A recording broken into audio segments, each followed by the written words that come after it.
Just across the state line, Kansas City, Kansas, more than just a race for 4 drivers. Today's 400-mile event in the Heartland is the entire season because 4 more names get taken off the board today. It is a cut race, a pressure-packed day in NASCAR. And fans here in the Midwest traveling from, well, the Dakotas, Minnesota, Oklahoma, and beyond to see their favorite drivers and the drama.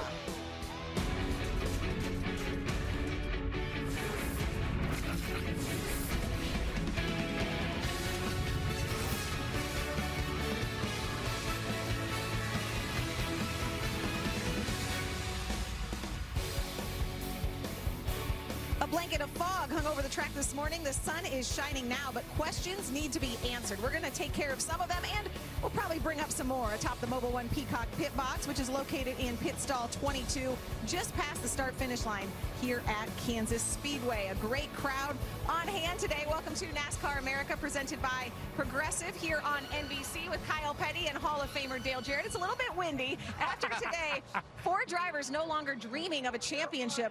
Dale, does it get, well, any more direct than that? No, that's pretty much it. You know, you've worked hard all season long, and I think the word that comes into everybody's mind is that word elimination. You know at some point in time that it could happen, but to have that hanging over your head as you go out and try to perform at your highest level makes things more difficult. You might say they might get a little desperate in certain situations. Be interesting to see how this plays out this afternoon. Yeah, you talk about elimination. The word that rhymes is desperation. And we're going to see some Hail Marys thrown today, whether it's 2 tires, whether it's just being overly aggressive.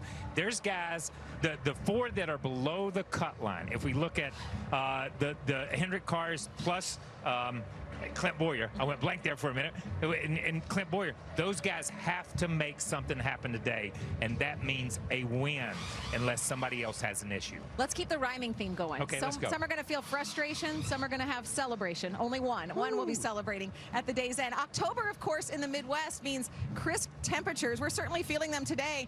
The sun is shining, that's what we care about, but yeah, the wind is blowing, but it also, that cool temps mean fast race cars, so drivers looking forward to that. The race to Miami following the yellow brick road in the last 2 weeks. Kyle Larson and Ryan Blaney have claimed their first wins of the season. That means they have advanced to the round of 8. Defending champion Joey Logano holds the final spot to advance by 18 points. The bottom 4, Kyle said, they include NASCAR's most popular driver. They face a virtual must-win today. Daniel Hemrick was a surprise pole winner yesterday in qualifying. He'll lead the field to the green flag today, hoping to pull off an upset victory. Well, 5 races down, 5 to go in the playoffs. The 3 contenders from Hendrick Motorsports have had both ups and downs in the first half of the postseason. Now Alex Bowman, Chase Elliott, and William Byron are all in the danger zone.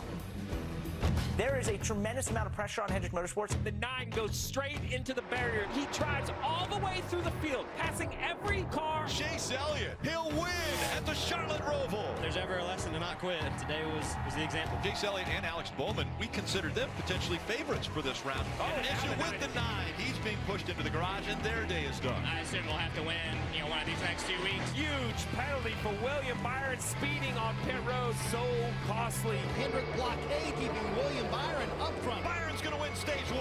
How about Alex Bowman in the 88? He gets a shove. He's going to go sideways right in front of the pack. That's on me. Talladega happens. Byron had no idea that was coming. Just kind of unfortunate for sure. It's incredible that Hendrick Motorsports finds itself maybe going out of this race completely eliminated from championship contention.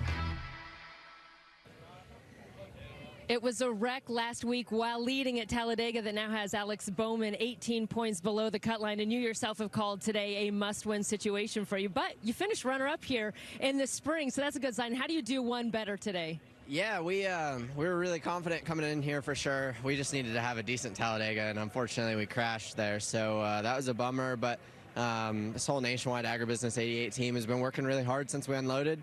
Haven't really had the handling or the speed that we've wanted. We've been a little frustrated and confused on where we're at. It's a tire here that we haven't raced here before, and gotta love DiBenedetto. Every time I'm around him, he has to touch my butt. It's a little bit weird. I feel like it's inappropriate. I need to call NASCAR's HR department. But no, so we've just been a little off since we unloaded, but made some big changes Friday night, and hopefully they work today. All right, all 3 Hendrick cars that are in the playoffs are now below the cut line. What is that like for you guys as an organization when it's your teammates that you're battling to try to get through to the next round? Yeah, I mean, it's that's every week. You know, we're always racing our teammates. You know, we've been pretty close to each other all year, and when it comes down to a cutoff round, it's just you know, you're obviously not going to wreck your teammate or do anything to jeopardize one of your teammates making it through, but you still got to race hard and give everything you got. Alex, thank you. Thanks. Well, Kelly, William Byron has a similar task. He has to win today to keep his playoff hopes alive. From what you saw in practice, is there that possibility out of the 24? Yeah, for sure. I think we have the handling we need, and it being a daytime race, I think is going to help us. So I'm looking forward to it. I think we've done a lot of things to get ready for this race and put a lot of effort in. All the guys on this team have worked super hard all year to get to this point. So we want to go out there and win and show that we can do it, and that would be the best way to advance for sure. Explain for the fans who might not understand, how does a day race help you? Yeah, I think just a little bit hotter, warmer temps. Track temp will be up a little bit, so I think those things will hopefully factor in for us. And the group's going to move around a lot, like we saw yesterday with the Xfinity guys. They moved around a lot on the racetrack, and I think that the top group's going to be good for us to make up spots, especially where we're starting. So as long as we can get that track position in the first stage, I think we'll be totally fine. All right, Christopher. Well, William hopes he flips his Kansas races. Started up in the spring, finished down. Now he's starting down a little bit. Needs to finish up. I like that theme, Dave. Yeah, he had speed, but that pit road issue put him out of contention. But Kyle, when you think about it, the fact that Bowman finished second, Chase Elliott scored the most points in May, so they all have something in their favor. But do any of them race their way in today? I say no, and I say that with the understanding that none of the contenders have trouble, that we just go out and race head-to-head, that nobody has an accident, that there's no mechanical failures. If William is incredibly confident, but to get your first win and a must-win is a lot to ask. He's run 3 races here with a best finish of 20th, so it doesn't bode well for him. If I go to William Byron, yes, he ran second here when we were here in the spring of the year, when you look at it. But this is a different time. It's not just game day, it's playoff day.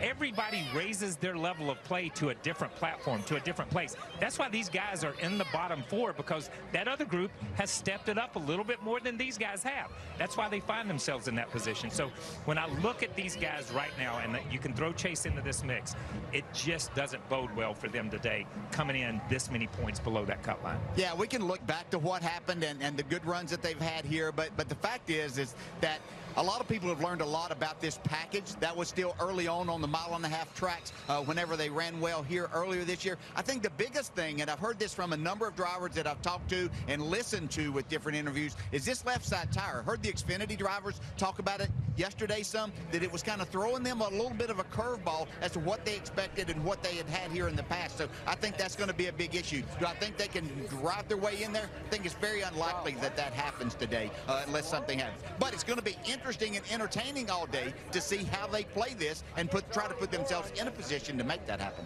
It is a pressure cooker. All sports has it, but these playoffs certainly, like Kyle said, everyone rising to the occasion. Here's what's in store coming up here on NBC. What is the future for 7-time champion Jimmie Johnson? Well, he sat down driver to driver with our Jeff Burton. Jimmy's going to shed some light on that topic. And it's a homecoming for Clint Bowyer, who earned his racing stripes just 15 minutes north. We'll visit his home track, and it has a story to tell. And a midday party in the Midwest isn't complete without Rutledge Wood. He'll show you what's happening around this track and this area when we return to Kansas. NASCAR America is brought to you by Progressive. Stay on track with great rates at progressive.com. This week on Wednesday Night Hockey, Sidney Crosby and the Penguins are in the Sunshine State to take on the Lightning. Wednesday Night Hockey, 8 Eastern on NBCSN. My track, my roots. Take me home. The one that I raced at the most is Lakeside Speedway. Kansas City, 5 miles down the road from, Kansas Speedway right there. Old river bottom, black clay, man, it'd pull your shoes off. It'd grip and rip. So I grew up racing on 2 wheels. I didn't care what kind of racetrack. It's like being if there was a competition to be held, I wanted to be in front of it. I wanted to win it. It wasn't until I was 16 that I started racing cars. Built this old piece of crap street stock car.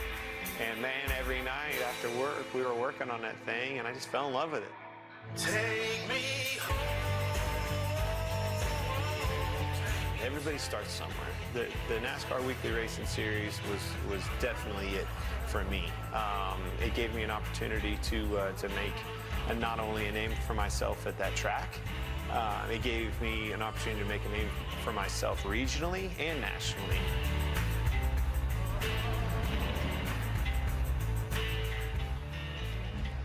Clint Bowyer's home track, Lakeside Speedway, is celebrating 65 seasons of racing, for better and for worse, and it's a season they won't forget. Rutledge, what can you tell us why?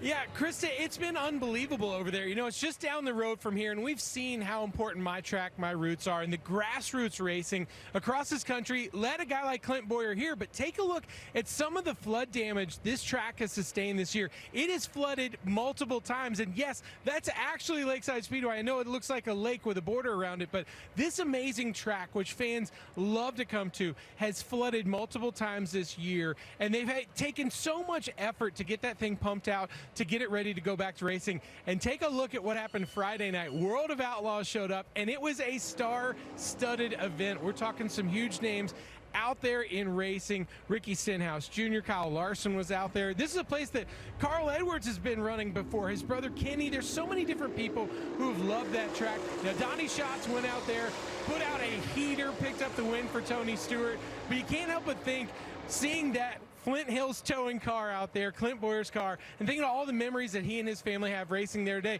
And you got to know that there's not a track more in the world that Clint Bowyer would love to win at than this one today. And wouldn't it be cool just down the road from Lakeside Speedway if he could do it? Yeah, it certainly would, Rudd. I know we're going to talk more about Clint Bowyer coming up later in the show, but he brings up a good point. Kyle DJ is racing families. Those local short tracks, that's where you hang out. That's where you grow up. Yeah, that's basically where it all starts. We all have a story somewhere, and that's Clint's. And gosh, to see that totally underwater, and it happened multiple times, and still putting on great shows for the fans. Yeah, and the fans keep coming back. Now, you know, that shouldn't be called Lakeside. That should be Lake in the Middle Speedway. And Call Bass Pro Shops have stadium bass fishing. The grandstands weren't flooded, just the middle part. Stadium bass fishing, I'm telling you. You've talked about a couple other tracks that you didn't really like that much. On that they should fill up with water, right? Fill them up. Fill them up, people. Director of Marketing and Promotions for Lake in the Middle Speedway, Kyle Petty. Thank you very much. The sport is more than just racing, though. It's also about giving. The 3 finalists for Comcast Community Champion were announced this week. One of them is David Reagan, who is starting on the front row today, driving for Front Row Motorsports. Reagan is an ambassador for Shriners Hospitals for Children, often brings patients to the track during race weekends. The 2 other finalists are Dover International Speedway President Mike Tetoyan, who works with the USO to support local military personnel, and Artie Kempner, coordinating producer for NASCAR on Fox, co-founder of Autism Delaware, which has supported the autism community and their families for over 20 years. You can learn more about the finalists and their work by visiting ComcastCommunityChampion.com. All 3 very deserving. Well, Team Penske is in the round of 8 with Ryan Blaney, but what does that mean for the organization's 2 veterans? Can they get there today? We'll hear from Joey Logano and Brad Keselowski when NASCAR America returns. NASCAR America is brought to you by Progressive. Driving veterans to a better tomorrow. Visit keystoprogress.com. He gets a shove. He's going to go sideways right in front of the pack. Wow. 22 almost went over.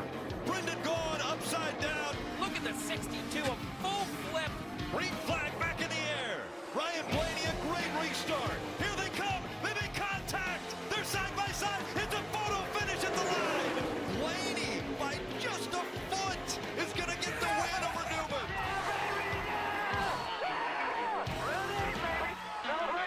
Man, I'm pumped up, man. I don't know what to say, but hopefully that was an exciting finish. Thank you guys for sticking around. And our Progressive Safe driver is obviously Ryan Blaney, who won that dramatic race Monday at Talladega in the 6th closest finish of all time. Today, his veteran teammates at Team Penske trying to join him in the round of 8. The reigning champ Joey Logano is with Marty Snyder. Well, Krista, so at least one Team Penske driver is safe so far to the round of 8. Joey Logano hopes to be at the end of the day. So plus 18, how safe do you feel at a track where you've won twice, Joey? Well, it's hard to say you feel safe at any point, but unless you have a little lock symbol next to your name that you guys put up there. But I feel like we're okay. 18 points to good is a good thing. The bad part is that we're on the cut line, and if one of those bottom 4 win today, we'll be the first one out. So we got to have a solid day. We got to score points on the cars in front of us, and hey, if we can win, that's the way you control your destiny best. But I think I got a Shell Pennzoil Ford that can race well.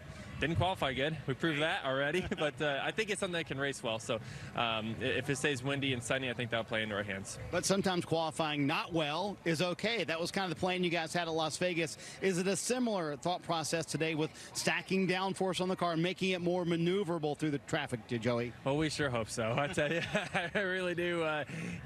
Starting back there is definitely, it's tough. It's a disadvantage. It gets you maybe not the best of pit stalls. That's going to, be a penalty throughout the whole race. But like I said, as long as it stays, windy and warm, I think our decisions will pay dividends as the race goes. It's going to be fun to watch the 22 come through the field, hoping he can get up there and get a win and lock himself into the next round, Kelly. The good news for Brad Keselowski, of course, is that last time we raced at Kansas, he won that race. The bad news, that's also been your last Cup race, Cup win, I should say. Brad, how much confidence do you have in your car and this team that you guys can now do a repeat performance today? Well, I'm not sure a win can ever be bad news, Kelly. Even if it is your last win, and it was a few months ago, certainly we're glad to be back here. When you win at a racetrack, it always gives you a certain sense of confidence because you feel like you know what you need to do and what you need out of your car. And I feel like we have a really fast discount tire Ford Mustang, super fast, maybe not handling the best, but if we can get out to the lead, it's going to be tough to beat. So starting fourth, we got a great chance to get to the lead early and hopefully dominate the race, and that's what we're going to try to do. All right, so yeah, you showed that speed in qualifying, qualified fourth, but you talk about the handling. What are you going to need when it comes down to the late stages of this race to put your team in the best situation? Well, that's exactly what we want. We want a lot of late stage yellows, things of that nature. We got a lot of speed in our car. If we're not in traffic, it'll be really hard for anyone to pass us. All right, Brad Keselowski and this 2 team, 20 points above the cut line to start this race, hoping for some late race cautions. It's really interesting because these 2 Penske cars could become the story. I mean, you see them there together. They are not together in terms of where they qualified. But, Dale, they're together in the standings. Why does that make it interesting? Well, it makes it interesting, just as Joey pointed out, that if one of those bottom 4 that are sitting outside right now happen to win the race, then that shortens a spot there. So they're basically racing each other. How do they go about this? Well, they've approached this in 2 completely different ways. They're almost in a more difficult spot being inside there racing each other than sitting outside knowing that you have to win. So Brad and his team have taken it on that we need a fast race car, not nearly as much downforce. We want a fast car where we can control what happens. Joey is looking for something long green flag runs to where his downforce that they built into this car can pay dividends for him. 2 completely different approaches from the same organization and 2 drivers that hope that things go the way that they want to. Fascinating that we come from Talladega last week where everybody talked about team orders from manufacturers and team orders from within, and now we have 2 teammates that, as Dale said, are 180 degrees different. Brad says, my car's fast, may not be handling that good. My God, who goes into the race like this and says may not be? And Joey is like, I can drive from the back to the front. We saw him do it at Vegas. And the interesting part is their race will change according to what those guys below, the Hendrick cars and Clint Bowyer, but according to what those teams below the cut line do during the race. If we see Chase Elliott leading, these guys instantly have to race each other and Kevin Harvick. There becomes a 3-man race for that position because then there's only 1 position open. If those guys, and again, this is with nobody having trouble, if the cut line drivers aren't contending for a win, they run their regular races, and I think they're safe. And here's what they're hoping for. The best scenario for them is for one of those 2 to win the race. They really wouldn't care which one. That would make the other one pretty safe to get in. Yes. Well, it's really NASCAR's version of Survivor because the irony is Blaney moving into the next round. It means that could be a spot that would have gone possibly to Brad or Joey. So safe to say you guys are going to be watching those Penske cars For sure. all day For long. sure. All day. All right. Well, Jimmy Johnson hasn't been to victory lane in over 2 years, but the future Hall of Famer and his 48 team have new hope. Jimmy tells Jeff Burton about it when they go driver to driver next in Countdown to Green.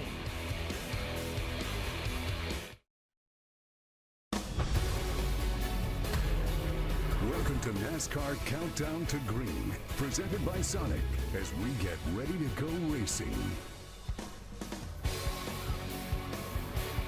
Here in Kansas, 12 drivers start the day alive in the playoffs. In a couple of hours, 4 of them will be out. Chase Elliott, NASCAR's current most popular driver by the voting, he's in desperation mode. So is Clint Bowyer. They are below the cut line. Welcome to Countdown to Green, presented by Sonic. That's what they're all racing for, the Monster Energy Cup, here on the Mobil 1 Peacock Pit Box with not 1, not 2, 3 drivers, Kyle Petty, Dale Jarrett, and Jeff Burton joining us now. It has already been a weird weekend. Let me just run through this. We've had a fist fight, an allergic reaction to beef jerky, injured ribs, a hauler sliced open like a sardine can, another on fire, a new winner yesterday, a new pole sitter today.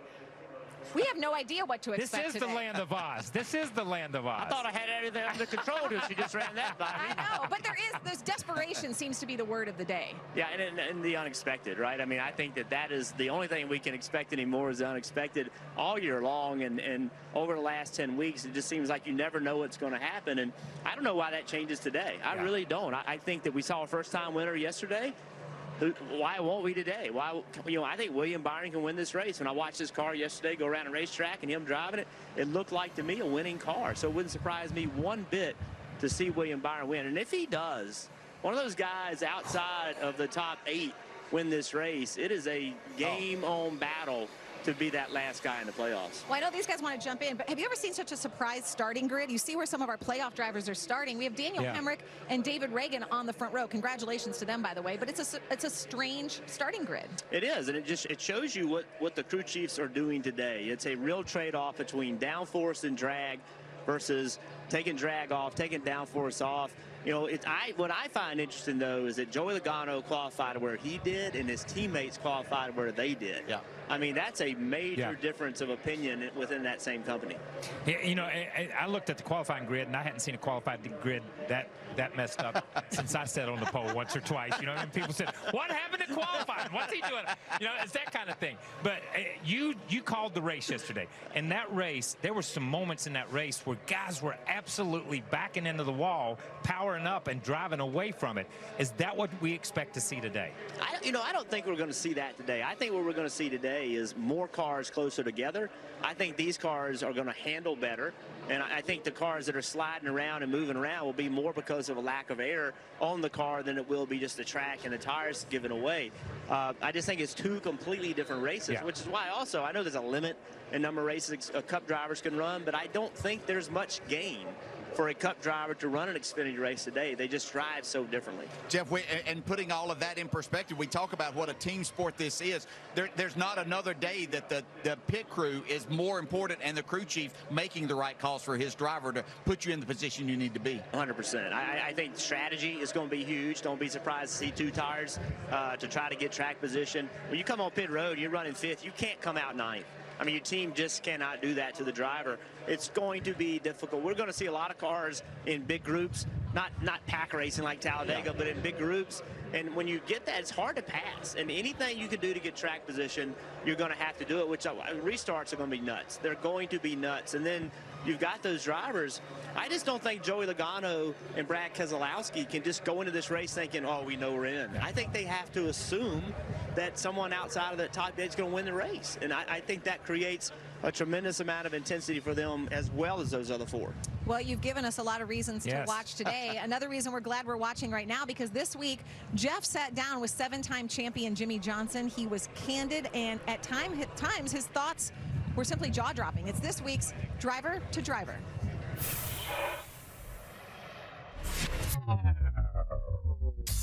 You recently said that you had a decision you were going to have to make about your future. So I'm not obviously asking you for that decision, but how do you come to that decision? I know it's out there. I know Ally has signed on. I know in the next 4 to 6 months, Rick's going to start asking. Like, I know all that's there. Has he not already been asking? He's hinted. He hasn't put the true pressure on me yet. Okay. So I'd like to not race 38 times a year at some point here in the next couple of years. I've got to balance family, schedule, and then, some other goals that I have to compete in other series too at the same time, and kind of make a decision on all that within 4 to 6 months. Hopefully I can defer as long as I can and wait 8, 9 months, but I don't think that's really going to happen. Talk to me about where you are right now. I mean, you know, we all know you unfortunately can't hide from it. It's been, you know, a long winless streak. So where are you emotionally? You know, when I back up and think about the big picture and what's led to the long drought, you know, sometime 3-4 years ago, Chad and I just started getting a little off. So that takes a toll on everyone involved.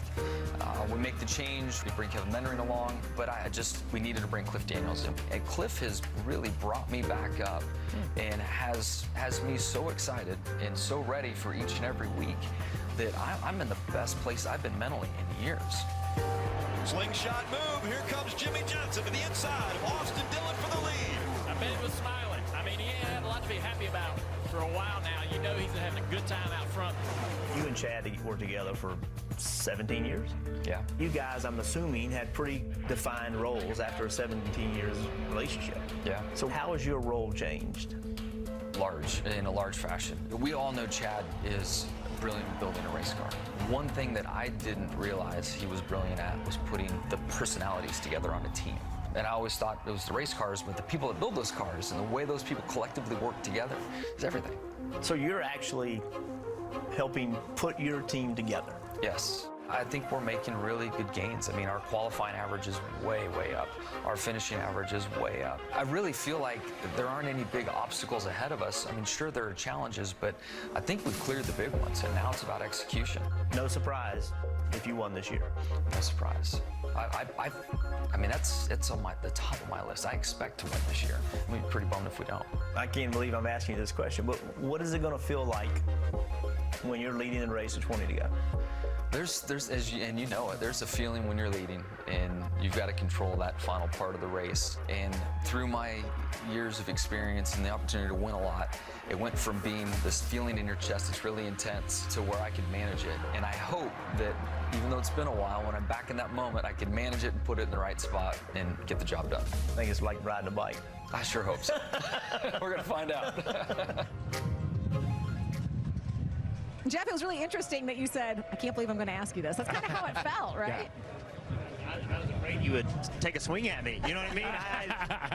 I'm sitting there with a 7-time champion asking him what it's going to feel like to lead a race for 20 to go. And I asked that question because we know what that's like, that intensity level of trying to finish it off and not having been there for a while.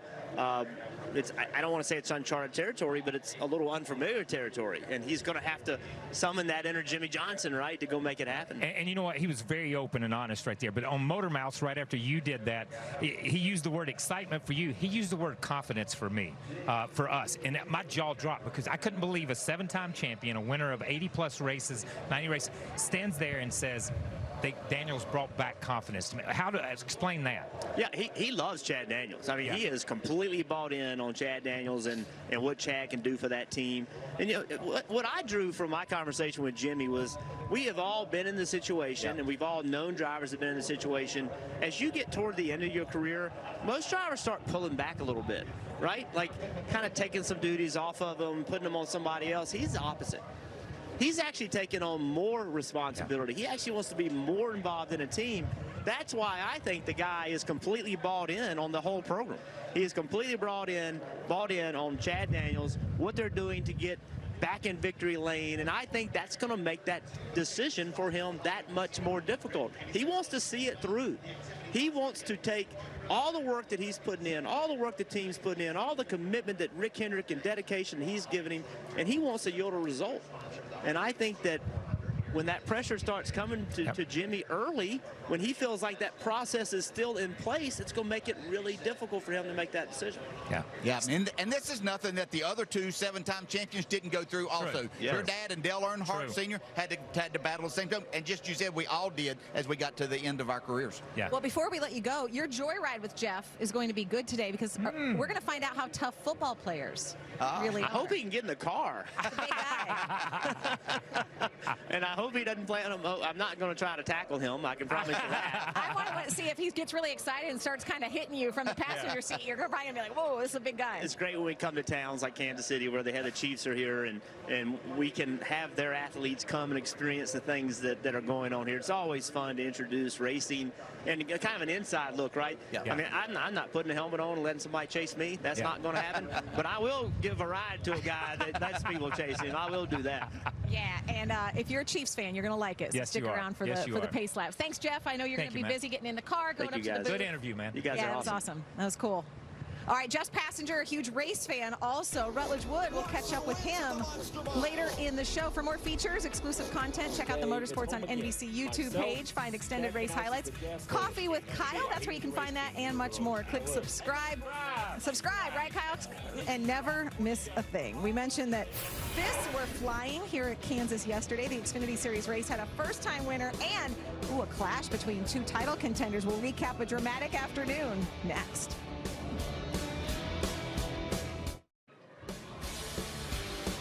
Countdown to Green is brought to you by Sonic. This is how you Sonic. I want to win this race more than any race on the schedule. I've always been one of his biggest fans. Certainly not anymore. Just got to give your best effort all the time and never give up. Kansas' chances may have just gone up in smoke. Fight, baby. Never give up. First for Jim. Bullseye move to the bottom of the racetrack. I didn't plan on the wall slowing me down that much.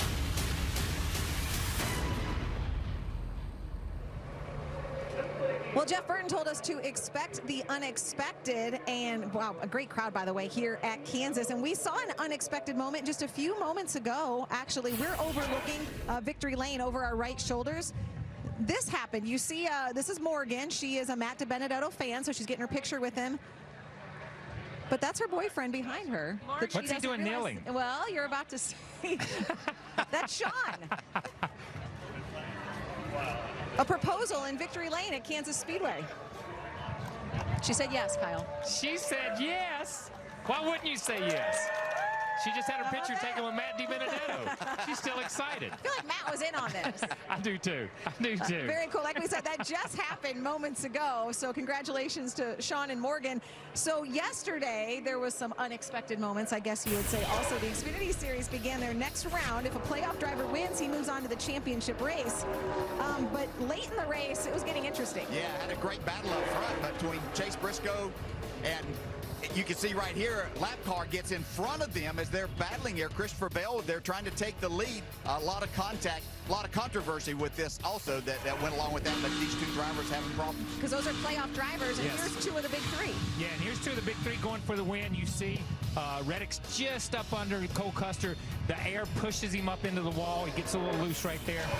And that's not going to be the end of it. Brandon Jones goes on to get his very first victory, which is huge. And we heard Jeff Burton say, could be another first-time winner here today. Yeah, Brandon Jones in that 19. He made the playoffs, but he was eliminated one round prior, but he gets his first career win. So the Xfinity Series title contenders will have to wait 2 weeks for their next chance. But then this happens between Cole Custer and Tyler Reddick.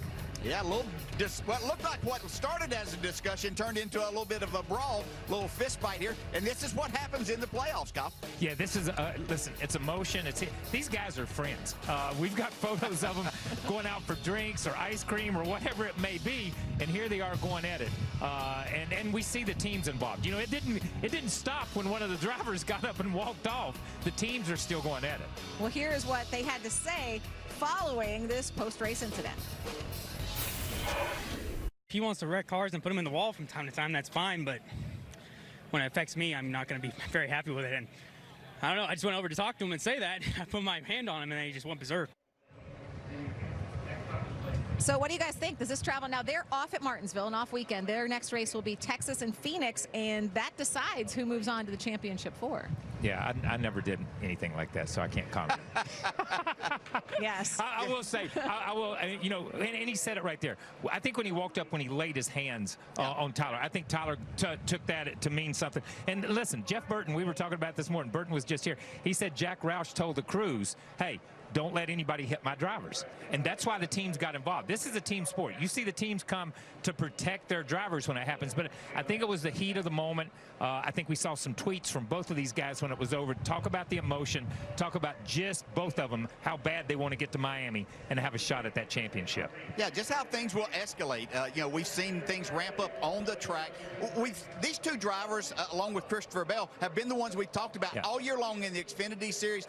We've compared them against each other. they've raced around each other all year, and these things are going to happen time to time. I don't care if you're friends or not. When things happen on the racetrack and you feel like that you were put in a wrong situation, then you want to discuss that, and sometimes it takes even more discussion. And even with the great season they've had, when a new round starts, nobody's necessarily a guarantee. So you know time is running out to make it to that season finale. Well, there is a driver in this race today who probably feels like he got in a fight. Rutledge, what's the latest? Yeah, that's for sure. You know, Kyle Larson took a real hit at the race last weekend in Talladega. Take a look at the crash. It was really a fortunate thing that Kyle actually didn't get hurt a lot worse than he did, but he said it came out mostly unscathed, but he had some soreness in his ribs this week. Now, because he is a guy and a little stubborn, he decided to not get an x-ray because he thought, you know what, if I cracked a rib, if I bruised it, it's probably not going to feel much different as far as recovery goes. But he did share with us this picture online this week where he was icing his rib. So obviously rest is really important right now, trying to ice it. This is a picture he used on Instagram. So when we've talked to him this weekend about it, he basically just said, you know what, I don't really need to go. I might get it checked out, I might not. But the real question is, Dale and Kyle, you guys have both raced hurt before. For a guy who's locked in the next round with that win at Dover, the real question is today worth the risk versus the reward? Because he could start a lap and have someone else drive the car. Is this something that you two would have done to just say, no, I'm gonna tough it out? You know, when Kyle and I raced, mostly you didn't have a choice. You had to be in all of them. He has the option now with the way the rules are. He's locked in for the next round. He should not be in that race car today. He should be taking the wheel. He's got a much tougher 500-lap race at Martinsville next week that he needs to be healing up as much as he can. And he needs to go see a doctor because there are shots that you can get to relieve some of that pain for a little bit. But in my opinion, he should not drive this race car today. Yeah, and I agree. He should be thinking Final Four or the round of 4. He should be thinking Miami. You know, to go out there and run a race when you're hurt, and we've run races when we're hurt, it sets you back 2 or 3 days. So we're going to Martinsville next, the first race in the next round, one of the most physical places we go to, on the gas, on the brake, turning, snatching, getting hit from behind, hitting somebody from the front, somebody driving through your door. So it's not going to be a comfortable day there. He needs to be checked. I feel like I didn't stay at a Holiday Inn Express last night. I'm not a doctor, I will say that. But he needs somebody to look at it and say, this is the course of action that you need to follow. Well, and Dustin Long has told us that he does not have a standby driver which is fascinating. In position. So he is planning on going the distance here at Kansas, even with those cracked, bruised, possibly broken ribs. And I appreciate you being tough, but in today's world, it's more about being ready for the next round that's coming up next week. Yes. Okay, well, and that next round can't start until this race happens because this is a cut race. Elimination Sunday. 4 drivers will have their championship hopes dashed today in Kansas. Will Joey Logano make it? The battle in the Heartland is coming up. Tonight, all eyes will be on Dallas, where division rivals collide as Carson Wentz and the Eagles face off against Dak Prescott and the Cowboys on Sunday Night Football. Eagles-Cowboys Football Night in America kicks off at 7 Eastern on NBC. Here at Kansas, well, you can play at home. You can download the NBC Sports Predictor app for free. Play NASCAR Pick'em for a shot at $20,000 this week. For each stage, you pick the driver who will have the best finish from a group of 4. Then from the entire field, pick the drivers who will finish 1, 2, 3 in that order. DJ has his predictor picks ready for each stage. Who have you got in stage 1, Dale? Oh, gosh, this is difficult, but I like last week's winner, Ryan Blaney. Carrying on a little momentum coming here. He's got a fast race car. He's qualified well. I think he gets the job done in that first stage against the other. Okay, stage 2. Yeah, Kyle Busch. It's been the talk in the garage area that he might have the best car here this afternoon. So I'm going to take him in this stage 2. Okay, that'll be interesting because he didn't qualify great. So he's going to move through the pack. What about stage 3? Stage 3, guy that's had a lot of success here, going with Martin Truex Jr. All right, we're going to get Dale's 1, 2, 3 picks coming up later in the show. You like that? I like those picks. I like those picks. They're solid. All right, let's see what Vegas thinks. If you're going for a long shot, invest in pole sitter Daniel Hemrick at 1,000 to 1. There's some money right there. The odds-on favorite, like Dale said, Kyle Busch, followed by Martin Truex Jr. and Kevin Harvick, all past Kansas winners. Let's hear from them now, starting with Harvick, who's with Dave Burns. And Krista, he has an interesting day ahead of him because after his car passed pre-race inspection, the team took it out to fix something, and now Kevin has to start in the back of the field. So what's that going to be like coming from the rear? Yeah, you know, obviously, you just got to take care of the race car, and I think as you look at the racetrack here, there are other lanes, and I think on the restarts and start of the race, you got to try to get as much as you can, but you also have to pay attention to what's going on around you and not tear the car up. So it's definitely a challenge for the day, and I think it's a position that we've obviously been in before, and in certain situations and circumstances, and today's a circumstance that we have to deal with. So it'll make us stronger, and we'll deal with it and move forward. Your car is fast. It was second fastest in final practice, but the speed disparity between the top of the heap and the back of the pack, so to speak, is quite different. So the first 15 passes for you, compare those to the next 15 passes. How is it different? Yeah, well, we saw that kind of rear its ugly head yesterday in the Xfinity race when the leaders kind of got tore up with a car that they were catching faster than they looked like they thought they were going to catch him. So, for me, it's really just about trying to pay attention. You definitely have to pay attention to what lane you're going to choose, and you have to be a little bit cautious. As aggressive as you want to be, and my good friend Ken Schrader used to say, you have to be cautiously aggressive. I don't know what that means, but that's what we need to do is we have to be cautiously aggressive to make sure that we get as much as we can while they're all packed up, but you also have to take care of the car. And Marty, as we know, Ken Schrader was the poet laureate of racing, I think. I'll go with that, Dave, for sure. Hey, I have some good news for Martin Truex Jr. Dale Jarrett picked you to win the race, and he has so far in this round successfully picked every winner. How about that? Wait, but early in the weekend you told me you weren't going to qualify well. You qualified 11th. How'd you pull that off? Yeah, I don't think we're really sure how that happened. To be honest, we didn't expect that at all. We didn't do a mock around practice or anything. And we just worked solely on race stuff, and kind of was surprised by it. Hopefully it's not a bad thing. I'm a little bit nervous about it. Being nervous, why though? Because we haven't qualified that good and ran well. Usually if we run well, we qualify 20th or so. So yeah, we'll just have to see. We were kind of surprised, like I said, for sure, but I felt pretty good about our car and race trim, and we worked really hard on it. Made some changes for today. Hopefully be a little bit better than we were in practice, and conditions are a little different than we expected. There's just a lot of unknowns right now, so we'll just go race hard and see what we come up with. Chris, is crazy with this package. All the guessing games on the downforce. The weather has a big part of it as well. Martin hoping he can get a good finish. And by the way, he won the last mile and a half in the playoffs. Yeah, and his playoff beard is looking on point. Yes, it is. As well. 8 of the drivers in this field have won here before, including both of those you just heard from, Martin Truex and Kevin Harvick. But Kyle, Martin qualified 11th. Kevin Harvick didn't even get to qualify, as Dave explained. So they've got their work cut out for them. Yes, but they're in that position where they came here to win the race. They came here to win a race, to get that one extra point, a little bit more, whatever they need. And now we're not talking about bubble drivers. We're not talking about guys who have to make some. These guys come for one purpose, to win this race. And you talk about Kevin Harvick. Yes, there were some issues with the inspection. Yes, he starts at the back, but he'll drive up through there, cautiously aggressive. We heard him say that. Martin Truex reminds me, and this conversation reminded me of Matt Kenseth. When Matt Kenseth would qualify good, you knew he was going to race good. When you surprise yourself and you qualify like Truex, chances are they're going to be looking at the back end of that card for a lot today. Yeah, he was reminding me, you brought up Kenseth. I was thinking of Mark Martin whenever he kind of waffled around. Well, yeah, I think we're okay. Well, then you knew Mark Martin was going to wear you out. Exactly. I think Martin Truex has a great shot here today. Racetrack that he really has a great feel for, and looking forward to this afternoon. I think this wind has got all of them a little bit concerned as to how that's going to affect their cars, though. Well, and I like the fact if you're Martin Truex and you're being compared to either Mark Martin or Matt Kenseth, that's probably a pretty good day. So like you said, Kyle, it's a different sort of agenda for these drivers. But again, nobody is a lock. If you run into trouble, you don't know what that does because you don't know what the rest of the field is. What the rest of the field, yeah, listen, and we talked about it at Vegas, when we were out there, and some of these guys had issues when we first started the playoffs. You go back to last year when Kevin Harvick took off from Vegas thinking he was in a terrible situation, and by the time he got home, he was back in the ballgame because so many things happen to so many playoff drivers. And I think that's the whole point of the playoffs, is to ask these teams to take it a little farther, to try a little harder, to do it and put it all on the line week in and week out. And when you do, things happen and you put yourself in bad position sometimes. All right, let's hear from another driver, a favorite to win today, as Kyle and Dale said. He's with Kelly.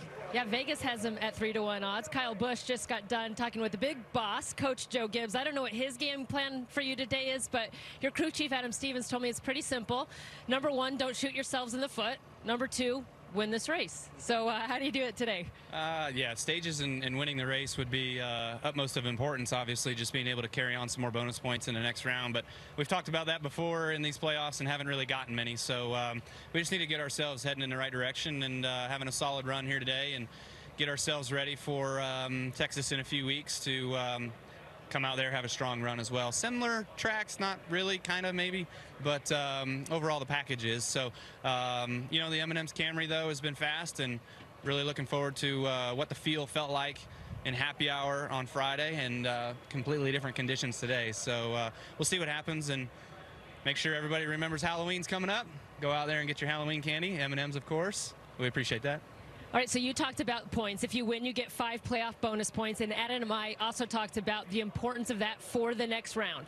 Aside from that, how important is it to get a win at this point in this season when it's been 17 races since your last victory? I mean, it is important, but it's not. It's not the end of the world.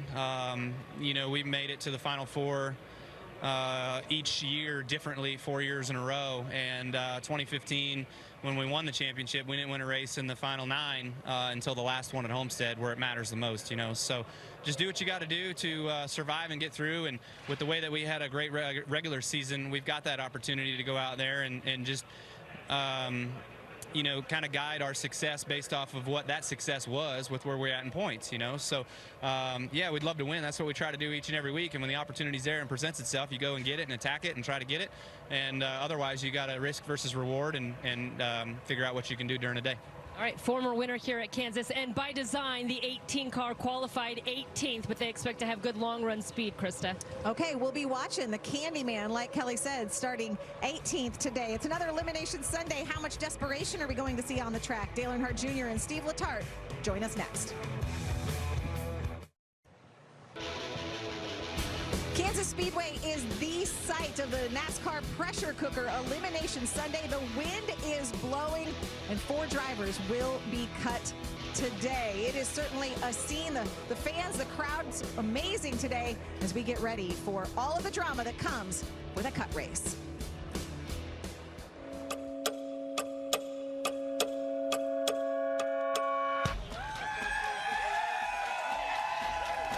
Back-to-back victories for this 19 hot rod team. Come on. He will get redemption on the roll. Yeah, buddy. Kyle Larson gets the win in dominating fashion. Hell yeah, buddy. Congrats. Awesome job. Blaney by just a foot.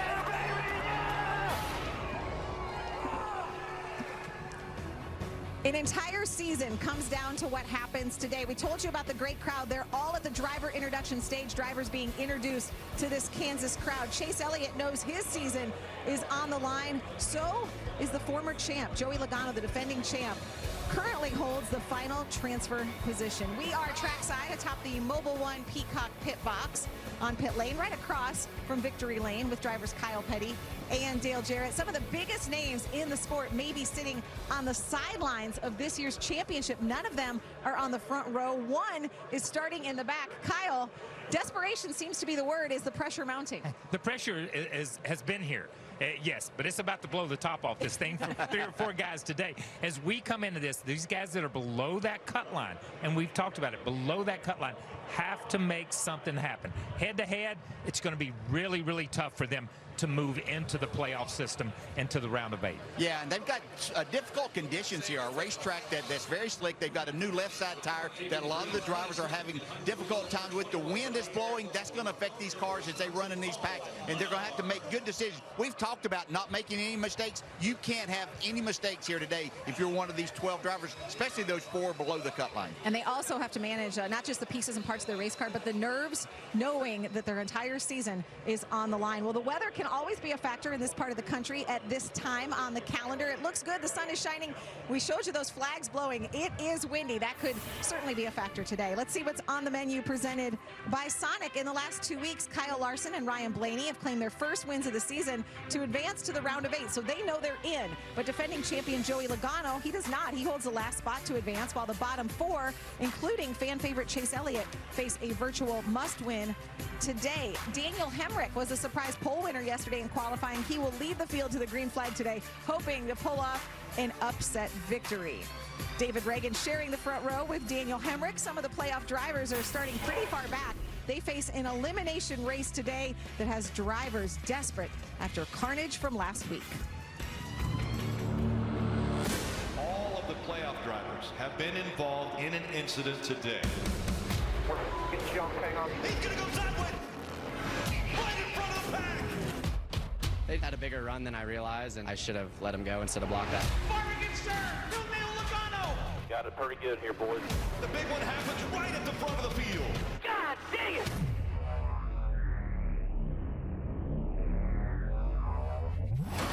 Stuck the landing. Russian judge docked me a little bit. I didn't keep it straight. We expected that it was going to be pretty crazy, but not to this level. It's just a game of chess all day. How comfortable are you plus 18 going to Kansas? Comfortable? No. I'm not comfortable unless it says live.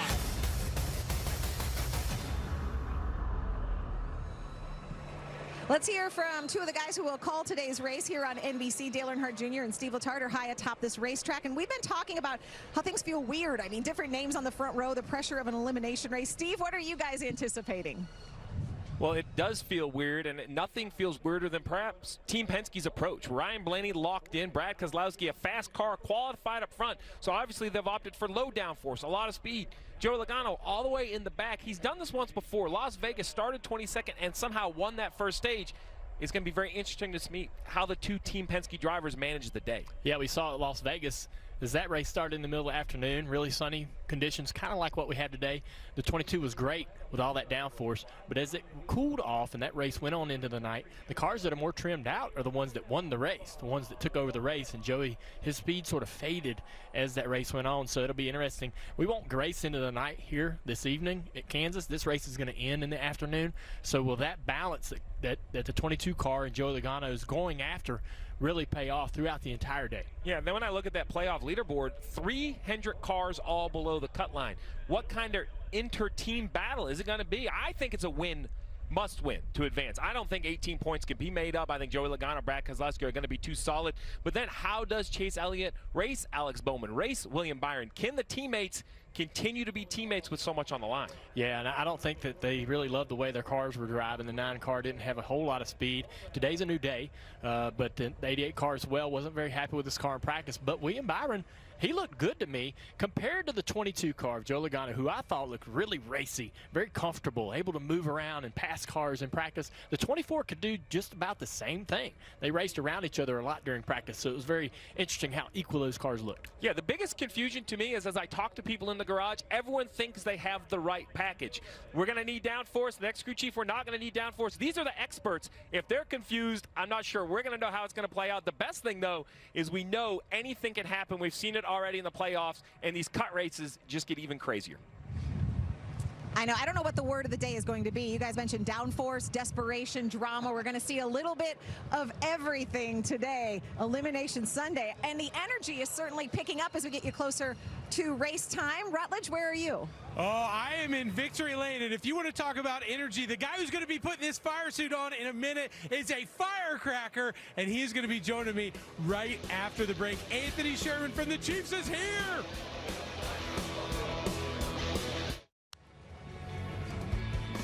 Be sure to listen to Pit Strategy, crew chief calls, and what your favorite driver has to say during the race with NASCAR Scanner. You'll never watch another race without it. Monthly subscriptions start at just $2.99. Get yours at NASCAR.com/scanner. I am fighting for my respect out there on the track. Yes. I used to be feared on the track, and there was a certain level of respect that took place. That hasn't been there in a couple years. I can get serious too quick, so I have to work hard to relax and have fun. You have to be purposeful about having fun. My first die-cast car, so proud of it, so ready for it to show up. The packaging shows up, and it was spelled J-I-M-M-Y. No, it's not. When we're walking out right here, we realize what it looked like. Oh, no. Oh, man, look careful. Inside there, it didn't work. It did. We're just chatting like we normally do. Yeah, I know. Tried to skate with Mike Madonna for a Texas race. Did you really? Yeah, a victory tour thing, and it's awful. So we can find that if you can find it. Jimmy Johnson skating, not good. When I had to step off the carpet onto the ice, it was a whole. You immediately knew I'll never be an NHL player. Oh, Kyle, it was so great you guys had Jimmy Johnson on and it was great, man. He was great. Just like with Jeff Burton, he was open, he was honest, and he had fun. That was a good interview. That was a great show. Y'all brought everything out with him. Fantastic watch. Well, we have some great upcoming guests. Eric Almirola is on Motor Mouth this Wednesday at 5 Eastern over on NBCSN. You can call in with your questions for Eric and our crew. Remember the number 844-NASCAR NBC. Clint Boyer has also dropped by the Motormouth set a few times this past week. He signed an extension to stay with Stewart-Haas Racing through next season, but today his focus is on avoiding elimination. He's with Dave Burns. Yep, and we're going to hop off the truck together, Krista, just to show that we can do this coordinatedly. Oh, that's nice. Very nicely done. Stuck the landing, didn't we? So, yes, Clint signed a new contract this week, which is good to hear. You're happy about that. And you have a little something called winning to do today. How's that going to go? At home. Yeah. What an opportunity. To stay alive in these playoffs. A win would be huge, obviously, in that quest for a championship. It would be even bigger to be able to get that done at home here at Kansas Speedway. Such a cool place, man. So proud to be from this area and watch what this area has become because of this racetrack.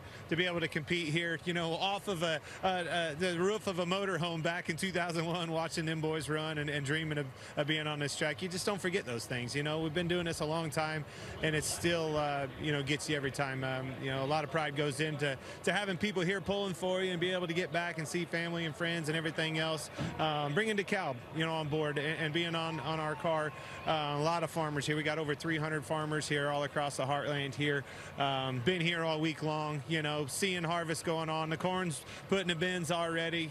Bean field after bean field after bean field being harvested and getting in the bins. So just a lot of farming going on, and again, really prideful to have that on the hood of my race car. Seems like it's a time of year coming together for Clint Boyer. Perhaps today will be his day to move on in the playoffs. Absolutely. Clint Boyer, a Kansas native. He's a huge Chiefs fan, but he's going to need a Patrick Mahomes Hail Mary today. Kyle, does Boyer have a chance? Ooh. No, and I don't believe he does. He's not going to harvest anything here today. Let me say that. Interesting how that went from racing to harvesting beans, and that was pretty spectacular. But listen, if one video clip could describe a guy's year, last week's video clip of him hung half on the bank and half on the flat with the rear tires just spinning, that's the way his year's been. He finished second here in 2007. That's the best run he's ever had here. That same year, a 9-year-old named William Byron was trick-or-treating at Jimmy Johnson's house, okay? This is not a great place for him, and the stats do not back up him coming into here. Nothing he's done in the previous 5 or 6 races leading up to this race tells me that he can make it through this round and move on. I'm not sure I can follow that, but here's the only thing that I'll say. 2 things is that I think it's going to be very difficult. I know we've had 2 first-time winners this year to win in this round so far. I don't think that happens today. The other thing I'll say, really glad that he got another year's contract. Clint Boyer is good for that race team. He's good for the sport, and glad that he's going to be in a competitive car once again. I think it's going to be a difficult day for him, though. All right, you're worried about taking it from racing to harvesting. Harvesting. You just took it from Boyer to a William Byron trick-or-treating. So yeah, listen, it's Halloween. A little bit of everything. Welcome. A little bit of everything. All right, Rutledge, I understand you're with someone who knows Clint Boyer. That's right. I'm with one of Clint Boyer's friends. It's Anthony Sherman, Pro Bowler, fullback for the Kansas City Chiefs, who he is about to strap in and go for a ride in Jeff Burton's car. Anthony, there's no easy way to say this. Where did you get the world's greatest fire suit? Clint. I needed a fire suit for camp, and he decided to do this and said, hey, I know you're going to cut it up, so cut the sleeves off if you want. So sun's out, guns out, that's how you live? Oh, 100%. Are you excited? Do you realize what's going to happen when you get in that car with Jeff Burton? I have a little bit of an understanding. We'll see if he can really get it up for me. Well, I mean, you've faced some incredible opponents, but that wall, Jeff will get as close to that wall as he possibly can. It's going to be an amazing ride. Oh, I'm excited. I can't wait. I mean, if anyone's going to get close to the wall, I'd rather have it him than me on a I-95 or something like that. So we'll be good. I'm looking forward to it. Now, I know it's been a busy weekend for you. You were out at Lakeside Speedway Friday night watching the World of Outlaws. What is it about racing that you love so much? I just love those guys. I mean, they're competitors. A lot of these guys are blue-collar guys that, get out here and do what they love to do and race cars. I mean, how awesome is that to get in and go 200 miles an hour around a track with other guys going the same speed and not get in trouble.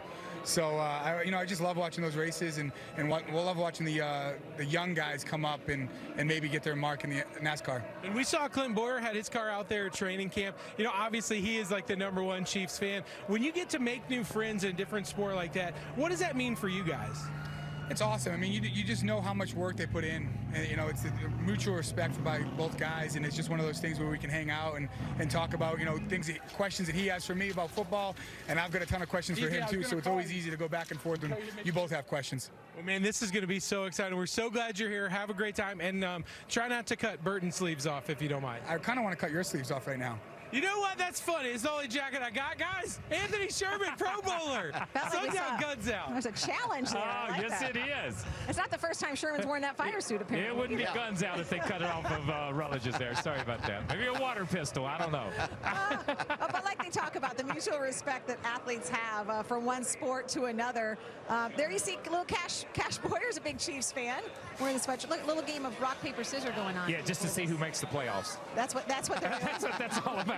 Whose dad makes the playoffs here? Well, Chase Elliott won last year's playoff race here at Kansas. It may take another victory to advance today. We'll hear from him when Countdown to Green continues here on NBC. Countdown to Green is brought to you by Sonic. This is how you Sonic. There is a tremendous amount of pressure on Hendrick Motorsports. The 9 goes straight into the barrier. He drives all the way through the field, passing every car. Chase Elliott, he'll win at the Charlotte Roval. If there's ever a lesson to not quit, today was the example. Chase Elliott and Alex Bowman, we considered them potentially favorites for this round. An issue with the 9. He's being pushed into the garage, and their day is done. I assume we'll have to win, one of these next 2 weeks. Huge penalty for William Byron, speeding on pit road. So costly. Hendrick blockade keeping William Byron up front. Byron's going to win stage 1. How about Alex Bowman in the 88? He gets a shot. He's going to go sideways right in front of the pack. That's on me. Talladega happens. Byron had no idea that was coming. Just kind of unfortunate for sure. It's incredible that Hendrick Motorsports finds itself maybe going out of this race completely eliminated from championship contention. The first half of the playoffs have seen ups and downs for Hendrick Motorsports. Now, all 3 of their playoff drivers could miss the cut today, including Chase Elliott, who's with Marty. Yeah, Krista, an interesting situation for Hendrick Motorsports today. We'll start with Chase Elliott and his situation. So you've described it as a must-win today. How does a young team like yours kind of react to a must-win scenario like this, you feel? The good news is, I guess I'm probably the youngest of the team members. Yeah, I mean, Alan and our whole group really has a lot of experience, and I feel like he's seen a lot of these situations over the years. So really just following his lead, and he has such a good approach of how to handle things and keeping things simple when they seem complex. And I've always appreciated that. So I think it really suits him and myself and our whole group well. And I think you have to take advantage of the situation we're in.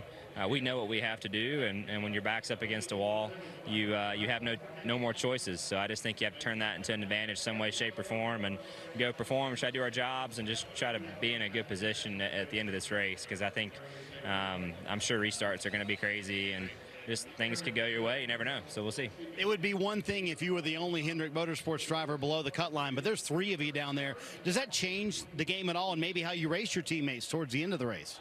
No, I don't think it changes anything for me. I mean, my job is to try to win today.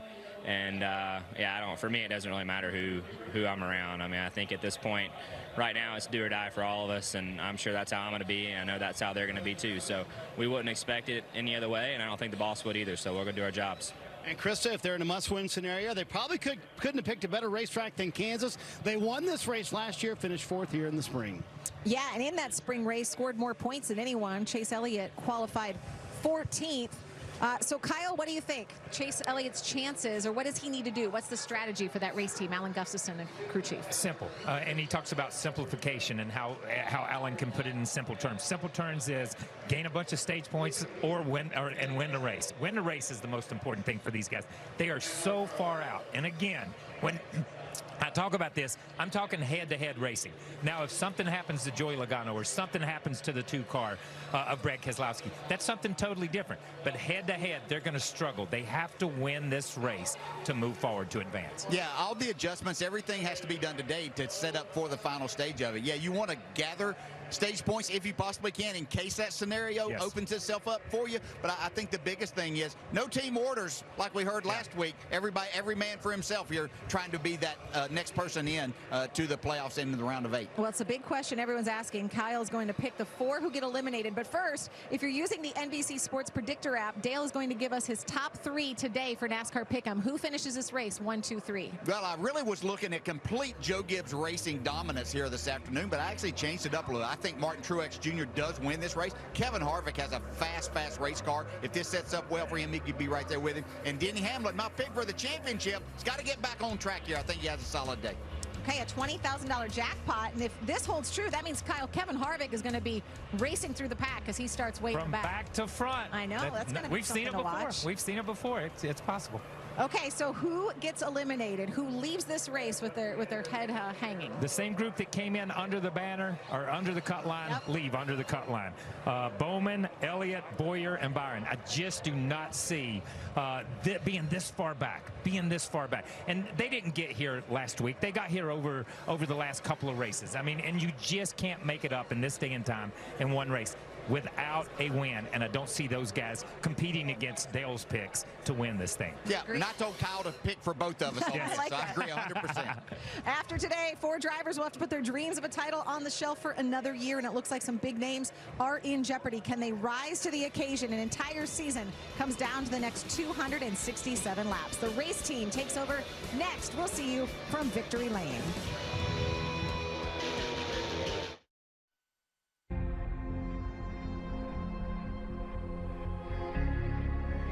There's a saying, success is never owned, it's rented. And the rent, it's due every day. Side by side to the checkered flag, Ryan Blaney wins. If you want to achieve anything of significance in life, you're gonna have to pay that rent. And you're gonna have to dig deep for it every day. A statement victory. Back-to-back victories for this 19 hot rod team. Come on. He will get redemption on the roll. Yeah, buddy. You pay the rent by pushing through the challenges that come your way. You pay in installments with every decision you make, every minute of every day. That's how it is. There's no avoiding the rent. Kyle Larson gets the win in dominating fashion. You earn success. It's not given. It's not handed down. You earn it or you don't get it. You want it? Earn it. You want to be the best? The best earn it. Get to work.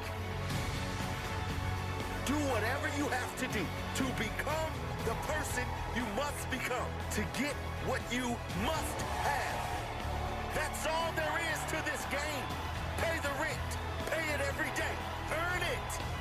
You want it? Earn it.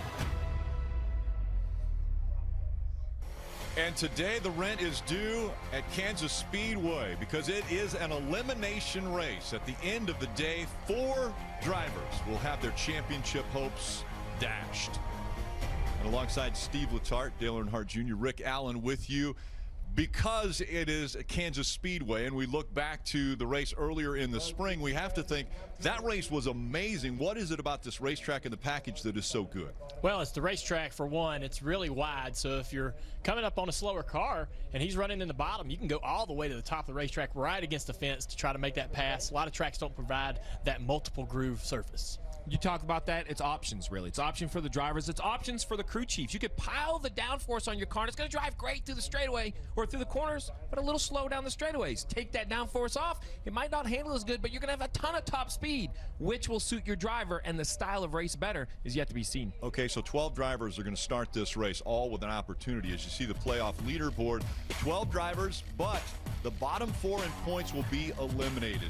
Kind of handicap it for us. So basically, Rick, it's 2 groups of 6 in my mind. When you look at the first group, you have 2 drivers. They're locked in with wins. Kyle Larson, Ryan Blaney. In the middle, Hamlin and Truex. If they just roll off pit road, they'll be fine. Kyle Busch, Kevin Harvick's not quite as straightforward, but if they just have a solid day, nothing to worry about. But Junior, it gets much more complicated for the other 6 drivers. 6 drivers, 2 spots. Penske drivers currently hold them. 3 Hendrick guys, and Clint Boyer trying to gain them. Yeah, absolutely. It's not a must-win for Alex Bowman and those guys behind him. But if Joey and Brad have reasonable days, it becomes a must-win as this race progresses. And remember, if you win and you're in the playoffs, you automatically advance to the next round. And that's what these drivers are going to be fighting for today. The most points they can get and possibly that golden ticket to the playoffs. Let's go trackside for pre-race ceremonies. At this time, we ask that you please rise and remove your hats as the 509th Bomb Wing Honor Guard, Whiteman Air Force Base, Missouri, present our nation's colors. Please remain standing as Lieutenant Colonel Randy Croft from Whiteman Air Force Base, Missouri, offers our invocation.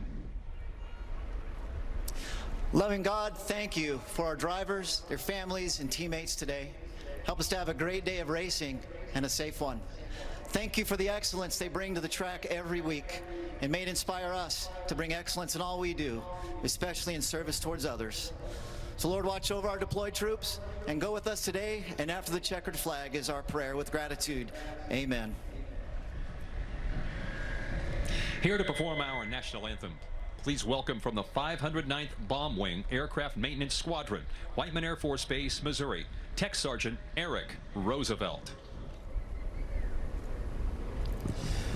Oh, say, can you see by the dawn's early light what so proudly we hail at the twilight's last gleaming, whose broad stripes and bright stars through the perilous fight o'er the ramparts we watch, we're so gallantly streaming, and the rocket's red glare, the bombs bursting in air, gave proof through the night that our flag was still there. Oh, say does that star-spangled banner yet wave o'er the land of the free and the home of the brave.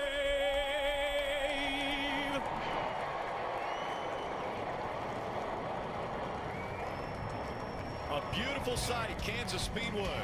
The site of the cut race. Can Boyer advance?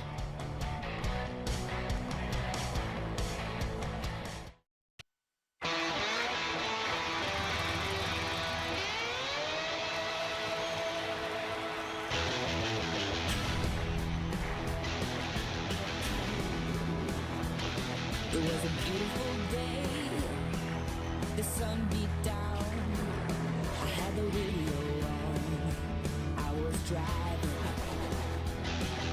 trees flew by, me and Dell were singing, little runaway, I was flying, yeah, running down a dream, that never would come to me, working on a mystery.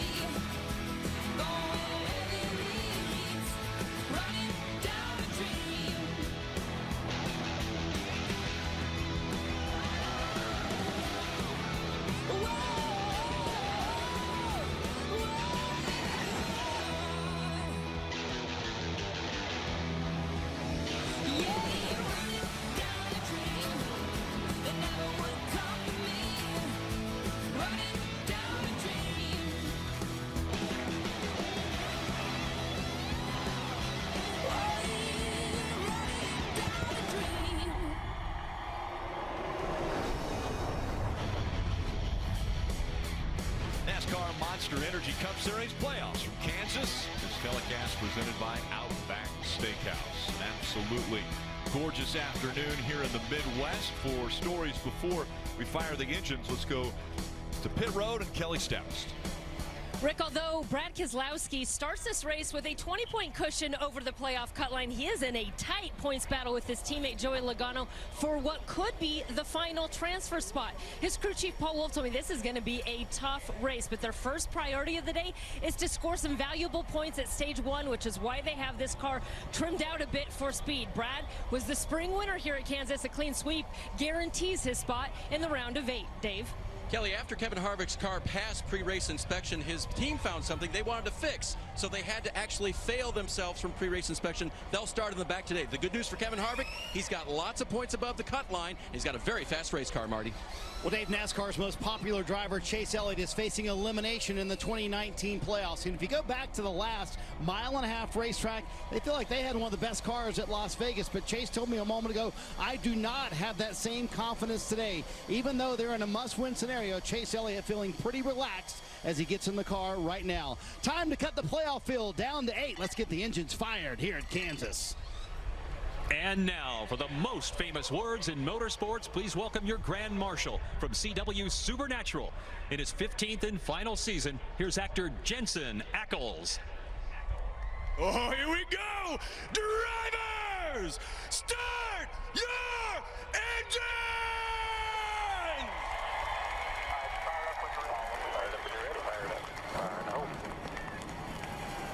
Yes, that's the way you get the elimination race underway at Kansas. We'll be racing next.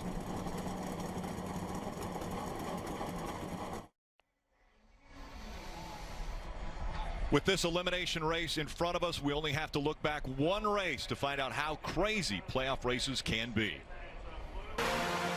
There is nothing like Talladega, but for a driver, it's a bit of a game of roulette.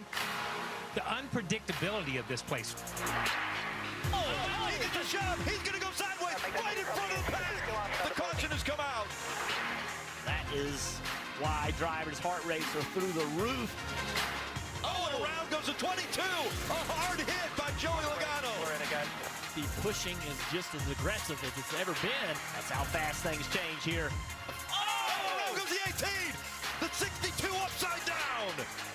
Huge playoff implications. We knew it was going to happen at Talladega. It was going to stir up the playoff, but we were all sure there was going to be a moment. There is so much on the line, and it all comes down to this race right here. Who will advance to the round of 8? The official pace car for today's Kansas Lottery 400 is the 2019 Toyota Camry. Want to take a look at the starting grid? On the bottom of the screen, it will be brought to you by Outback Steakhouse. A couple guys up front you wouldn't normally expect there. Daniel Hemrick won the pole. That's his first career pole in his 34th start. And David Reagan, his best start since 2011. And Ryan Blaney and Brad Keselowski, two Penske teammates in row 2.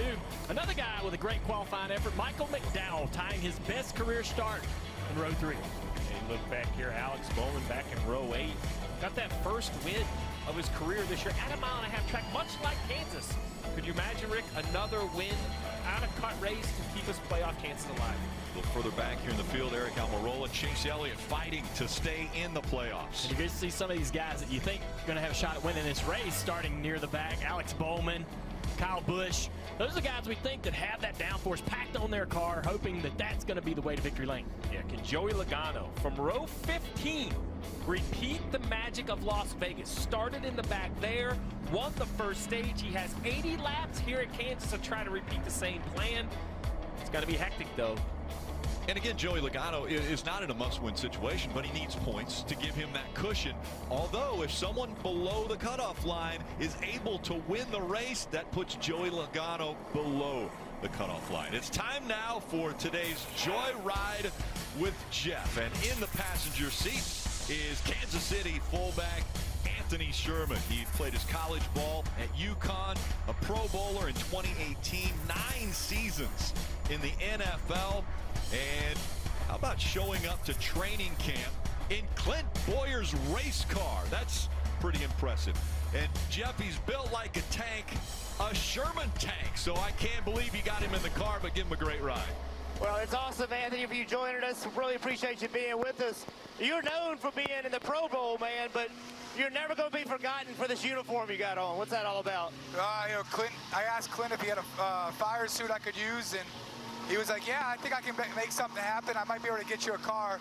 And you know how Clint is, so he took this thing, made it custom, and he told me to cut the sleeves off it. So wait a minute, you know Clint Bowyer and you took his advice? I don't understand that. Well, hey, you know, Kansas guy, I got to take his advice. Well, man, I really appreciate you joining us. This is awesome for us. Gives us a great chance to give athletes like you a ride in this car. As soon as those Toyotas get out of the way over there, we're going to blast this thing off. Let's make sure we warm these tires up, baby. Let's want to get warmed up? Yeah, warm them up. Warm them up. Here we go. So we hadn't quite gotten cleared yet, but when we do, buddy, we will roll. All right. And when we launch it, I want you to let everybody know what you're feeling. This is awesome. This thing is a full-blown race car. I think a lot of people look at this car and they think, well, it's just kind of a show car, but this thing's got real power. Oh, I can feel it right now, you know. You're a big race fan, aren't you? Oh, huge race fan. Watch it every week. You ever think you get a chance to do this? No, I hadn't. You know, I found out last week that they had an opening, and I said, yeah, sign me up, please. All right, so here's what we're going to do. We're going to act like we're doing a restart right here with 2 to go to win the race. You ready? All right, let's do it. Here we go. Oh, yeah. Here we go. Punch it. Oh, on a good line. We're on a good line. Here we go. Woo-hoo-hoo! There you go, baby. Rub it up there. Oh, yeah.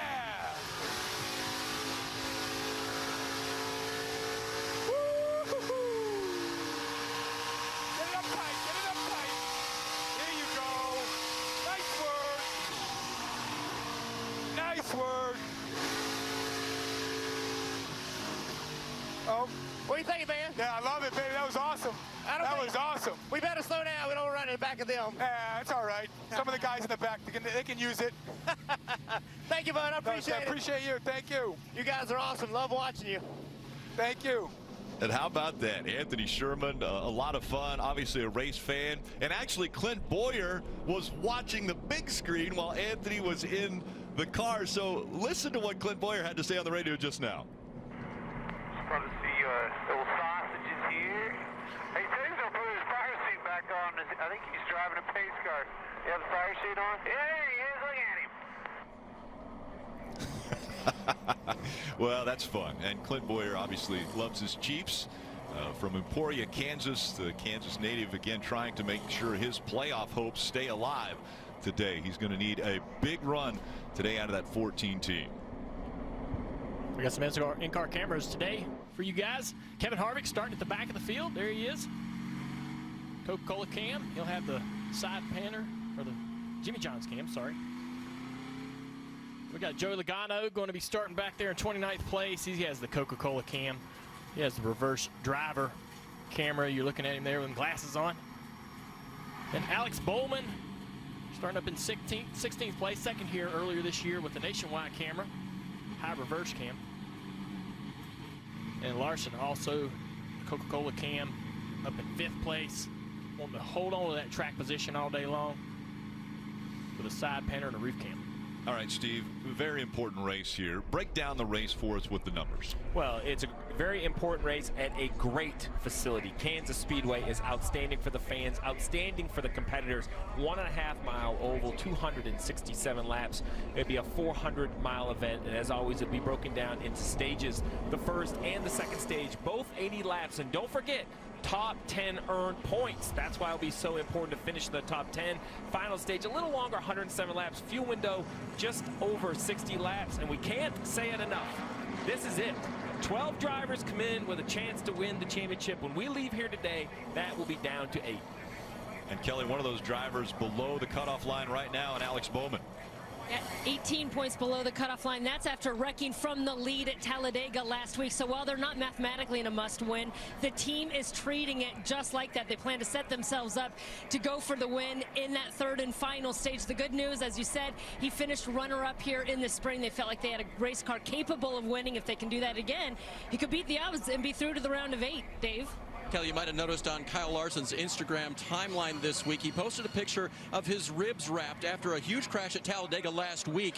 He said his ribs still hurt him coming into this weekend's activities. They hurt after practice, and so I asked him on the intro stage, why are you racing today? Why not hopping out of the car? And he said, because I'll be fine. We hope that he is today, but Kyle Larson running hurt, Marty. Dave, Clint Boyer knows he's in a must-win scenario this weekend. They brought a different package, and they've really run all year long with a lot of downforce. He said, my one concern, it needs to be good in the long run, and we did not make a long run in practice. I'm worried about that. We'll see if the speed shows up when I think it should, Rick. Yeah, looking forward to it, and Clint Bowyer obviously needing that speed. We talk about the pressure of the playoffs. There's nowhere to hide and no time to take it easy and get yourself warmed up for the race. When we see the green flag, they will be 2 and 3 wide right away. The start and restarts will be crazy here. And we have seen it before where the unexpected is almost expected. It's Daniel Hemric. David Reagan making up row 1. Green flags in the air. Ryan Blaney already to the bottom, but David Reagan making it 3 wide with his teammate on the outside. He's going to be clear into second place. Battle for third right behind them. Larson trying to come through. Larson's got a great run. He's going to get on the inside of the 12, almost getting a push from the 6 car, Ryan Newman. What a mess. 3 and 4 wide. Will they get it sorted out? 3 and 4 they do. It looks like pace laps are so organized, but at 180 miles an hour. Now down to the apron. There's no off limits here at Kansas. They can go anywhere on the track. Here comes Chase Elliott. Very aggressive move to the bottom of the racetrack. Passing Ryan Newman, taking a few spots there as well. Blaney looking low on race leader Daniel Hemric. Now using the draft as they go down the backstretch. Hemric trying to shake you. Blaney hugging the white line. Hemric a little bit higher. So many options. You guys mentioned it earlier. Options around this racetrack. And once again, Hemric goes down to the apron. Blaney follows him. So does Keselowski. Keselowski ran the high side 3 and 4, trying to create a ton of momentum. He was able to cut that gap just a little bit. High again here in turns 1 and 2, trying to create all kinds of momentum down the back straightaway. On the straightaways, Rick, to be optimum, you want to be in line, in that draft. In the corners, those spread out. The air is your friend in the corners. It plants the car into the racetrack. So right here, Ryan Blaney, you see following the 8, loses the front of the car a little bit, slides up the racetrack. That'll put him in position to perhaps lose second to Brad Keselowski. Here comes Keselowski in the 2. That white number 2, Brad Keselowski, chasing after the 12 of Ryan Blaney. That's for the second spot. Here comes the 42 of Kyle Larson, looking to challenge the 2 for that 3rd spot. And the drivers we mentioned that started deep in the field, the 22 of Logano, the 4 of Harvick already up. Kevin Harvick plus 11 positions already, trying to get by the 22 on the bottom. Almost working together, I think, a little bit, trying to understand where there's room to move. 42 car into 3rd place there. Here's a move for the lead. 12 car of Ryan Blaney to the inside of Hemric.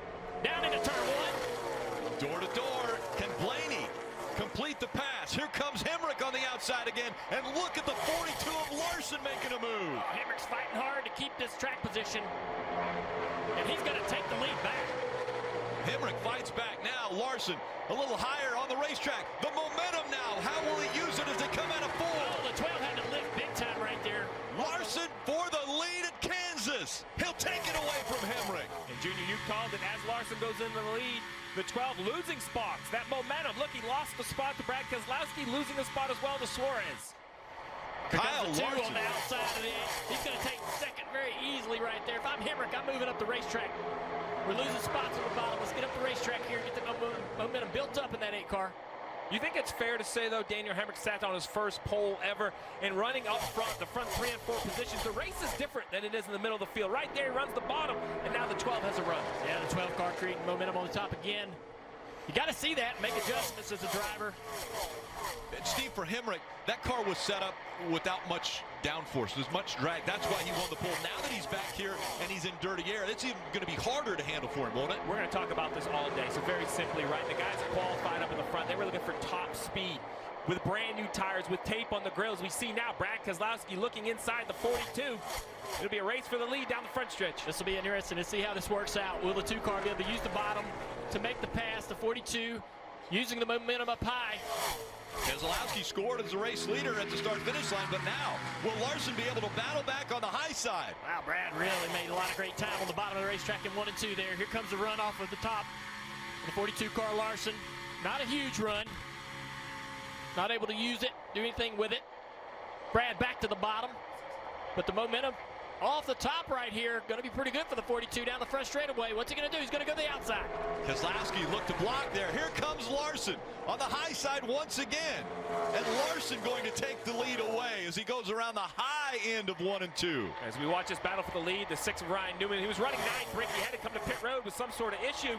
These two, no issue here. Some great racing. You see Newman come to the service of his crew on the right side of your screen. Battling back again, Keselowski in the 2, down to the bottom of the racetrack, trying to make the shorter distance work for him, but it's Larson once again, surging ahead and taking the lead back. So back to that conversation, Rick. If you have low downforce, you have great top speed, but the corners may not be your friends. It may not handle very good. If you have a bunch of downforce, I expect you to drive fast through the corners, but with brand new tires and a lot of grip, your car just may not be as fast because of that downforce. That's a conversation we're going to have all day long, differencing opinions through the field and setups. Looking at these 3 cars right here, though, I think all these guys pretty much are in the same ballpark as far as downforce, being trimmed out, drag on their cars. They all qualified in the top 5. Now they're all running high side down the front straightaway, trying to keep that momentum up. As you turn the wheel, you scrub speed off the car, running down low across the apron. Junior, how long will the tires last? How much fall off will we see out of these guys as the laps continue to wind down? It's hard to say. I mean, we've seen a lot of fall off in this racetrack. They got a new tire here, a little bit harder, a little less grip, a little less speed. The Cup cars did run here on this tire in April. Here's a replay of Alex Bowman getting really loose off of turn 2. Oh boy. Big, oh boy. Big Wow. save right there for the 88.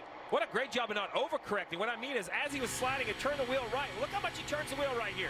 Still 3, too wide to the wall, middle good, out there tight, out there 40%, 40%. Almost the end of the day. I'm telling you. That was so close. That's a wreck that didn't wreck. That was right there. I would gamble He he has got a some little damage, though. Look at He's the got left rear damage to the quarter left rear. panel. That's some pretty severe damage right there, too. We talk about aerodynamics. It's really going to affect how this 88 car, not only its speed, but its balance, Marty. A little bit of damage for Joey Logano as well. He started 29th. He's made his way up to 18th, and we'll see these cars with the extra stacked on downforce be able to make their way late in a run. But he brushed the wall early in this run. Don't think the damage is bad, but certainly something Joey noted. Told the crew to take a picture of it, and they say the pictures look fine so far, but got to make your way through the field. And one of the things about Kansas, you got to run up by the wall. That's one of the perils of this racetrack. You can make contact. But if you are Joey Logano, you see that 24, you see that 14, playoff drivers. You started behind them, you have caught them early in the race, only 14 laps in. That's what it's all about, advancing into the round of 8s. And right now, Kyle Larson, who's already there, still running up front. This October, Chevrolet has teamed up with the American Cancer Society to help save lives from breast cancer. Use hashtag #IDrive4 and Chevy will contribute $5 to help save lives.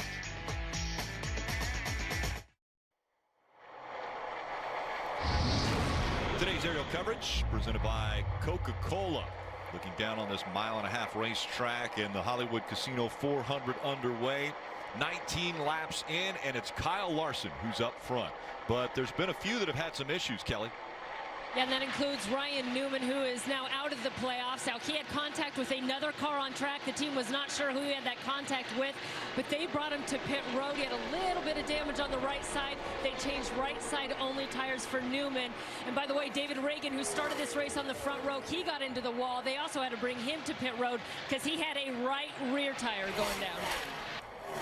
A lot of issues early, but no issues for the 18 of Kyle Busch. We talked so much about Harvick and Logano, who started towards the back. Well, Kyle Busch as well didn't start in his normal top 10, top 12 position. He was almost just barely inside the top 20 to start the race. He's been plus 12 positions, methodically moving his way up, already up to 6th. Currently, that last lap, the fastest lap on the racetrack. His teammate Eric Jones is plus 15 position since the start of the race. William Byron, a car I think that looked really good in practice, plus 11. Logano plus 10, but Logano's kind of stalled out about where he is right now. I think that incident with the wall, maybe the balance of the car not quite where he wants to be. Sounds tight to me. On and off the gas right there down on the bottom of the racetrack. You see, and this is the concern. Not only did they have to breathe the throttle because of the handling, but look at the 21 drive up to the rear bumper. If you do have too much downforce, I'm listening to his throttle right there, part throttle all the way through. If you do have too much downforce, there's nothing the driver can do. It's only going to get down the straightaway so fast. So no matter what you do, Marty, you're kind of a sit and duck if you have too much downforce versus the competition. Yeah, and we've talked about this decision from the 22 team in a scenario where they are above the cut line here in a cut race. Started 29th, Stacked on all that downforce, have only made it to 18th, as you guys pointed out. And Steve, I talked to Todd Gordon, his crew chief, about why he made that decision. Said, listen, I have a very aggressive driver, so I need to put him in that scenario where he can be aggressive, take advantage of his skills. And downforce lets him take advantage of those skills. He can drive all over the racetrack with that downforce. It worked for us at Las Vegas. They won stage 1, as you mentioned, Steve. They got a long way to go to do that here at Kansas. The other penalty of qualifying poorly is you pick towards the back on pit road. Oh, as you hear it, breathe the gas again. Joey get a bit of a vibration. I think off the right front car's been tight. Been tight. He's concerned about the right front tires. Mentioning pit road, he's spinning behind Chase Elliott in front of Eric Jones. So that's going to be something to watch all day. Going to be a tough job for Joey Logano to get on and off pit road. Yeah, I don't think that he's real happy with the balance of the car. I think they can improve that. I'm just surprised that 23 laps into the race that the balance or the downforce isn't paying dividends for them. Struggling right now. Great battle right here. Eric Jones continuing his drive through the field. His teammate Kyle Busch as well. Those guys have caught Ryan Blaney moving into the top 5. Jones trying to take that spot away. Blaney fighting back, though. That's for the 4th position. And here comes the 18 of Kyle Busch. And again, what a run Kyle Busch is on. This is what you were talking about, Steve, where the 12 car, we believe, came here a little more trimmed out, qualified up in the top 5. These cars of the Joe Gibbs stable are a little more downforce, qualified a little poorly, but that's starting to pay off right now as you see the guys climbing through the field rather easily. Yeah, you mentioned that 12 car trimmed out. So that means less downforce, more speed, but the problem is the tires lose grip. Downforce is your friend. If you have less, you're a little more susceptible to handling issues. These Gibbs cars, they've done this all year. This has kind of been their mantra, right? We're going to qualify mid-pack to above average to mid-pack as he slides up. No room, man. Ryan Blaney's got to keep the line, and you see the big wiggle out of Blaney. Another guy on the move has been Kevin Harvick. He's up to 21st, but maybe plateauing right there after starting at the back of the field because of failing inspection prior to qualifying. We heard Marty mention there perhaps some damage on the right side of the 22 of Logano up to the 17th position. Well, here it is much earlier in the race, but you see the 3 move up. Still there. Oh, man. 22 gives him a shot. By himself. There's Blaney at 18, almost clear. He's coming up the racetrack. Oh, man, and that bottom, see, the 18 didn't touch the 12, but being that close together upset that 12 car so much. We saw it a lot in the Xfinity race yesterday. Cars just getting close to each other, almost spinning them out, Marty. Wow, Blaney almost lost it there, didn't he, Junior? What a great battle for him. Right now, Ryan Blaney sitting in the 4th position by 7 1/1000ths of a second last week at Talladega. They were able to get the win, and that advances them to the round of 8. So what does that allow them to do this weekend? Well, Jeremy Bullins, his crew chief, told me, complete science experiment. He said, we need to get better for Texas and certainly for Miami later in the year, Dave. So today is all about learning for those final 2.5-mile races. You see that black and red number 20 now being challenged again by his teammate Kyle Busch underneath, and Busch is going to get that spot back. Talked to Chris Gale, the crew chief of the 20 for Eric Jones, and he said, you'll probably see us do better than our 20th place qualifying shows, as now he'll use that high side again, get momentum on Ryan Blaney and get by. Why? Because in traffic yesterday in practice, they spent a lot of time in traffic, and Eric Jones was confident about his race car. That's been the big change, has been during practice. They practice like they're racing out there. It's no longer one car seeing how fast they are. It's seeing how they do in the wind, because when you got like this situation, the John Deere Gator 3-wide moment, it's been a 3-wide moment almost since the drop of the green flag here in Kansas. It has been incredible. Grab an ice-cold Coke and buckle up. You're watching NASCAR on NBC. It's Monster Energy Cup Series playoffs from Kansas Speedway. Kyle Larson up front right now with Suarez running second. Just took that spot away from Brad Keselowski. And so now it's Daniel Suarez that's on the move. And right now Daniel Suarez might also be on the hot seat at Stewart-Haas Racing because of the 4 drivers there. He's the only one who doesn't have a contract extension yet, and everyone continues to look at Cole Custer, who's driving in the Xfinity Series, a great Stewart-Haas Racing driver there, looking for a spot in the Cup Series. Now the 20 car, Eric Jones sizing up Brad Keselowski. He's going to probably take that position away from Brad, as Brad, much like his teammate Ryan Blaney, is starting to fade back through the pack now. As we see these cars get on the long run, the cars with the downforce score forward, the cars without it go backwards, Marty. Hey, Junior, in that last commercial break, Joey Logano came to pit road. He talked about a vibration. That vibration was getting worse. He is now 2 laps down in 33rd. They did confirm it was a loose right front wheel for Joey Logano. Now, they were torqued on pit road. I talked with Raymond Fox, the car chief. They were torqued on pit road. That wasn't the problem. Remember, Joey made contact with the wall, so thinking that something in that process might have made that right front come loose for Joey Logano, but they did confirm a loose right front wheel. Now, Steve, how do you play the game if you're Todd Gordon, down 2 laps in 33rd and below the cut line? Well, politely, I don't buy the story. A tight wheel doesn't come loose. A loose wheel becomes more loose, becomes an issue for the driver. It happens. I'm not blaming them. I've had them as crew chiefs. We saw one yesterday in the Xfinity Series race, so those mistakes happen. But look what it's done to the points. Currently 12 below. This is exactly what the 22 has not wanted. What a round. Took the green flag at Dover in the garage. Ran well at Talladega, accident. They came in here plus 18, thought it could be safe. Currently 12 below. Nothing has gone right for the 22 of Joey Logano. Can this race go right? Can they be fortunate enough to not get caught by a yellow here? That's what they're looking for, Rick, is to have this stage basically play out, have everybody come to pit road. Another problem here for the 88 car. Ever since he's had that issue off of turn 2 and got that damage in the left rear, car has really been struggling. He's already lost a lap, back in 25th place. I think that his race started maybe not as a must-win, but it's become one as he's lost this lap already. The one advantage for all of these guys is that halfway through this first stage, I expect green flag pit stops to be closing in very quickly. Basically, you split the stage up, and there you go. On cue, the 2 of Brad Keselowski slows down, takes the hard left-hand turn down to pit lane. Got to get down to pit road speed, and now it's about execution for his crew, Kelly. And they've had good execution on pit road. Brad Keselowski, as high as second, started to fade off there at the end. He said he was just getting too loose on both ends of the racetrack. You saw the wrench go in for a chassis adjustment along with 4 Goodyear tires and some Sunoco fuel for the 2. All right, so Joey Logano didn't drive the pit cycle because he was too far back. Now, Brad Keselowski was running inside the top 5. He may force everyone else to come get those brand new Goodyear tires because about a second and a half slower on older tires. You don't want to give that time up. As we say that, here comes his teammate, Ryan Blaney. I see Truex, Suarez, a bunch of cars on pit road for their first green flag pit stop of the day. Marty? You see both of those cars coming down pit road. Ryan Blaney, top of your screen. Martin Truex Jr. on the bottom. Blaney saying his car is tight between turns 3 and 4, much better in 1 and 2. So he's wondering if the wind is having an effect there. That's been a factor all weekend long here at Kansas. Martin Truex Jr. said he started loose, got tight towards the end of the run, and he told Cole Pearn, I need that center turn to last longer for me into the run. That's where my weakness was at the end of the run. For Clint Bowyer also on pit road, he said his car was way too tight, but did make some nice progress during that first run on the longer run. That's what he's worried about, Dave. Kevin Harvick made progress as well. He'll get an air pressure adjustment here. 4 Goodyear tires, Sunoco fuel. His car was a little bit on the tight side. Stop looked a little slow in the left rear. Won't hurt you as much. Look at here, riding on board with the Jimmy John's in-car camera. It won't hurt you as much on the green, as silly as that sounds. You can't lose as many positions. Marty.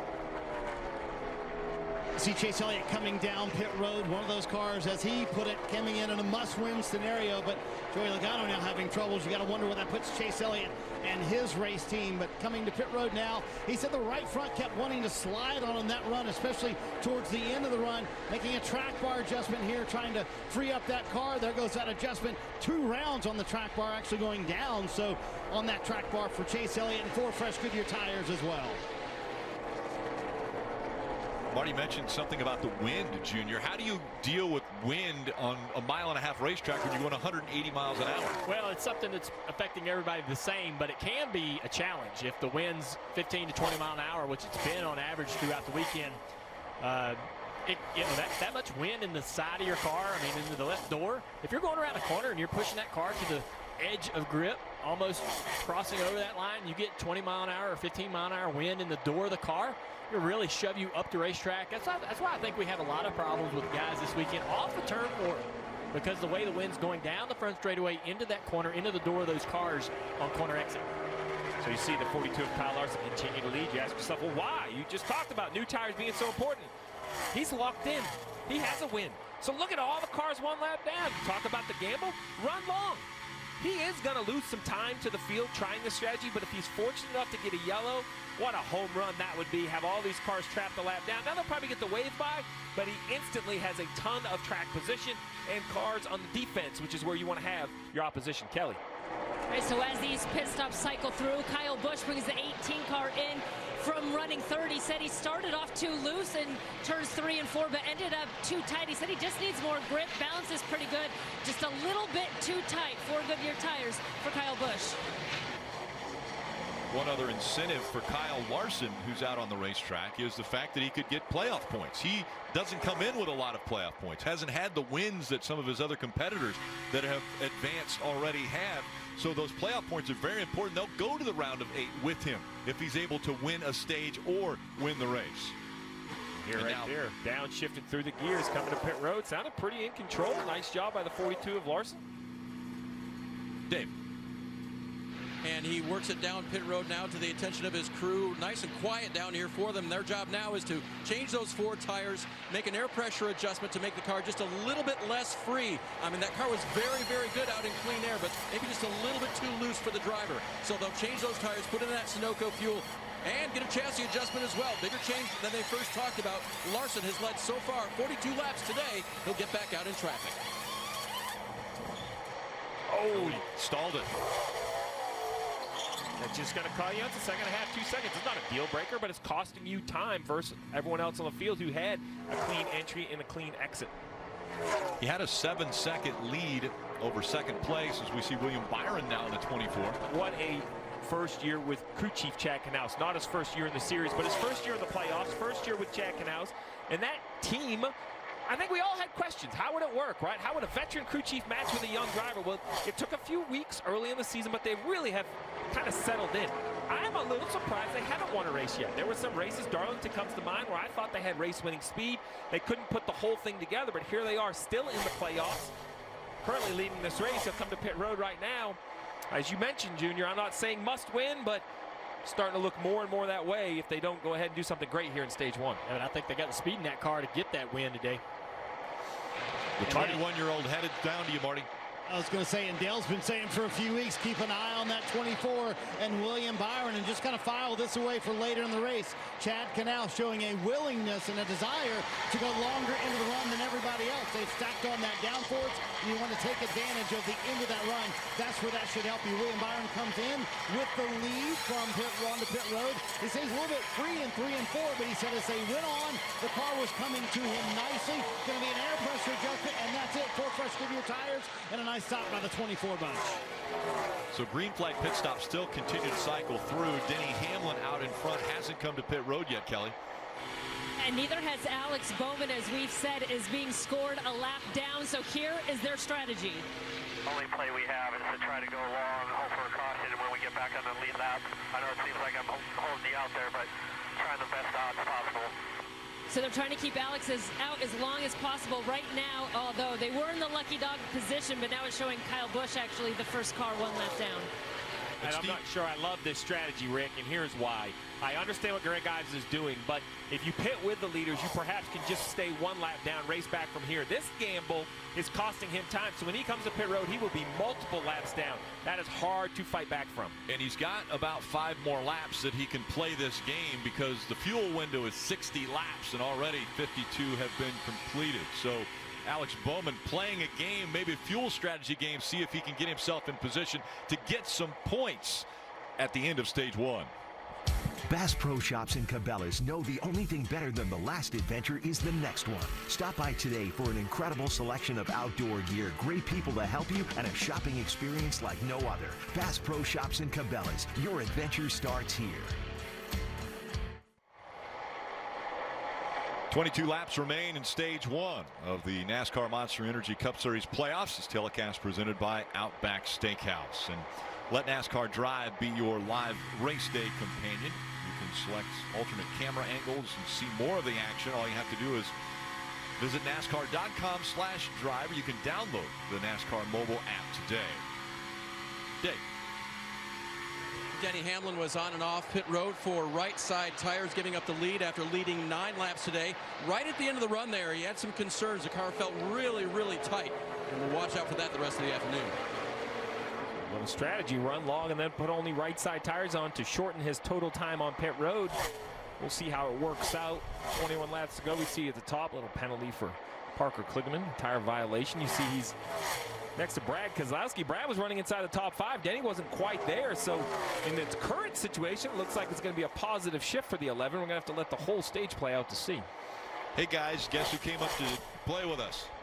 The guy that was joyriding earlier with Anthony Sherman. We got Jeff Burton back up here in the booth. I thought when I got up here you would all have your sleeves cut off. Well, our arms aren't nearly as big. Well, my leg's about as big as his arms. I did. Kyle Petty made me aware of it. Although he had no sleeves, he did have gloves on in the car, so that was good. Yeah, that's Anthony right there on the right, enjoying the race from on top of the 11 box for Denny Hamlin. What a cool guy, fun to hang out with, talk to. Glad he's out here with us today.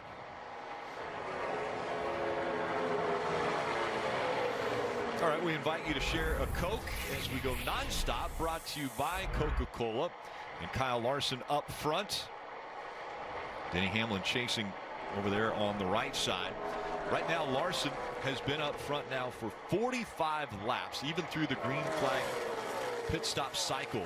It has cycled through. Larson is up front. Suarez running second. Kyle Busch third.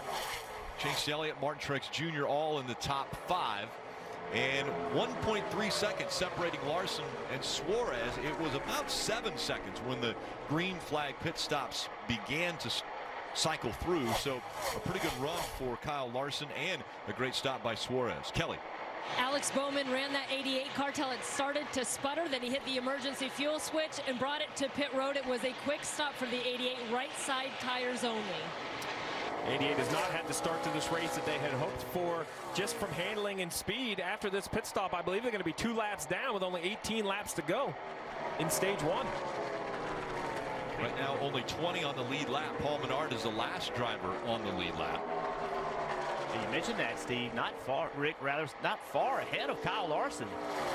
It's Kevin Harvick. Kevin Harvick is the next car that Kyle Larson can get to here. So Harvick's got to get going once the 42 gets by Menard. Marty?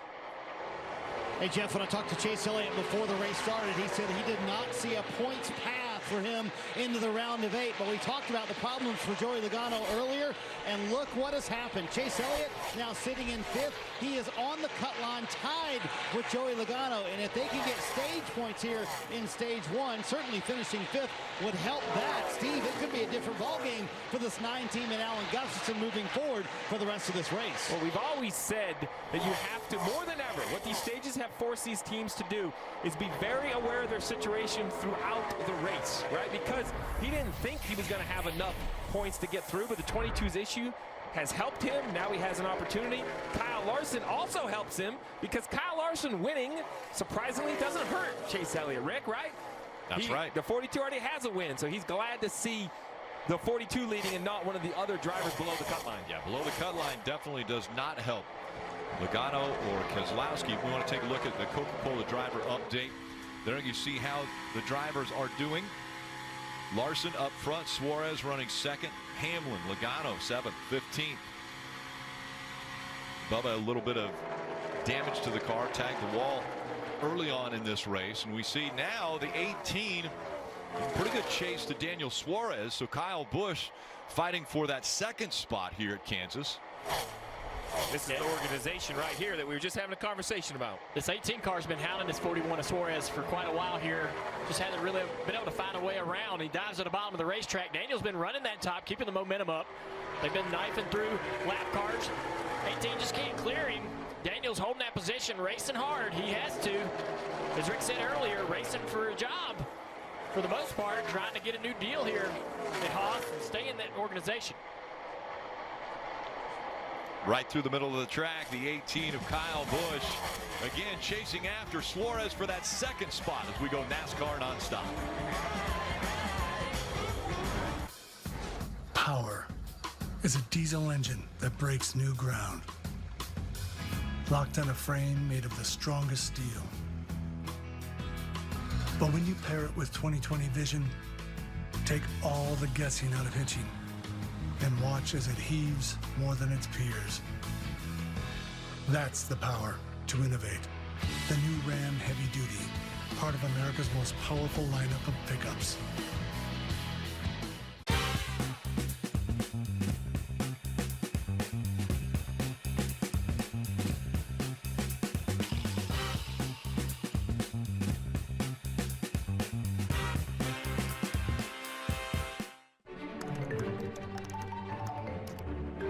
You spend days researching bed sheets. And weeks picking a dog bed. So why would you settle for just anything? Just do what you do with everything else. Ask the internet. Ask your friends. Ask your coworkers. We're pretty sure they'll send you over to us. Because we're not just a bank. We're an ally. Ally, this is Pamela. How can I help you?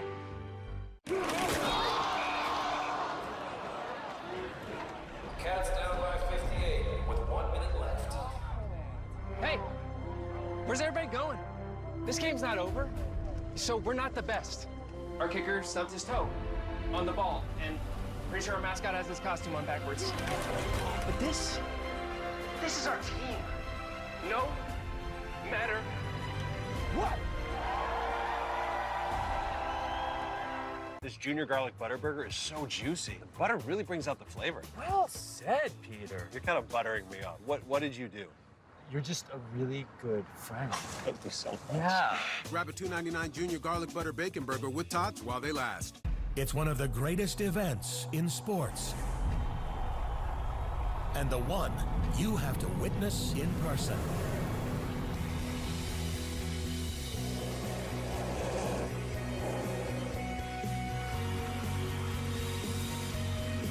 This is the Daytona 500. Get your tickets today at 1-800-PIT-SHOP or Daytona500.com.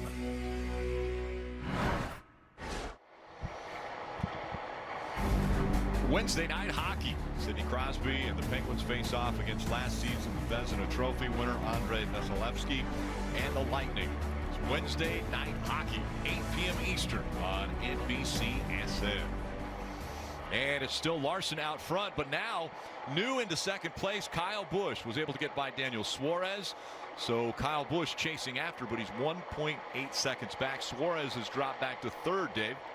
But what a nice run for him, including that 8th place qualifying position. When I talked to Billy Scott, his crew chief, about that, he said, yeah, we're surprised. We put downforce in that car after qualifying, so that was a nice surprise. Meanwhile, up front, Kyle Larson in the 42. Have you ever done anything with damaged ribs? Now, Kyle doesn't think he broke any ribs last week at Talladega, but he definitely has some bruising that causes him pain. If you sneeze or if you cough or whatever you do, as we see Ryan Newman with trouble here, if you sneeze or cough or anything, now the caution's out. It hurts, Rick, and Kyle Larson is leading this race and possibly winning stage 1 with damaged ribs. Yeah, 6 laps to go. The caution comes out. That saves Harvick from going a lap down. He would have been the next car to go a lap down. You see how much damage the 6 car has. Here he is on the bottom racing with Ricky Stenhouse Jr. Contact, big hit into the wall. Same team, by the way. Yeah. Ricky Stenhouse Jr. will be moving over to JTG Doherty Racing. And now the contact between the teammates puts the 6 into the wall. See right here, the overhead shot. I think Ryan thought that Ricky was going to be a little further at the racetrack. Shot from Kyle Larson. Kyle's like, no, not in front of me. The wall here in front of you. Stay high. Just keep coming. Stay high. Yeah, I think Newman was expecting Stenhouse to be a little further up the racetrack. That's what it looked like to me. Guys, this is a huge moment in this race. It starts with Alex Bowman. Greg Ives, I thought running long would cost him a lap. Greg Ives with 2 tires countered that strategy, stayed 1 lap down. That is huge for Alex Bowman. He could take the wave around here, knowing it's only 4 laps to the finish, get back on the lead lap if he chooses, if everyone pits. But either way, only being 1 down. Another huge break for Joey Logano in the 22 junior. He was not going to be in the points, currently running 15th. Well, now, who pits? Who doesn't pit? 5 laps to go in this stage. We're going to see a restart, and points will still be awarded at the end of the stage. Not a lot of debris on the racetrack, so Steve, there's a chance I think they could get going. Oh, I think we're going to see a 2 or 3 lap shootout, probably 2 lap shootout. So now the question is, are you racing for points or are you racing for the win? I expect Kyle Larson to come to pit road. What does Joey Logano, what does Kevin Harvick back in 18th do? I'm not sure on old tires you can stay out. I think you'd be a sitting duck, perhaps get run over if not wrecked, but you know, maybe there's a gambler on pit road. Kelly. And you see the 18 there of Kyle Busch coming in second position. He said his race car's really pretty good. The rear grip on entry to the turns really good, but then he gets just a little bit tight center off. The tightness, his biggest issue, Marty. Chase Elliott coming down pit road. I kind of thought they might stay out and try and get some stage points here. He said it's better, not quite as loose on the left-hand side of your screen. And you see another track bar adjustment, not as big this time. Martin Truex Jr. also going to make an adjustment. He said his car was good in 1 and 2, but he couldn't hit 3 and 4 the way he would like on a consistent basis. Track bar adjustment for those guys as well. For those who pitted, Kyle Busch wins the race off pit road, Rick. Well, the race off pit road was big, Rick, but how about this? Blaney, Boyer, Logano, Stenhouse Jr. all stay on the racetrack. Old tires in front of new tires for a shootout when we come back to Kansas. Coming up on a 2-lap shootout from Kansas, listen into the 14 radio. Got a few that stayed out behind us. It's only going to be like 1 or 2 laps to go on the stage. Figure it's worth the gamble here to get the points. All right, points very important. He's below the cutoff line right now, and you get 10 points for winning the stage on down to 1 point for finishing 10th in the stage. Joey Logano also stayed out. He's going to restart third. Yeah, I just don't think that inside line's where you want to be on this restart, Jeff. That outside line's got the opportunity to create momentum in 1 and 2. How will the older tires hold up? Blaney, Boyer, Logano did not come to pit road. Up through the gears they go. 2 laps to go in stage 1. Stenhouse did not get a good restart. That's going to allow Joey Logano to jump in that outside lane like you talked about, Junior. Huge advantage of Logano right here, I think. And how about his teammate Ryan Blaney blocking him? Blaney already on to the round of 8. Logano fighting to go to the round of 8. 5 wide. Here they come. The 41 on the inside. Suarez trying to take over the lead, but the 9 of Elliott pushes the 22 up front. And look at the 14 falling back. That gamble not paying off for him, but the 22 has a huge opportunity to get these points. Big, big championship implications for Joey Logano as he has 1 lap to go, trying to stay in front of Chase Elliott, also fighting for his playoff hopes. Chase Elliott with a big run, though. He's able to close the gap on Logano.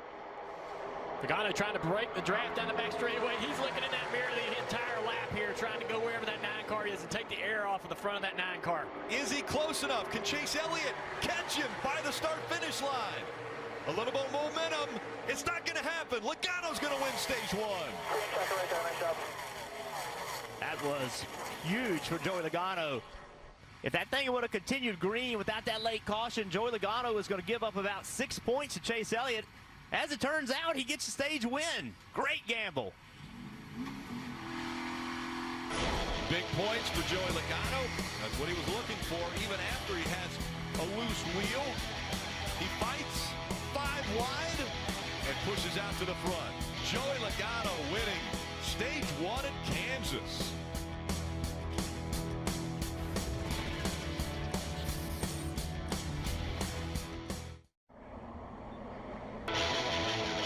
NASCAR on NBC is brought to you by Outback Steakhouse. Aussie rules. Toyota. Let's go places. And by Bank of America. What would you like the power to do? Stage 1 results.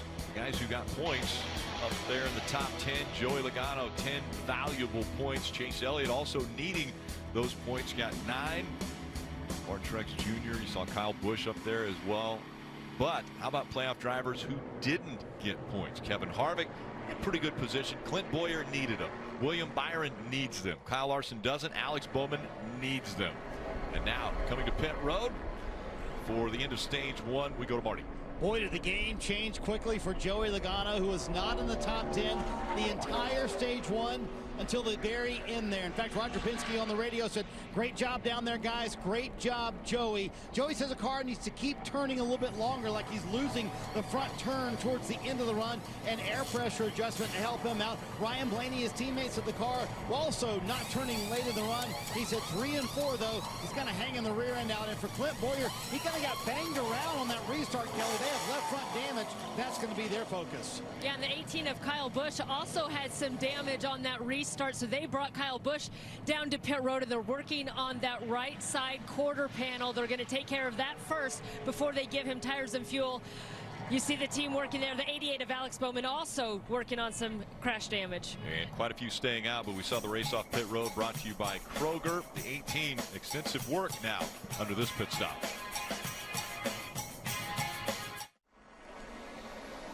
About to start stage 2 of the NASCAR Monster Energy Cup Series playoffs from Kansas Speedway. This telecast presented by Outback Steakhouse. Hey, Rod, presented by Toyota. Oh, Rick, this is going to be a fun one. We've got so many different players here from Kansas City. You know, it's a huge sporting town. Andrew Sherman, you were out there earlier with Jeff Burton. Do you see the race differently now that you got to go out there in the car? Oh, 100%. I mean, you going that fast when there's no one else on the track, and then you add another 40 guys out there going the exact speed trying to get past you. So it's a little bit different sitting in that front seat. It for sure is. Billy Butler, former Royals player. I know you were at Talladega last week. Yeah. Who's your pick for today? Clint Boyer. I'm just a big fan and got to talk to him before, and he came in the clubhouse all the time whenever we were playing, and he's a great guy. Just hoping he can make a good push for the race today. And Andy bought Anthony that fire suit. Yeah, we've got Illy and Gerso from KC Sporting KC, the soccer team. Guys, have you been to a race before? What do you think? This is amazing. Nice weather, fantastic atmosphere, and being able to watch hard work of a team is awesome.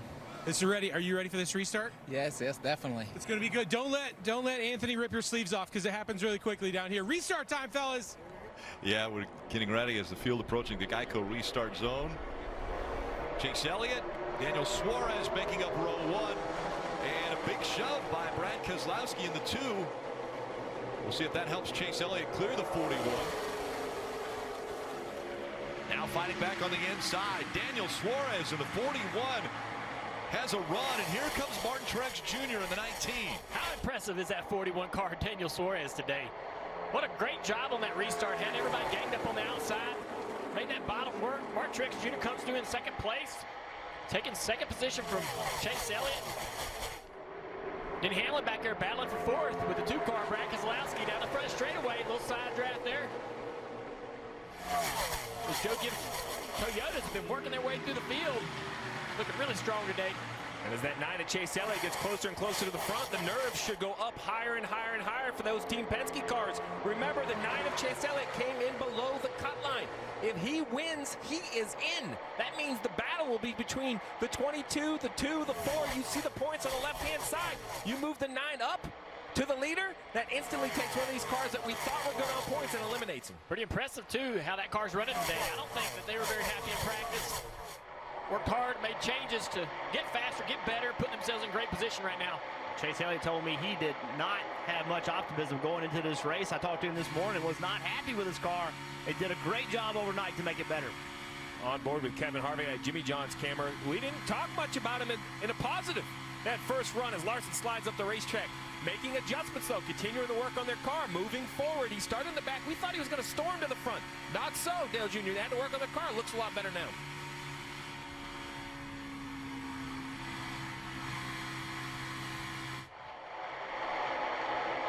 There's the one of Kurt Busch getting a little shove from Eric Jones, and maybe a little bit loose also. Eric Jones trying to hit him, just push him down the back straightaway, get him moving with a little more speed. Now they'll jump up on the outside. They'll be 3 wide on the exit. And look at the run that Harvick had. Eric Jones is going to use that outside lane with some momentum. Harvick trying to fight on the bottom. So much more difficult on the bottom because of right here in the corner. Watch this 20 car. Carries more speed on corner exit, but Harvick's still able to kill him, but knows the closing rate's big, so moves out of the way trying to avoid contact. Right behind these guys, at 24, William Byron has passed the 1 car, trying to close in on this battle. Dave.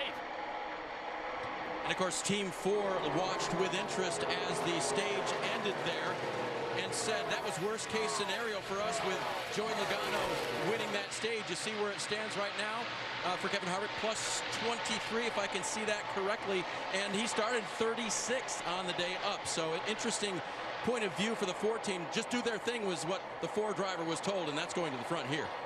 Guys, 267 laps, and it's going to take all 267 laps. That first stage looked pretty straightforward for 75 laps. That last yellow, Burton, you talked about it. Changed the complexion completely of who scored points, who is up front.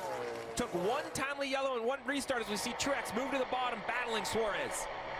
Now, Martin Truex Jr. and this team, you're going to have to contend with them on these mile-and-a-halves. How about that run on the bottom? Watch him drive in the corner is going to clear the 41 on corner entry. Martin Truex Jr. is extremely happy with his car right now. Truex Jr. out front at Kansas now. And somebody we saw in the front earlier, Kyle Larson, his car, now that he's gotten behind other cars, has gone away from him. This is off turn 4, trying to stay in the gas. Look how out of control he gets right there. Kyle Larson does not have the same driving car he had early in this race when he drove away from the field. Marty. And is it a surprise, Rick, that we see Martin Truex Jr. up front at 1.5 miles? But honestly, Cole Pearn told me this morning, everything we did at 1.5 mile tracks earlier this year was 180 degrees from what we needed to be doing. We had to learn this year, and they have been dominant at this type of track throughout Martin's career. But this year, just 2 wins at 1.5 miles. Martin told me we're starting to figure out the program. It's taken this late into the season. Everything is so sensitive with this package at 1.5 miles, but I think we're where we need to be. It could be a championship favorite at Miami the way they're running. Yeah, Marty, when we talked to Martin on Friday, he mentioned racing has changed so much to where you used to work to get your car to work on the bottom of the racetrack or maybe the middle or the top. He said it has to work everywhere now because you can't run the same line that the guy you're trying to pass is running. You mentioned how racing has changed, Rick. Well, the restarts, racing has changed as well. This is that restart coming to the end of stage 2. Look at right here. That's the 18 of Kyle Busch moving up the track. Clint Bowyer moving down. You see the contact. Both cars had to come and do pretty extensive repairs, Junior. That right rear quarter panel, you know how sensitive it is. You felt that damage before. Kyle Busch taking time to fix that. Clint Bowyer, the left front fender. That was the work that was taking place on pit road for Clint Bowyer. And Kyle Busch now running in the 13th position, 6 seconds back. There's a good side-by-side battle. William Byron, Kevin Harvick. William Byron marching through this field, doing a really good job right now. Has a really fast race car. Marty. And Jeff, I think the sneaky player in all of this is certainly William Byron. They were so good on that first long run. Chad Knaus went further than almost everybody else on that first round of pit stops. And William has been very happy with the car. And he says the car gets even better, Jeff, the longer they run. So William might be a player in this thing for the win before it's all over. And that would really turn the playoff picture upside down. This morning, William Byron told me that his car was really good in practice. And it was so good that he was on full offense all day long. That was the plan. Full aggression, full offense, go make something happen. He needs to win. He's running 7th right now, chasing after Martin Truex Jr.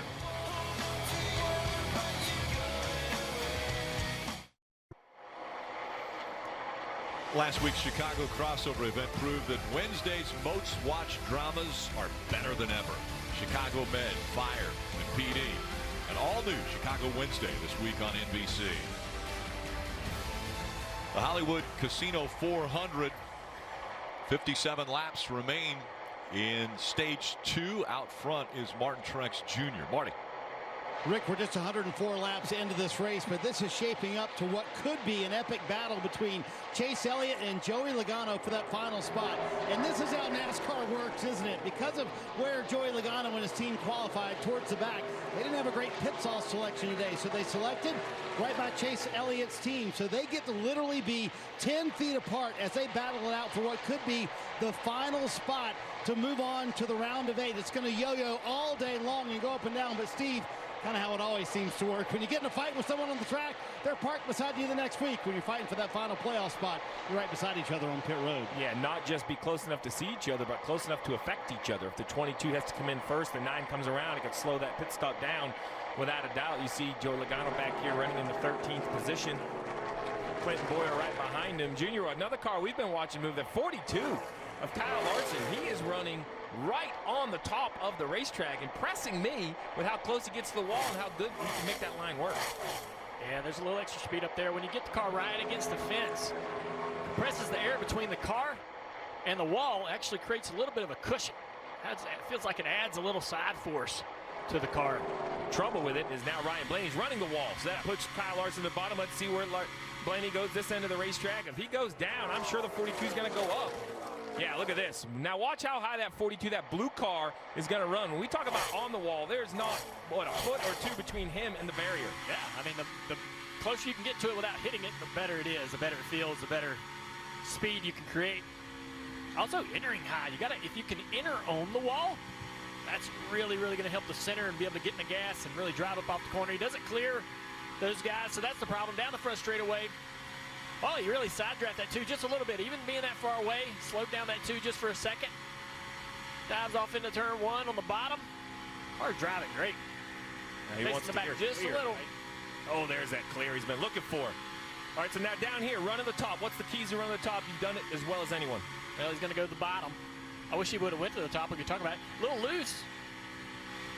I mean, listen, the guy runs the top for 15 laps. Now he's going to run the bottom when we're on board. Come on, Kyle. I think the car's turning well enough that he understands he can make more time running that bottom. Now, if the car is a little bit tight and he has to come off the gas a little bit, he needs to run that top. So he enters almost on the fence. So he's already there, already taking advantage of that cushion up high, that air, that side force gain. Just never really comes out of the gas, where on the bottom of the racetrack, he has to lift a lot. Oh, man. Tried to get the gas real hard there, upset the car just a little bit, but this race fans right here, running the fence, one of the best things you're going to do in a stock car today. And this guy does it better than anybody. And look how it pays dividends, right? He catches the car in front of him on the straightaway. There's just so much momentum running the top. This would be a great shot right here. Look how fast this 42 gets down the back stretch compared to the cars in front of him. He just rockets off the top of the corner. It's a lot of fun, especially when the car is working really well. And he'll work that entry up even higher. You know, he entered really high, right? But there's a couple more feet there. A couple more feet, about a half a tenth, maybe even a whole tenth on the long run. And he'll continue to get more and more aggressive with that entry. Well, we saw that Jimmy Johnson, the 48, had to come to pit road. This is why. Joey Logano in the 48 racing on the racetrack. And you're going to see the 48 just gets high and makes contact with the wall. And we've seen that out of many cars. You see the damage. The team has to come the right rear. The Goodyear worn off the right rear tire. They have to come to pit road, not only for a pit stop, but extra time to repair that damage. Here's some other heavy racing. Denny Hamlin, Eric Jones, Daniel Suarez, and that orange 41 car. The 2 Joe Gibbs cars right behind him. Joe Gibbs came to play today, man. They have cars, all their cars running really well. Kyle Busch lost a little track position, but was moving through the field early in the race. These 2 guys right here battling right behind Suarez for 4th place. I think once they settle that, they'll get around Suarez rather quickly. They're much quicker than he is at this particular point. I like what that 11's able to do right there. Run a lane lower. That's impressive. Keep the air on the nose. That's going to pay off. He's going to get to that quarter panel. And draft this double zero right here a little bit. Landon Castle. Try to create a little more speed. Dive down into turn 1. Shorter distance. It's going to drive right around that 41 now. His teammate saw that. He's going to try to do the same thing. Steve, run in the middle here. Come up with the corner. Side draft just a little bit on this 41. So that's a side draft. Not aggressive. Late in the race, they'll be a lot more aggressive. A lot tighter and closer together. So for the fans at home, they hear drafting at the super speedways when you're in line. The side draft, you're not going faster. You're actually tugging that other car back, right? Yep. Slowing down the car you're trying to pass. Imagine the air comes off of these cars and it creates a wake, like the boat creates a wake in water. So you can get up alongside the quarter panel of that car and draft a little bit, just like you can on the back. Dave. And you see Suarez now going to the bottom after getting passed by those 2 cars in the middle. And what I find interesting about that is Suarez crew chief Billy Scott told me this morning, the middle groove, that'll be no man's land. Well, unfortunately, running high and low for Suarez, not working for him right now. Those 2 Joe Gibbs cars get right through in that middle groove. Well, just like Dave's report, you see Denny Hamlin missed the bottom, ran the middle, and the 20 of Eric Jones caught 2 or 3 car lengths. 46 laps to go in stage 2. Green flag pit stops coming up when we come back from Kansas Speedway.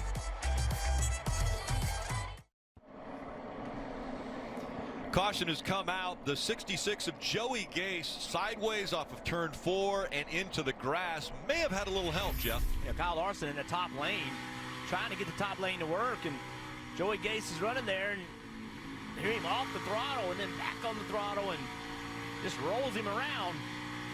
I think Kyle Larson is saying, look, dude, we want to be up here. Like, you're multiple laps down, be in a lane where the fast cars aren't. Kyle Larson had had enough. Yeah, you heard the throttle of the 42 car. He lives here. He lives. Then he's like, no, I've had enough. Yep. And throttles up, and sends him around. Yeah, I've been watching for several laps, 66 car in the high side in front of a lot of guys there. Dave. Pit road, a busy place now. The third place running Denny Hamlin will bring that car down. You see him on the top of the screen there.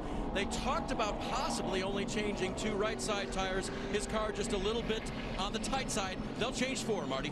Chase Elliott comes in running second. They're making the car better throughout the day. He said it built free during that run, especially center exit. Going to be an air pressure adjustment for that 9 team. Martin Truex Jr. said, hey, I don't have anything to tell you. I'm pretty happy with my car, Rick. And pretty good race off of pit road. 3 wide, actually back for about 5th off of pit road. Now it's 4 wide. And holding position 1 through 5.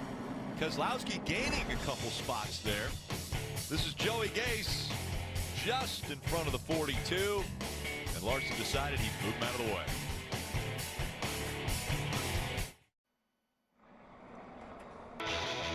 NASCAR on NBC is brought to you by Coca-Cola. Share a Coke this season. Ally. Do it right. Applebee's handcrafted burgers. Now that's seen good in the neighborhood. And by Progressive. Stay on track with great race at Progressive.com. Monster Energy Cup Series playoffs from Kansas Speedway continuing, and the guy who had been up front for 60 laps, Kyle Larson, not only involved in the most recent incident, but also a pit road violation. That is an uncontrolled tire. Safety violation there, and so penalty for Kyle Larson. Kelly. And Kyle Busch also made a second trip down pit road under that caution because he had a throttle that was sticking. He said it was sticking from the 50% to full throttle mark, and it became, quote, undrivable. So you see him, they went under the hood. Steve, they said they had to cut the boot. Well, now that they've sent him back out there, he's saying he has a really soft pedal, and he feels like the return springs are gone. So they haven't quite gotten this thing right for the 18 of Kyle Busch. Yeah, so the boot, I imagine, would be a protective covering somewhere around the return springs or the slides. TRD, a great company to work with, but they don't lay all their parts and pieces out for me to look at, and I don't blame them. So I haven't seen their specific throttle assembly, but you try to protect it from tire rubber, so sometimes that can get a little caught up. The concern is if it's very light and the springs are broken, can they nurse this to the end? I mean, only 13 points above. He's fine if he stays on the racetrack. But if this turns into a mechanical failure that takes them behind the wall, this could be a huge story through the rest of the race, Rick. Since we're already in the back, we got 42 laps left here. Be really careful with your upshifts. They're talking there as we come up on 40 laps to go in stage 2. Field approaching the Geico restart zone once again. Truex Jr. and Elliott side by side. Truex Jr. at the bottom of the racetrack, getting some help from his teammate Denny Hamlin down the front straightaway, building up speed through the gears down into turn 1. He's clear. Look at Brad Keselowski to the top. Oh, the 20 car has to get out of the gas, lose a lot of position there. 4 and 5 wide again down the backstretch. I think Brad Keselowski had to go to the top to avoid a problem with Eric Jones. I don't think he meant to go there. Because Eric Jones clearly was some sort of an issue. Rush hour traffic at Kansas Speedway. Mark Truex Jr. up front, Hamlin running second, Suarez, Harvick, Chase Elliott all in the top 5. And now you see what it's like back in the pack. Kyle Larson and Kyle Busch have to work their way through that mess. Look at it. Just not where you want to be. And then if you think about Kyle Busch with the throttle, that's acting very strangely. That makes it very difficult to drive that race car.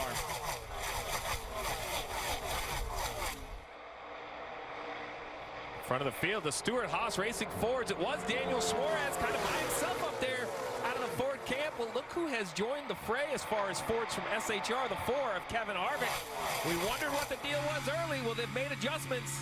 And here it is, moving up inside the top 3 with that pass on Suarez, looking to try to get by Denny Hamlin right here. Look at that wiggle out of Denny Hamlin's car. Here at much the throttle. Kevin Harvick had to roll way out of the throttle when Denny Hamlin rolled down in front of him, took all the air off of his car.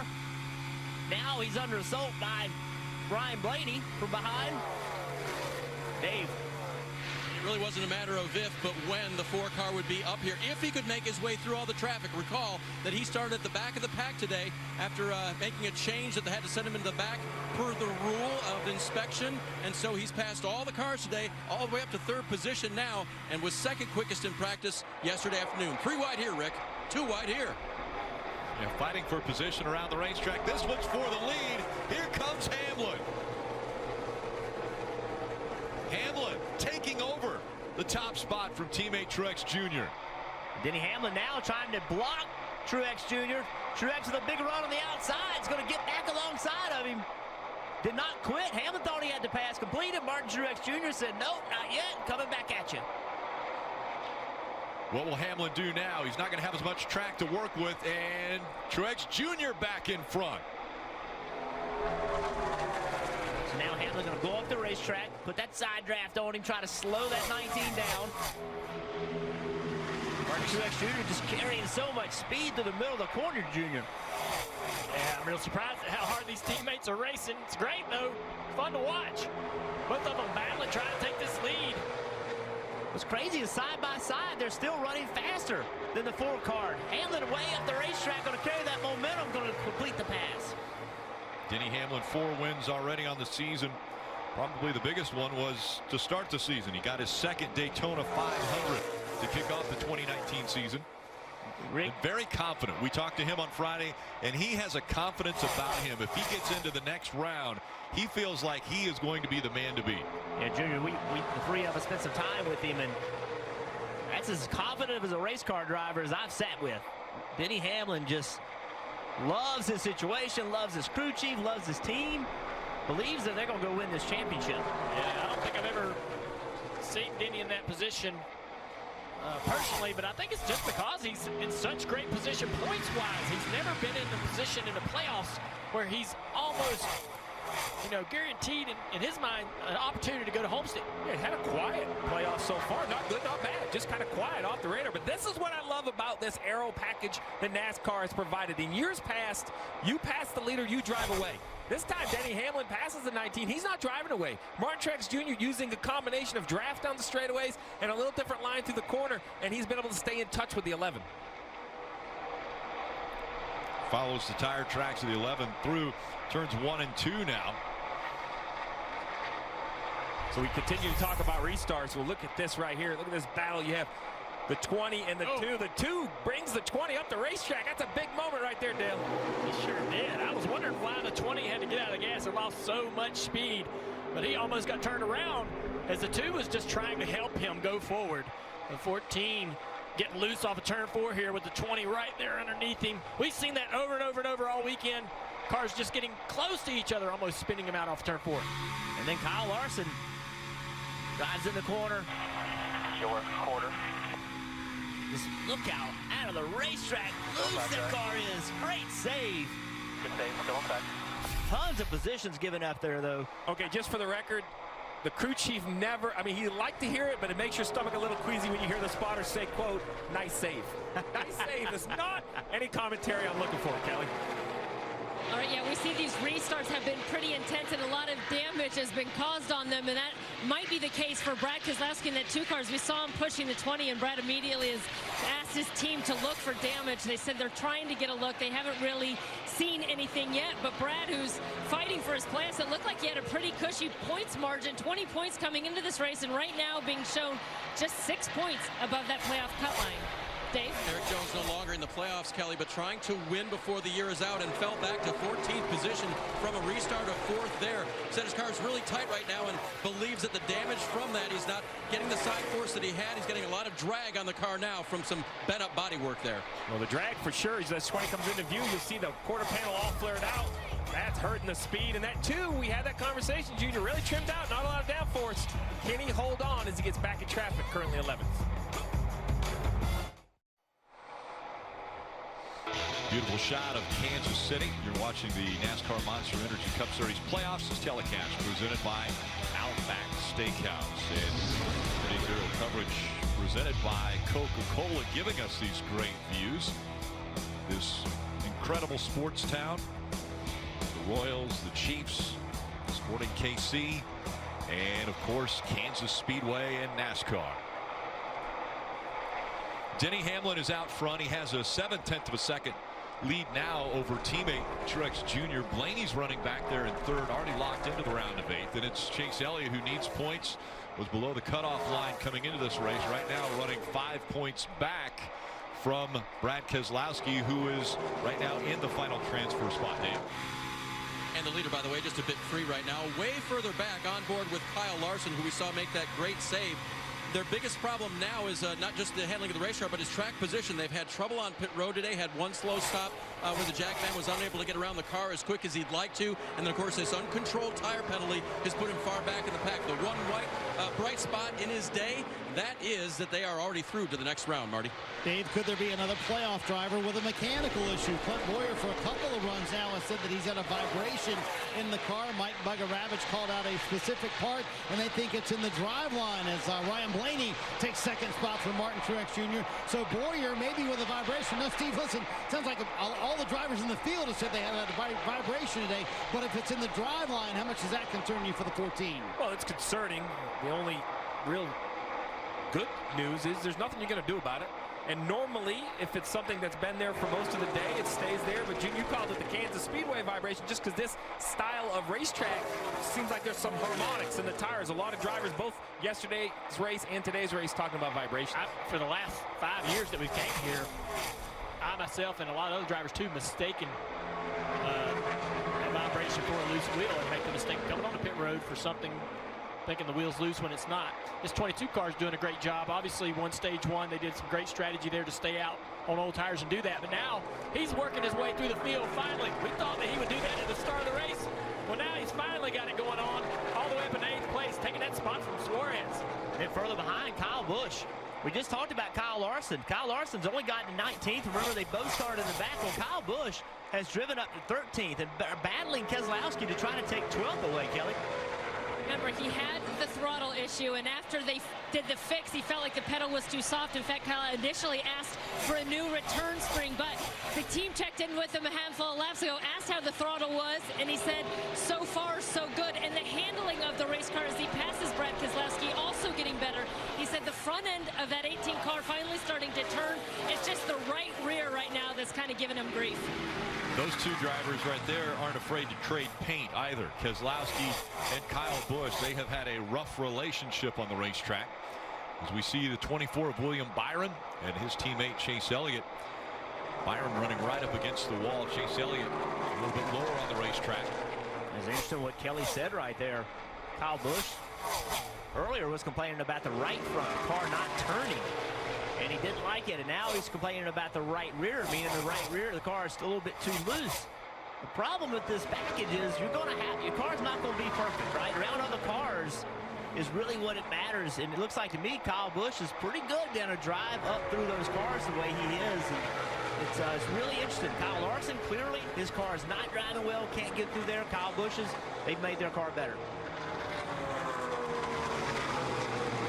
25 cars on the lead lap. We see Eric Almirola now over doing a little side drafting on the 2 of Keselowski, trying to pull that 2 back. And Almirola right on the bottom of the racetrack trying to clear the 2, and it looks as though he will as they go down the backstretch now with the momentum. Well, Keselowski trying the crossover move. It looks like he's going to stay content with running back behind the 10 with 16 to go in the second stage. Talked about the Penske cars and Ryan Blaney running second. Teammates having some good runs as well as Logano climbs to the field. But one of the cars associated with Penske, the Wood brothers, number 21, of Paul Menard, running up in 7th place right now, having probably the best run that they've had all year, wouldn't you say, Steve? Yeah, and this is the closest I've seen this 21 run with the other Penske cars. You talk about how they're affiliated. Menard seems just to have an okay year. Announced that, hey, he's all done, right? This is going to be his last year. He's going to step aside, let Matt Benedetto take over this ride next year. But here he is running right in the mix with the other Penske cars. In that 7th spot, and a week ago it was neck issues that had him out of the car. Matt Crafton subbed for him as we go NASCAR nonstop. Hamlin up front. It all comes down to a single defining moment. When a plan stops being a plan and gets set into motion. Today's Merrill can help you get there with the people, tools, and personalized advice to help turn your ambitions into action. What would you like the power to do? A Sports Equinox is coming. 4 sports, 1 day, 1 contest that's free to play.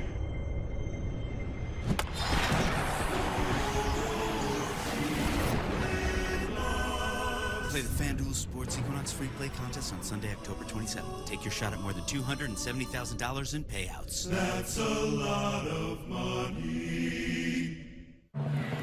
Kentucky 85! They said he couldn't do it. You can't just introduce your new, delicious Kentucky Fried Wings in a football game. But he did it. Introducing my new Kentucky Fried Wings in a football game. Now available in Buffalo, Honey Barbecue, and Nashville Hot. From the creators of Rudy 2, Rudy 3. He's still Colonel Sanders, but now he's got wings for sale.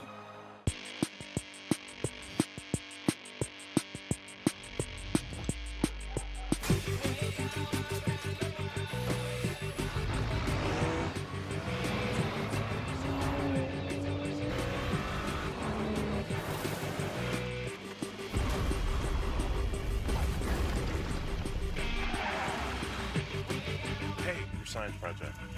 Thanks, Dad. Toyota, let's go places. The race to the championship is coming through the desert. It's the Blue Green Vacations 500 NASCAR semifinal race weekend at Phoenix's ISM Raceway. Now, after a $178 million modernization project, it's more personal than ever, where you can be a part of the action and get even closer to the cars and drivers. Don't miss the Blue Green Vacations 500 NASCAR semifinal race weekend, November 8th through the 10th. Lock in your seats now at ismraceway.com. You can get in gear for the playoffs. Check out the greatest selection of t-shirts, die-casts, and more for all of your favorite drivers. All you have to do is visit NASCAR.com/shop today. Take a look at the Toyota driver update on Denny Hamlin. He's led 35 laps already. Started back in 23rd, so this goes back to the case of having more downforce or trimming the car out more for the speed. Didn't start well because he didn't qualify well, but now is running great up front. And let's do it through the field. We'll focus on the playoff drivers, Dave. And Denny himself has been a force so far, leading the last leading 35 laps so far in this race. He's a little bit loose in clear track and in traffic. He's not quite as good as he wants to be. Radioing that in right now as I'm speaking. But the things they did since the early race this year, Chris Gabehart, his crew chief, told me were a whole lot of finding out where this car likes to go speed-wise in different lanes. They really feel like it's comfortable for Denny, and he can do what he wants to with this much speed, Marty. Dave, you might remember earlier we told you that Jeremy Bolin said, hey, before the race, this is a science experiment this weekend. We want to get better at Texas and Miami. Well, look where Ryan Blaney is running, just like you would at Miami, all the way around the racetrack against the wall.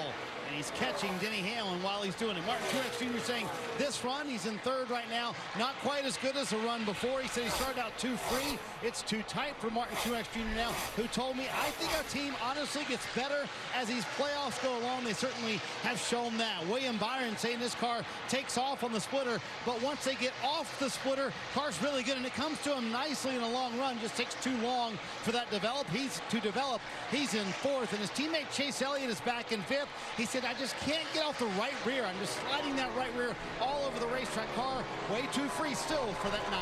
Dave? From the back of the pack to 6th place, Kevin Harvick. A very loose race car right now, but getting a lot of encouragement from the pit box. They say, we know it's that way, pal. We'll fix you up next time you're down pit road, Marty. Joey Logano has been a stage point machine today, Dave. Got 10 and won the first stage after starting 29th after that late caution. Here he is in 7th, in position to get stage points once again. And right now, plus 19 above the cut line to the car. It's just a little bit too free for him. Clint Boyer has not mentioned a word about that vibration. He sits in ninth, stands a chance to get some stage points as well. Said his car takes off tight, especially off turn 4. That's his biggest issue, Kelly. Just behind him, the 18 of Kyle Busch. He hasn't won in 17 races, but neither Kyle nor his team concerned because they feel like they've had the speed and performance to do it. Just haven't put a whole race together. Kyle just needs to get the rear end of that 18 car to cooperate a little bit better, and they think that they'll be fast, Dave. Kyle Larson locked into the round of 8 and inching his way forward in the 42, now up to the 14th position. That was from 24th on the restart. Kelly? Alex Bowman running 15th, essentially in a must-win situation. They had damage on lap 9, and he has spent a lot of time on pit road as they have worked on the left quarter panel of that 88 car, trying to get it to handle better. It seems like it's paying off. He is back on the lead lap, but he has a lot of ground to make up if he's going to advance to the round of 8. Right behind him is the 2 of Brad Keselowski. Remember, he was the winner here in the spring, and while he said that obviously gave him some confidence coming back here in the fall, they weren't quite as comfortable with the handling of this race car as they were in the spring. Remember, this one is set up for speed and short runs. He's going to be hoping for a late race caution, Rick. Yeah, Keselowski currently running in that 16th spot. Denny Hamlin up front is closing in on the final 2 laps of stage 2. And points, once again, will be distributed. We talked about the drivers that could benefit from those.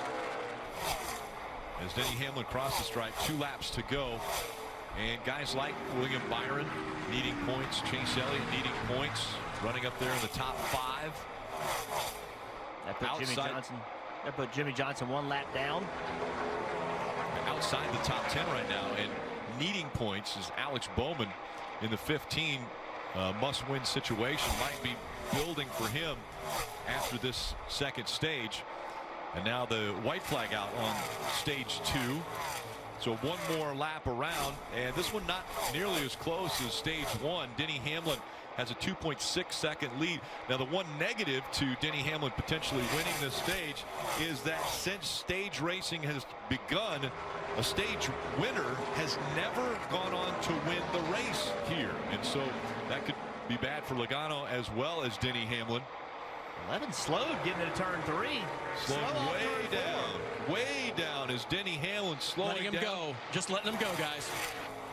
And he'll win stage 2. So Denny Hamlin gets stage 2. Blaney will finish in second.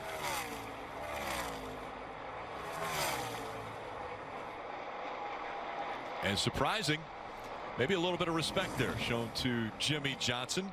Denny Hamlin is going to win stage 2 at Kansas.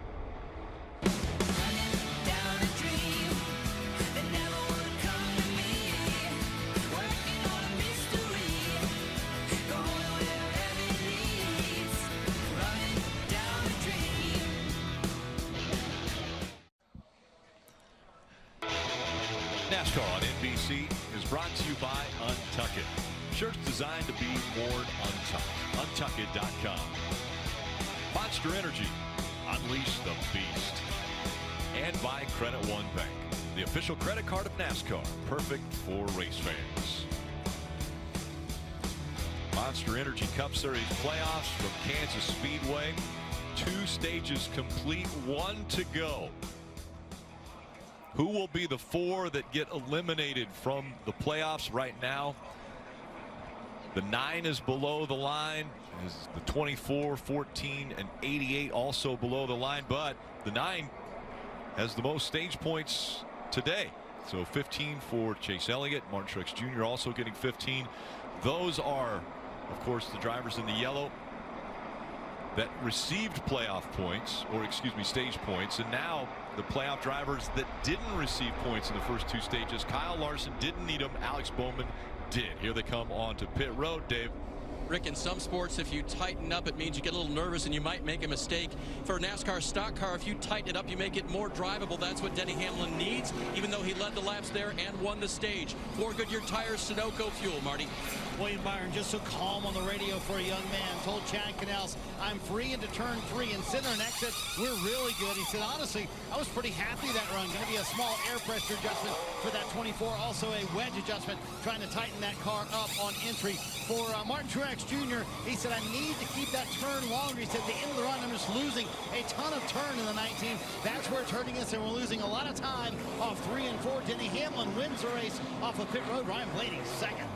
Chase Elliott grabbed a spot. Kyle Busch picked up 5 spots on pit road, where Byron lost a couple.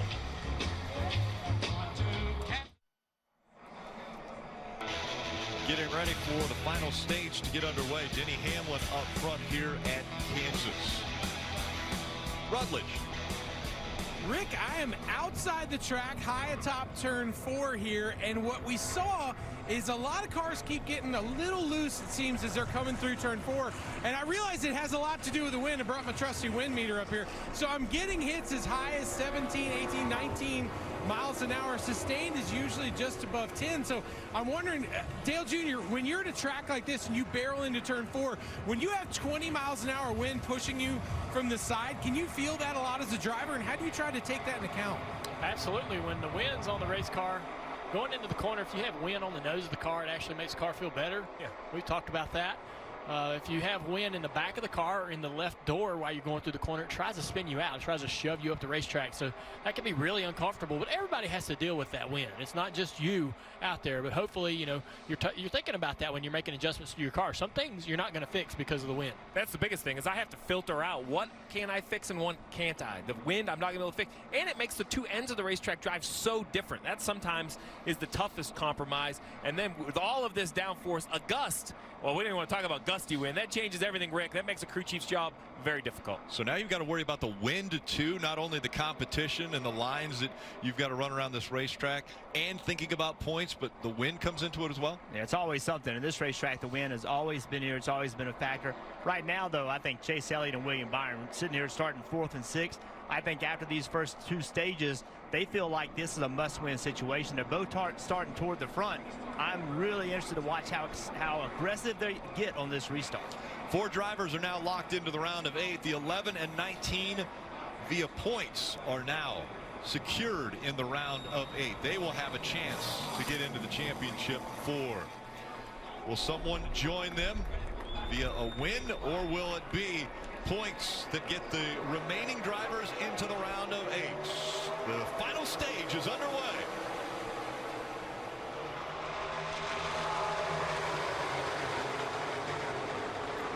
Hamlin a shove from Truex Jr. And here comes the 19 of Kyle Busch. Joe Gibbs Racing running 1, 2, 3. Yeah, Joe Gibbs racing down on that inside and made it work. They worked together on that restart. Weren't able to clear Kyle. He's still working that bottom on the inside of Blaney in 3 and 4. Blaney with his buddy Chase Elliott behind him on the outside. Down the front straightaway. Side by side, the 18 and the 12. Ryan Blaney. Kyle Busch down into turn 1. You mentioned it. Chase Elliott pushes the 12 by. Now he gets to the outside of the 18. Will he be there at corner exit? He will take away that run, and then now the 9 has a teammate of the 24 behind him. Yeah, William Byron had a great run there, but chose to help his teammates instead of going 3 wide. I don't know if he had an opportunity to really do anything else there, but up front, battle for the lead. Get a little tight. Truex trying to find some clean air. Go with it. 11 car isn't. Follows it into the corner, moves up a little bit higher in the middle of the corner. Oh, look at that. This car's driving good to be able to enter in the middle, just turn left and exit on the bottom. Look at this race behind them. Chase Elliott, William Byron. Lined up on the outside. I think Williams jumped up on that outside, not so much just to help his teammate, but I just think his car drives better up there. See this run? He's going to get on the outside, going to try to push Chase Elliott up this front straightaway so they can both clear Kevin Harvick. As we are right now, I think Chase Elliott doesn't have to win this race to point his way into the next round. But William Byron, I believe, he has to win this race. He has to make every lap, every opportunity, every run count. And as we always say, playoff drivers first through ninth.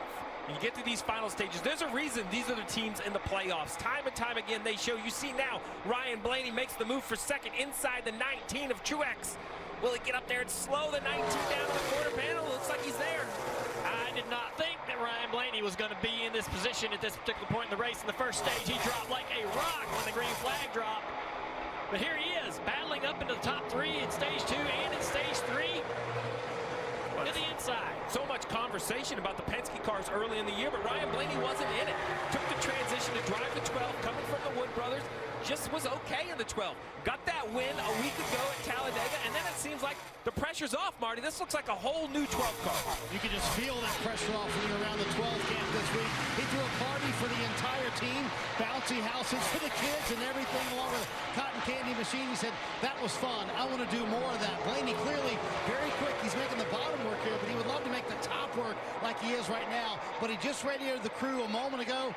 Feel like I have a vibration. They just came off pit road. He's going to gut it out, but we've heard many teams talk about vibrations today. Time and time again, restarts. We talk about them. This one was a little tame at the front. Anything but tame back here. You see 3 wide at 21. A little zigging and zagging. Got close to Clint Boyer. But kind of bailed out, went down to the apron. Luckily had a little bit of room to get away. Speaking of getting away, these 3 are trying to separate themselves. Denny Hamlin, Ryan Blaney, and Martin Truex Jr. Blaney has that run on the top. Let's see what Denny does. He starts to see that, starts to move up the racetrack, trying to take away that advantage from the 12 car. Hamlin wants to win this race. He doesn't want to give up the lead right now. Can he move a little bit higher? Yep, there he goes. Trying to take away the line from the 12 of Ryan Blaney, making it difficult on that 12 car to advance and put any pressure on him. He kind of made that decision to run the top lane a little bit late, though, I thought. Seemed to hurt his speed a little bit. See how Blaney just committed to run the top, almost like Hamlin was trying to guess where Blaney was going to go. Kind of air block it, you know, take that air away from him. Now you have to assume that Blaney's going to run the top. So now Hamlin can enter high, should just enter high. Decides to run to the middle of the racetrack. He must not like the way his car feels up higher on that racetrack in the corner. He's committed to the bottom or the middle. 12 car continues to close the gap. One thing we need to consider also, think about several drivers. Kevin Harvick comes to mind in Miami. He won't run right against the wall until late in the race. He's afraid he's going to hit the wall and damage the car. Maybe Denny Hamlin's got some of that in his mind also. Still a long way to go. As we watch the 12 run the top of the racetrack, Junior, this is what you talked about earlier in the day, how he makes the straightaway longer, and on cue he goes to the bottom of the racetrack, and it actually works. It looks like it's going to stick. Will he be able to keep the momentum down the straightaway? Yeah, he thought Denny was going to run the high side, so he committed to the bottom. Denny's kind of running in the middle. So you've always said, run the top to make the straightaway longer. So the 12 wants to get back to the gas sooner, and he should carry more speed. You should see him close in on the 11 down the straightaway here. And these moves being made at 180 miles an hour. And as this is happening behind these guys, the 18 of Kyle Busch is closed in 4th place. Quickly becoming a factor in this battle. He's ran these guys down from quite a ways back. And even further behind them, 2-car Brad Keselowski. He is only 3 points ahead right now of Chase Elliott. Keselowski running in 16th and not really making ground on the guys in front of him. And remember, every position on the racetrack is a point, and that's the way everything will be tabulated from here on out, because no more stage points available right now. Chase Elliott running in the 5th position, and as you mentioned, he's 3 points back, so he needs to gain 3 positions if he wants to be in a tie with Brad Keselowski, 4 if he wants to pass him. You saw it right there, the 12 car trying to guess where the 11's going. Every time he goes in the corner, he's got to figure out, all right, where's that limb going to go? And Denny's not being consistent with that, trying to keep that guessing game up. Is that the reason, right? Is he being inconsistent just to throw the 12 off?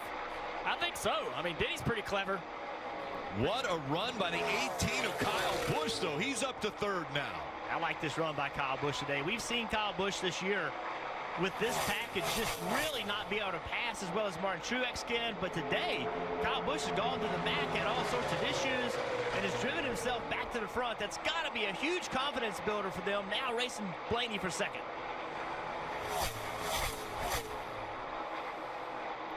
And sucking up on the back of the 12 of Ryan Blaney, Kyle Busch, the man on the move. Denny Hamlin still leading.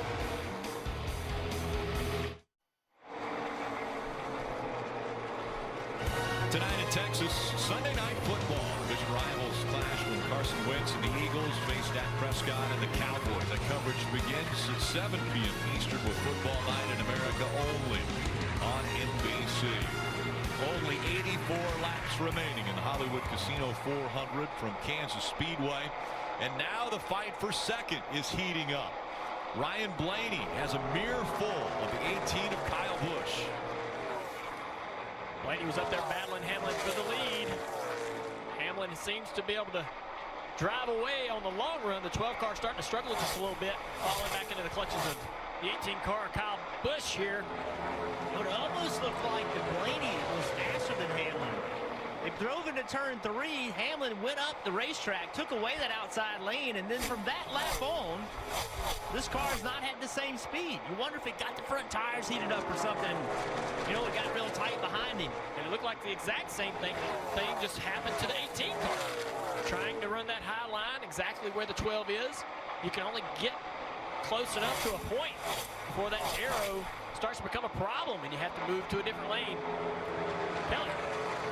And Kyle Busch talking on the radio as I speak, saying his car is both tight in some areas, but loose center off in others. Now, when we talk about points, he came into this race 41 points above the cut line. It seemed like a foregone conclusion that Kyle Busch would advance to the round of 8, but Adam Stevens, as Creeching admitted, they'd be paying close attention to the points and where other people were running. Have a listen. 11 and 19 are locked in. Everybody didn't score maximum points behind us there, and we were able to score a few. So we need 25th or better, no matter what happens. So Adam keeping Kyle abreast there of the situation. They seem to be in good position to do much better than that now. Kyle has been able to move forward in the 3rd position right now. I really like that report, though, Rick, by Adam Stevens, right? Not a lot of math. He just gives a bogey, a specific number. 25th or better. Kyle Busch wants to go win this race. It's been 17 weeks since he's gone to victory lane. For most people, that's not very long. For Kyle Busch, that's a long winless streak. And now he can kind of manage how much risk he plans on taking in these closing laps. Marty. And everyone talking about points, Steve. You can see it with 80 laps to go to decide who moves on to the round of 8 and who no longer is in the playoffs. Joey Logano wanted an update under the last stage break. He got it from Todd Gordon over the radio. Take a listen. All right. Okay, so what's our situation here? How's things looking? We scored a fair amount of points here. I think we scored 7 more than our teammate. Scored a few more than the 4, but we haven't gotten to them. Just be a solid race. So the 22 looks okay, and you can see on the left-hand side of your screen that cut line. Chase Elliott right now 4 points below the cut line, and the car not handling the way he wants. He's in 6th. He just lost a spot to his teammate William Byron. Could lose another one to Kyle Larson. And you think about that, Steve. 4 points. That's 4 positions all year long that Chase Elliott, if he would have gained it somewhere right now, might be above that cut line. That's amazing. That's how tight the NASCAR playoffs are. Well, I'm not sure if Chase Elliott can go forward 4, but I am starting to get some concern about Brad Keselowski losing 4. He is now stacking cars up behind him. We see the 9 racing the 42. Well, behind Brad Keselowski, you have Buescher, Suarez, Matt DiBenedetto on the right side of your screen. You know, it looks like pretty normal racing, but Junior, you just saw it right now. The 2 has him stacked up down the straightaway. If he starts to get past, those points will go away quick. Yeah, he's running that high side, just trying to stop the bleeding right now. Trying to maintain what position he can. But these guys, obviously, you see the 37 car driving up on him, all just a little bit quicker than Brad. He can't afford to lose any more positions. And you mentioned the 37 car, and an accident took place on the way to the track for the team car of that, the 47 of Preece. The hauler caught on fire, and so they had to bring out the backup of the 37 for the 47 to race. And Right now, Ryan Preece running in that backup car, and he's running 25th, the last car on the lead lap. As we see the 12 of Ryan Blaney still trying to hold off that 18, but the 18 with this run and the high line, can he make the pass? Kyle Busch got that outside lane working. Was able to finalize that pass. Kyle Busch, can't wait to see now that he's cleared Blaney what kind of speed he has compared to Denny Hamlin. Let's try it back to the front. I said it before, but I'm really impressed. It's the thing Kyle Busch has been missing. His teammates had it, right? Martin Truex Jr. has been able to drive through the field. Kyle Busch and his team have. It's the first time we've really seen this recently. Be able to get themselves by. Now 2 cars have gotten by Keselowski. Now, Kelly. Yeah, Brad Keselowski in a little bit of a trouble. His crew chief, Adam Stevens, told me this was going to be a very tough race for him, and they were counting on scoring stage points. Well, they picked up 5 in stage 1, but none in stage 2. And the problem for Brad is his race car is just way too tight. It started as a 6 or 7 tight. He said it got a little bit better, more of a 3 or 4. But just a couple laps ago, he said, man, I'm fighting as hard as I can. The good thing about it, though, is Brad is losing position. So is Chase Elliott, who he is basically battling right at the bubble cut line. Yeah, with Brad getting passed by 2 cars, Chase got passed by 1, and right now he's fighting to stay in front of that 20 of Eric Jones. So it's 3 points, now 2 points that separates at the cut line as Hamlin continues to lead here at Kansas. We go NASCAR nonstop. WeatherTech is known for providing the ultimate protection for your vehicle with laser-measured floor liners and cargo trunk liner, along with seat protectors and seat back protectors. And now the WeatherTech Cup Phone with removable cups fits virtually any size cup holder and adjusts to fit virtually any size phone. Even allows easy access while charging. Whatever you drive, whatever phone you have, Cup Phone is the perfect fit. Order yours today at WeatherTech.com. Golden Corrals, carved New York strip and jumbo butterfly shrimp. Make me feel like a real New Yorker. Hey, I'm eating here. New York strip and butterfly shrimp. Golden Corral, the only one for everyone.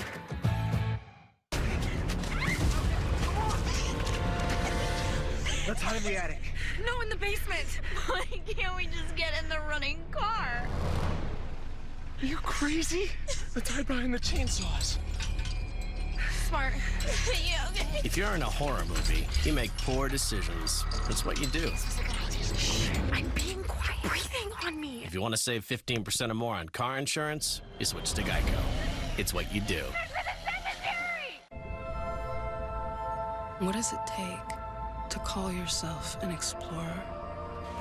Traveling to the darkest depths of the ocean. Pushing beyond the known horizon.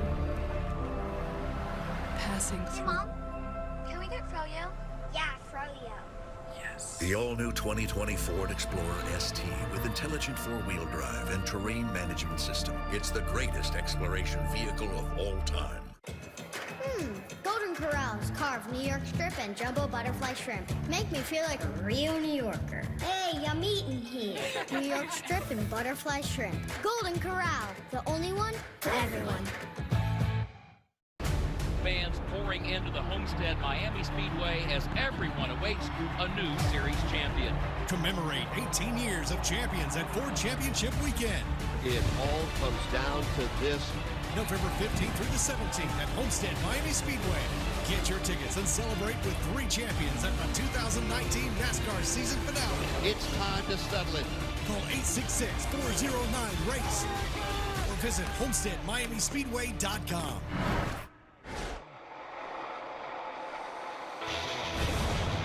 And things heating up to get into the round of 8, and then they start next Sunday at Martinsville, the short track, the Paperclip. Everything getting underway 3 p.m. Eastern on NBCSN. Kelly. Hey, Rick, the backward slide continues for Brad Keselowski. Has had his hands full there with the 95 of Matt DiBenedetto, and when the 95 gets by the 2, it'll put him just 2 points above the playoff cut line. Here's Brad over the radio just a couple laps ago. That will put you 19, the 9, you're on a T7. We're guys just got to us. I'm doing all I I'm doing all I can without fencing it. He has got his hands full with this 2-car and with Matt DiBenedetto. Matt DiBenedetto is going to take a spot away from Brad Keselowski. That's a point, and every point very important for Keselowski as he is trying to make it into the round of 8. You just saw it flip right there. Now the 2 car is only 2 points ahead of the 9 at Chase Elliott. Think about this. This 2 car has only had 1 finish, worse than 14th at this racetrack in the last 9 races, and that was because of an accident. That's how bad this team is running today in a pressure situation. They won this race here in May. They won the race, and they are running in 20th place. 65 laps to go. They will have to come to pit road. Want to take a look at the Ram trucks built to serve, guys. Yeah, restarts, man. They're going to be crazy. They have been all day long. They're going to get more and more intense. If we get some more later in this race, you maintain that position, try to gain what you can. You got to keep talking to your driver, right? You got to keep working on the changing track conditions, Jeff. As the groove moving around, is that wind affecting you?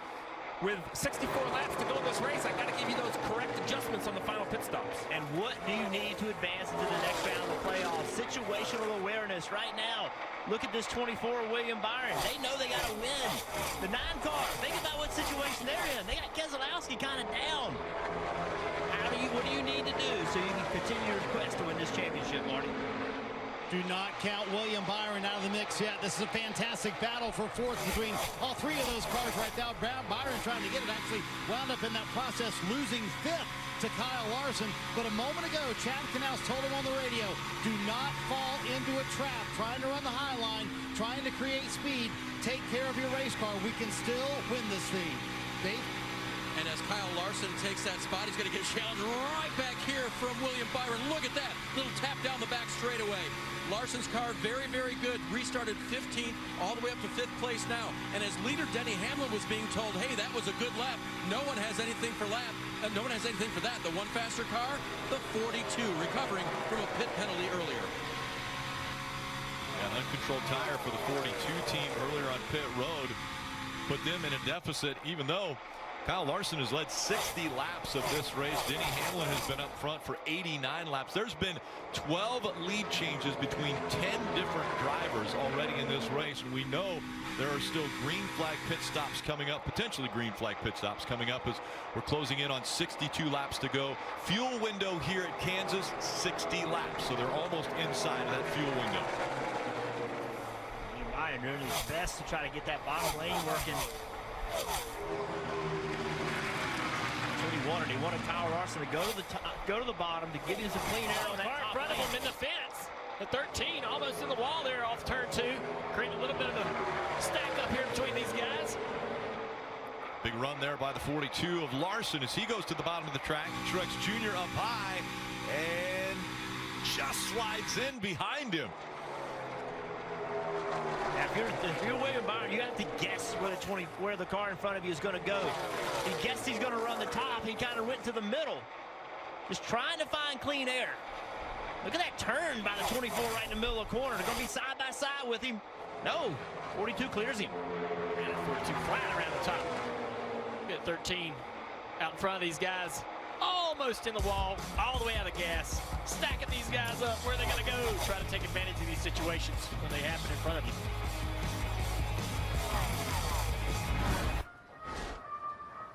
Huge mistake. Kevin Harvick. Choose Mobil 1 Synthetic instead. It protects engines better than conventional motor oil. Really? Seriously. It keeps engines in excellent condition for over 250,000 miles. You expect me to believe a paid spokesman? Well, how about an unpaid spokesman? Not getting paid for this? You are. Get 250,000 miles of protection. Upgrade to Mobil 1. I'm going to open 2 beers. Okay. You tell me what sounds more refreshing. This one? Or this one? Busch. Agreed. The second one. That's 2 for Busch. Okay. Can you connect me to Alan, please? Attention passengers of flight AJ3004. Your flight has been delayed.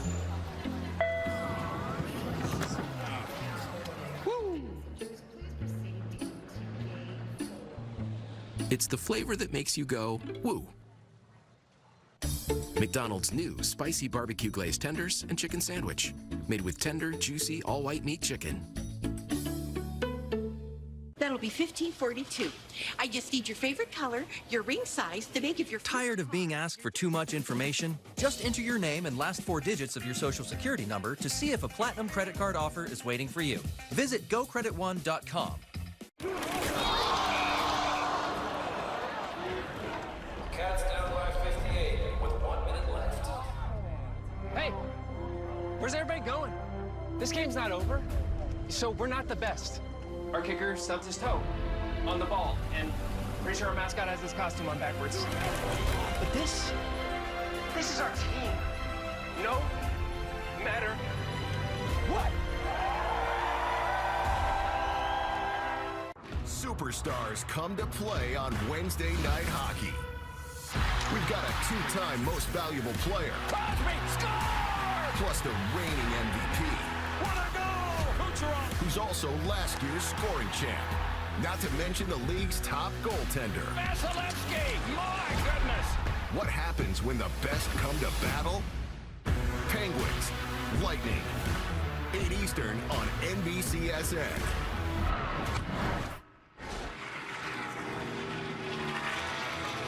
NASCAR on NBC is brought to you by Credit One Bank, the official credit card of NASCAR. Perfect for race fans. Geico, 15 minutes could save you 15% or more on car insurance. And by Outback Steakhouse. Aussie rules. All right, 54 laps to go in this stage. Closing in on green flag pit stops. Some early takers, the 20 and the 4. Dave. On pit road now, Eric Jones and Kevin Harvick. A little bit free for Harvick's car, so they'll make an adjustment here, give him 4 tires, and fill up full of Sunoco fuel. 53 to go, Steve. They're pretty much inside the number, unless we have overtime. Yeah, I think they could be going. They go almost 60, so I think 53 won't be a problem. The big question, though, is mistakes. You cannot have a mistake. We talk about how close the points are. Speeding penalty, tire penalty, miss your pit box, any sort of issue, you could give up a tremendous amount of points. So execution's going to have to be great, Marty. Clint Bowyer coming down pit road. The original plan was to come with their teammate Kevin Harvick. That message was relayed too late to Clint, so they come this lap a lap later than Harvick. Been doing a nice job today, hovering right around the 10th position, but not going to be enough to be able to advance him in the playoffs, it looks like so far. Bowyer saying his car just struggling with it being way too tight, especially over in turn 3 and 4, Dave. Kyle Larson crosses behind the 19 of Ryan Martin Truex, and 4 tires for him as well. Car was a little bit free this time, so they'll tighten it up just a little bit. Chassis going in the window there, Marty. Martin Truex Jr. is also on pit road, seeing bottom of the screen, Dave, saying the car really tight, and he can't run the top like everybody else is able to because it's so tight. And 3 and 4 is where he's losing a lot of time. William Byron also on pit road. His car too free, actually. Very small air pressure adjustment for the 24, Kelly. And Brad Keselowski also not able to run up top. His car just jumping between being way too free to way too tight. Hopefully the last adjustment will help out Brad Keselowski. Joey Logano, top of your screen. Also Chase Elliott, bottom of your screen. Logano saying it's good on the bottom, but a touch too free to run the wall. He also had a vibration for much of that run. The vibration got a little bit better. Clearly, Chase Elliott's car was not to his liking. Still too free. He said, guys, we've got to be better. He lost spots there and close on that cut line with Brad Keselowski, Kelly. Kyle Busch coming to pit road from the 2nd position. He said that his 18 car is just a tick on the tight side everywhere on the racetrack. He told him to go half back on the adjustments they made last time on pit road. 4 tires, Marty. What a solid day it's been for Ryan Blaney after the win at Talladega, having a nice top 5 run here at Kansas. Said the car just too free, and that's hurting him when he's running the wall. Going to be an air pressure adjustment, trying to tighten him up. We'll see if he was able to gain any spots, Dave. Denny Hamlin clear entry into his pit here. The leader giving up that spot to come down. 4 tires and fuel. The car just a little bit on the tight side, but nothing that he couldn't handle. Loved the way that it drove. Didn't want very big a change here, if any. Perhaps air pressure adjustment in one of those Goodyear's tires. Air pressure adjustments, and how well did Denny Hamlin do? He ran an extra lap versus the 18 of Kyle Busch. How did the 18 get on pit road? He's known for that. So we're going to see as the 11 is just now leaving pit road, the 18 is exiting turn 4. You know, you seem like the big difference, but at 180 miles an hour, it's going to exit quick. The 11 is blending through 1 and 2. The 18 going into turn 1 at speed. Remember, these are restricted engines, 550 horsepower. The momentum does matter. Here comes the 18. Exit of turn 4. He's going to see Denny Hamlin up in front. I think Hamlin is going to keep the spot right there. Great job by Denny. A lap later, Daly had to do a great job on and off pit road to keep the gap that big. Yeah, that was a great job getting on pit road, maximizing his entry and the exit. Also a great stop by the pit crew. And when showing you this, you see Alex Bowman currently leading in Stenhouse Jr. All those cars have to come to pit road. This is that Hail Mary, right, Rick? Alex Bowman, the 88, they need something magical to happen. So they say, let's stay on the racetrack. 48 laps to go. We're trying to make it into the next round of the playoffs. Yeah, they're hoping for a yellow right now. He's out there running behind his teammate, Chase Elliott. Chase just on the lead lap. 3 cars still need to come to pit road. Bowman, Stenhouse Jr., Hemrick. I'm really surprised. I thought that extra lap was going to cost Denny Hamlin more time than it did. Did a really nice job. So much traffic on and off pit road. You see Chase Elliott right here. Did they make the right adjustments, right? He was gaining points on Brad Keselowski as they cycled through. Have they made the right adjustments for him to make a run in these final 46 laps?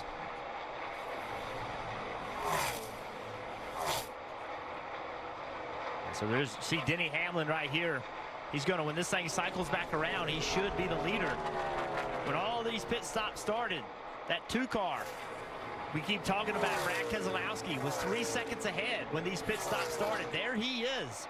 Right now, Denny Hamlin can see him. Keselowski knows that. The last thing Keselowski wants is to get lapped. Uncontrolled tire violation for the 10 team. Eric Almirola, when he was on pit road, he'll have to come down and serve that penalty.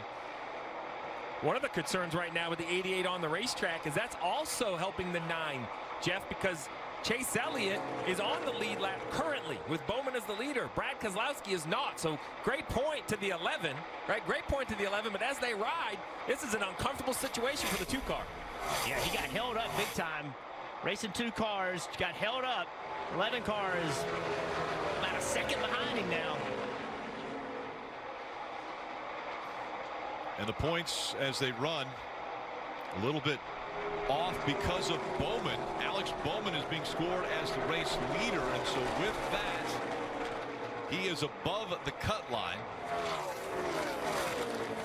4 points separating Keselowski and Chase Elliott. And look, I know this looks crazy because Bowman's leading. We know he has to pit, but what if they get the yellow right now? What if, we've seen it, right? We've seen Brett Favre throw it to the end zone. All of a sudden, somebody come up with the catch. Could that happen for the 88? Could they catch the perfect yellow and be back in this race? I love what Greg Ives is doing. He's calling a strategy. We talked about it in Ram, right? Hey, know your situation. Well, guess what? Alex Bowman's situation, they want it to be better, but it isn't. You can't change it now, right? Greg Ives is sticking to the moment, sticking in the game, giving his driver at least a chance. Yeah, it's his only opportunity. It's the only thing they can do right now, because they've not been able to get any stage points throughout the day. See how much slower he is to the cars that do have new tires, so they're selling it in there. This is the Hail Mary, all or nothing for this 88 team. And then what a year it's been for the 88, though. Alex Bowman finally going to victory lane after a bunch of second-place finishes. I personally, oh, there you go. Road here. Yeah, hand out the windows now. So much for the Hail Mary. He's going to have to come to pit road. And Steve, when we're in Kansas City, the Hail Mary should be by Mahomes. Well, man, I was waiting for the injury update, Rick. I didn't dare discuss it. Nice job on and off pit road. Coming to you, Kelly. Yeah, so once again, Alex Bowman staying on track until his car started to sputter, and then he hit the reserve fuel switch and immediately came to pit road. This is a car they've had to work on a lot of damage on the left side of it, and he still doesn't have the handling right, so he has nothing to lean on up against the fence. 4 tires for Bowman. This is huge right here. Could the 11 get by Keselowski? Brad Keselowski fighting for spots, but if he goes a lap down, it will be difficult for him to gain any positions. And right now, he's about to go a lap down. Denny Hamlin about to pass him. Oh, Brad almost into the back of the lap car. McDowell off of turn 4. That cost him a lot of speed. He knows how serious this situation is. He's been told that Chase Elliott is way ahead of him. All this is allowing that 18 car back there in the screen, back there in the shot to close the gap just a little bit on Denny. Brad Keselowski right now, you're going to see him trying to run whatever lane he thinks Denny Hamlin wants to run. Take the air off that car. Goes to the top. Oh, the 88 car out on the racetrack with new tires. But that's not going to Levencar for putting the 2-car lap down. And now positions will be so difficult to gain for Brad Keselowski. He's a lap down. Elliott right now 3 points behind. Chase Elliott running in the 8th position. He has cars in front of him that he can grab those spots from, grab those points that he needs. The Levencar puts his 88 a lap down right here, Steve. I believe this is right. I believe now Alex Bowman will be the first car 1 lap down. So Keselowski would not be eligible to get that free pass by being the first car lap down. Yeah, you're absolutely right. That might hurt, it might help. It's a point, but it's holding the 2 a lap down currently.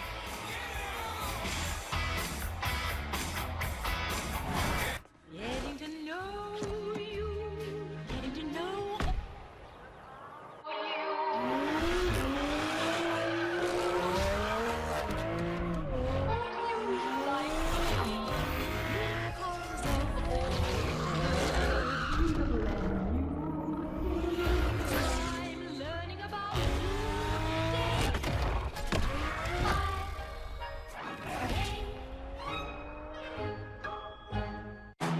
You didn't ask for it, but boy, are you gonna want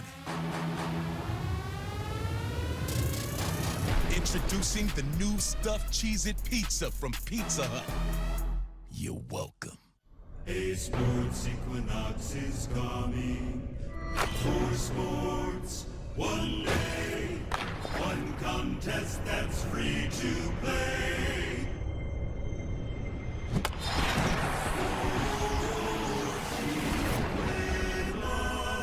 Play the FanDuel Sports Equinox Free Play Contest on Sunday, October 27th. Take your shot at more than $270,000 in payouts. That's a lot of money. Set my goals like a goal, hit the switch. Work, check it out big. List. Bigger. Hit it.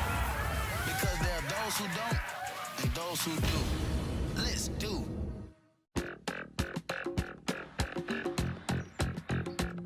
As your life grows, so do your needs. And with Bank of America and Merrill, the benefits you get can grow too. As a Preferred Rewards member, you can enjoy priority service and exclusive discounts, so your growing life can be more rewarding too. What would you like the power to do?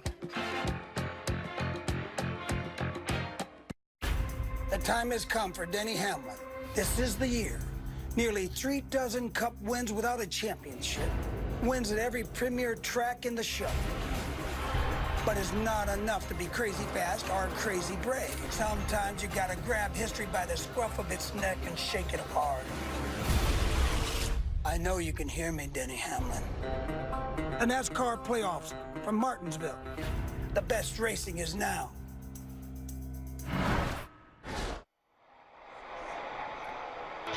33 laps to go. NASCAR Monster Energy Cup Series playoffs from Kansas. The telecast presented by Outback Steakhouse. Incredible aerial coverage brought to you by Coca-Cola. Post-race coverage will be coming up 6 o'clock and victory lap 6:30. That post-race coverage a lot of times comes from the Mobile One Peacock pit box. You see it down on pit road. In victory lane here in Kansas.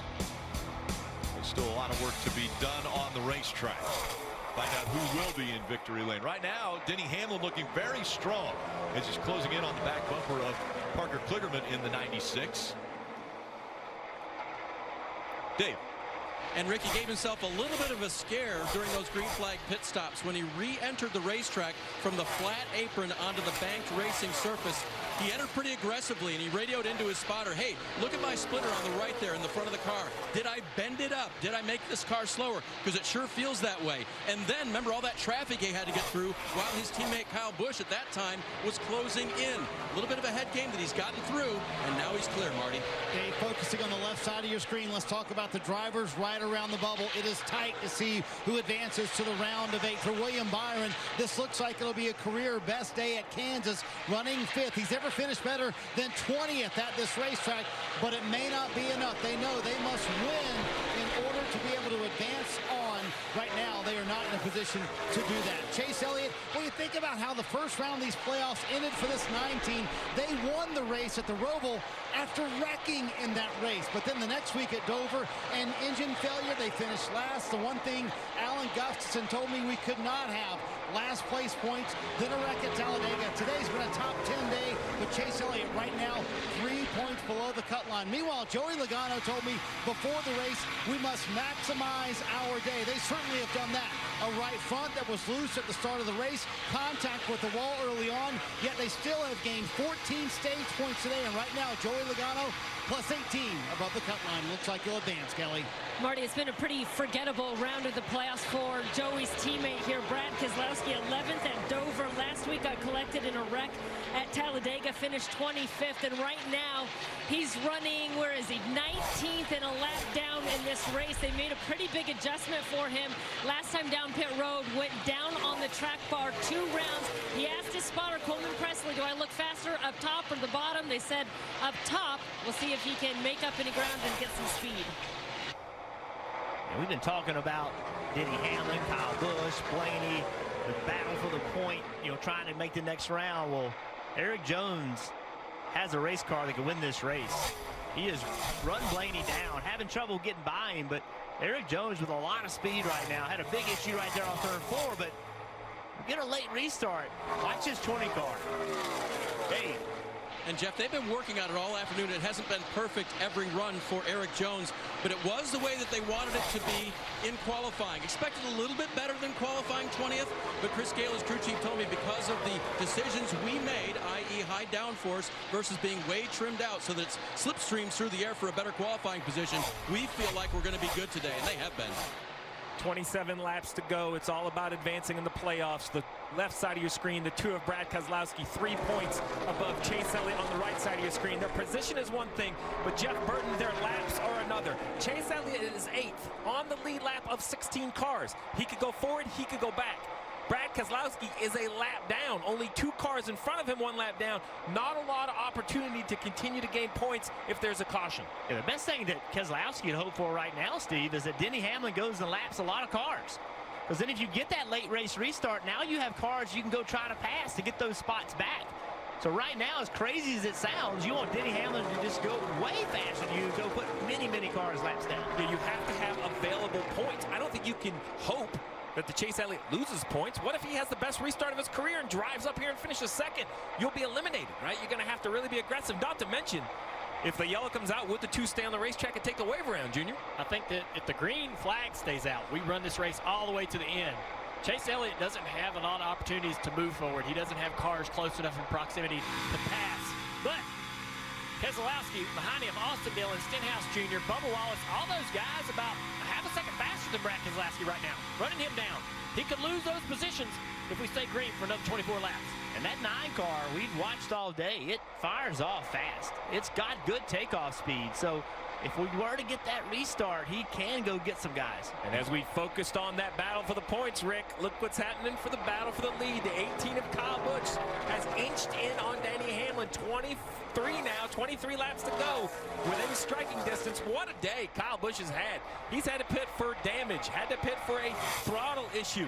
Not sure they had it resolved. And here he is all the way back to 2nd. It's hard to call it a winless streak for Kyle Busch, but it has been a long time since he's won. When you expect Kyle Busch to win, the last race he won was back in Pocono. It's been 17 races, and that's a long time for Kyle Busch. If he gets hot and gets rolling with just 4 races to go in the season, he will definitely be a favorite for the championship. He is a little quicker than that 11 car as he's closing that gap up. But as he gets closer to the 11, the air gets worse off the back of that 11 car. The advantage that he has goes away. Then he starts to see him closing in, starts to change his line or put himself in position to take the air away from that 18 car. Denny Hamlin still holds serve here. He still holds the advantage, even though maybe not the faster car. He's going to have that problem here in just a little bit because they're catching Paul Menard. Paul Menard is the first car they're going to try to put a lap down running 15. So Paul running the bottom, that's a break for Denny. Then he's got that clean air up top. Dave, But he's definitely hearing the shark music, and we don't mean Baby Shark, we mean the Jaws theme, because Kyle Busch has been moving in. And Jeff, I have to wonder, did aggressively getting back on the track, perhaps popping up that right front, affect the 11 ever so slightly as he almost comes in contact with Paul Menard there? Maybe made a little contact there with Paul Menard. Couldn't keep it down on the racetrack. Might have gotten into the back of the 21. That shows you right there what these drivers have in their mind. They cannot get hung up behind another car. Denny Hamlin underneath Paul Menard. Menard loose. Denny Hamlin pushing the issue, trying to get by him. Saw a crack in the armor, wanted to jump through it. You just can't hold up. You can't wait. If he lifts right there, the 18's all over the back of the 11. When you see that was one lap car, here come a few more. The slower ones are pulling over, but the 47 has pretty good pace. How hard will the 47 Aprice decide to race him? He's currently one down. You really need to stay one down. He goes to the bottom, gives him the top. Will this hurt the momentum of the 11 at all? It's another lap car that potentially Keselowski could grab if he needs to. But right now, the way Chase Elliott is running, he hasn't been able to close the gap on Martin Truex Jr. As a matter of fact, it's 4 seconds that separate him from the next car in front of him, which is that 19. So those are points he has to gain. And now the 9 coming up on the back of the 2, which the 9 is going to go by the 2 and put him behind him at least a lap. But those 2 fighting for that final transfer spot. Just imagine the frustration for Chase Elliott and his race team. They're sort of on an island right now. Rick, you mentioned it. 4 seconds up ahead of them is Martin Truex Jr. 6 seconds behind is his teammate Jimmy Johnson. There's no points for him to gain. They really have not been the same car as they were earlier on. So Alan Gustafson hoping for a caution here with 18 to go. It's certainly gotten cooler. No doubt the handling has changed on the 9 car. But Steve, so frustrating because you really can't gain any points where you are. You got to kind of hope Keselowski loses a couple spots and they put you into the next round. Yeah, 4 seconds to Martin Truex Jr. for Chase Elliott, and then another 3 seconds to William Byron. I mean, 6 seconds and 17 laps. I just don't see it happening. But remember, that caution we saw at the end of stage 1 changed everything. With 5 laps to go, this race is far from over, both for the lead and for the final playoff spot. 3 points separating Brad Keselowski and Chase Elliott. If they were to be tied, if they end up with the same amount of points at the end of this race, Chase Elliott has the tiebreaker. He has a better finish in this round, and that's what we go back to, the best finish in the round. We just saw the 12 of Ryan Blaney. Looks like he tagged the wall just a bit. Yeah, their whole right side looks pretty flat, and I can actually see the damage on the right front. Oh, yeah, look at that. It's kind of what we talked about earlier, right? You run that wall all day long. It's hard to get through the whole day without making contact. Now, when that damage happens to the right side of the car, unlike in the Xfinity Series where there's composite bodies, he could be having a tire issue. You saw him get way out of the gas. Yeah. Sure enough, this could bring out the caution and change everything. Yeah, if that right rear tire comes apart. And there's the caution. 15 to go. There'll be a restart. Well, there's a lot of decisions now. Does Brad Keselowski and Paul Wolfe think they can do it staying 1 lap down? Do they gamble, take the wave around? There are so many things that you're hoping. It's really an educated guess. Chase Elliott is dead in the middle of the lead lap, running in 8th, 13, 14 cars, so maybe a little behind midway of the lead lap. He could go forward, he could go backwards. Brad Keselowski's 19th. There are 5 or 6 cars in front of him, 1 lap down that he can pass, but what do? If they stay out and take the wave around, now you can't pass them. So, like, it's a chess match, but the guy you're playing, he's playing someone else, and he's playing, it's like 7 chess matches happening at once. And who has had one of the best pit crews all year long? That 9 car, Chase Elliott. So I think if you're Keselowski's team, you have to recognize that. You have to assume that Chase is going to pick up some spots on pit road. And if you're Chad Knaus, William Byron is 5th. We saw Joey Logano win the first stage on old tires. Would he take 2? Does he throw a Hail Mary and say, you know what, we're only here to win? Could he get his young driver his first win with a 2-tire call? And Joey Logano riding, he just wants everything to finish right now. Like, he does Nothing changed. Yeah, he doesn't want a crazy restart. He's fine where he is, and just shows you how everybody's in different situations. They've done such a good job today of getting points by stage finishes that right now they don't want controversy. They just want this race to finish. So basically now this is how it works. Pit road will open for the lead lap cars.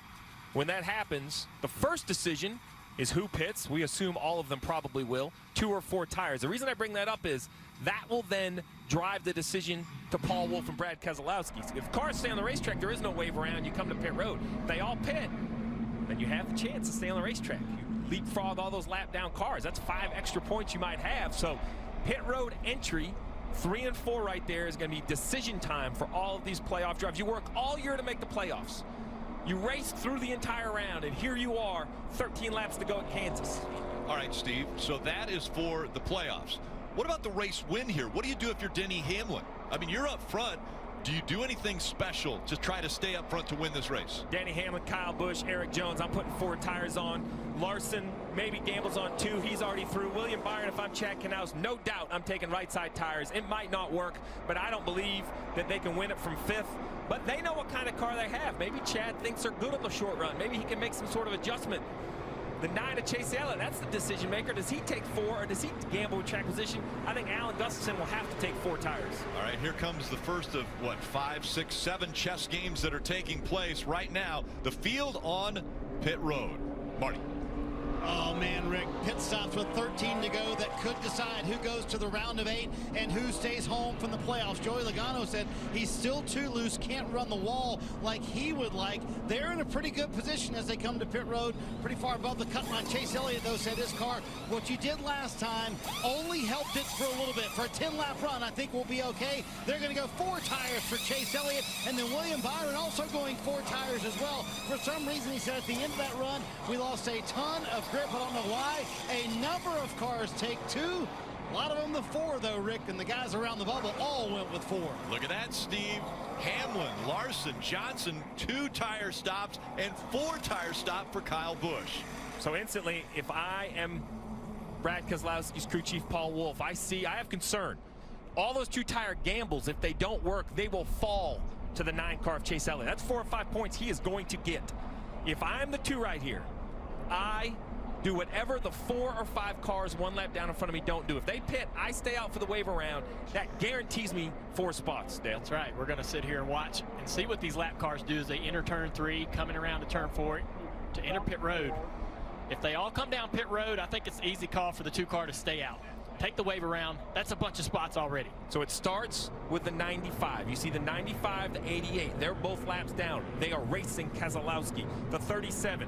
They stay out. Wave around, wave around, wave around. Brad Keselowski is forced to take the wave around because those cars have all gone back in the lead lap. There was no one left for Brad to pass. He's going to have to find some points on old tires with 12 to go. Playoffs hang in the balance, Rick. It's going to be great. Restart coming up. Stay with us.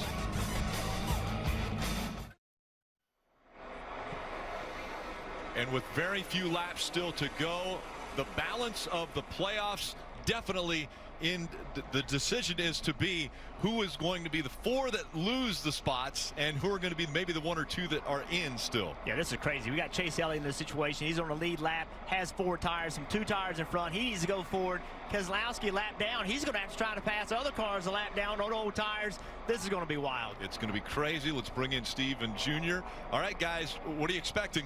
Well, 2, 3, 4, 5 wide. That's what I expect. Every restart has been crazy. Now you put 2 tires at the front of the field. That's just going to stack it up even more. This is the most important restart of the season right here. Brad Keselowski saw those guys stay out, and that hurt his heart, man. He wanted those easy spots. He wanted them all to hit the pit road so he could take the wave around, get a bunch of spots right away, and stay out there and ride this thing out. And Chase Elliott, new life into the 9 car. Right now there are points ahead of him. He could go get those 2 tires. It's going to be crazy. 9 laps to go. 4 points separating the 2 of Keselowski and the 9 of Chase Elliott.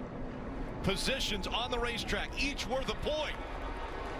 Back up through the gears. Denny Hamlin, Kyle Larson, Jimmy Johnson up front as well. Remember that 18 car, the first car on 4 tires of Kyle Busch. Side by side for the lead. Nobody giving an inch. Larson, Hamlin, battling for the lead. The 18 nowhere to go.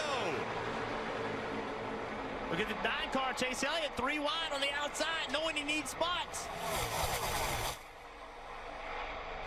Now just 8 laps to go.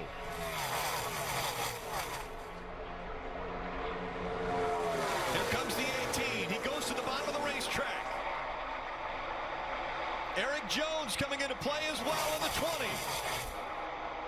So far, those 2 tires are paying off for these guys. 4 tires not really coming that fast. Chase Elliott trying to make them work back there. And so is Kyle Busch in the 18. Here comes the 9, though. A good run by Chase Elliott. A little contact. They stay straight. That's going to break the momentum. That's going to give Chase 2 spots right there. That was a huge game for Chase Elliott. Those 2 spots, now they're even in points. Chase the mile away from the 42 down the back straightaway. There you see it, the 2 on the right side battling the 88. That's the 9's teammate. Help your teammate out. Outrun the 2 on the left side. The 9 of Chase Elliott. He has a little bit of gap. A teammate behind, 2 cars in front. If it's a tie, Chase Elliott holds the tiebreaker. Has the better finish in this round.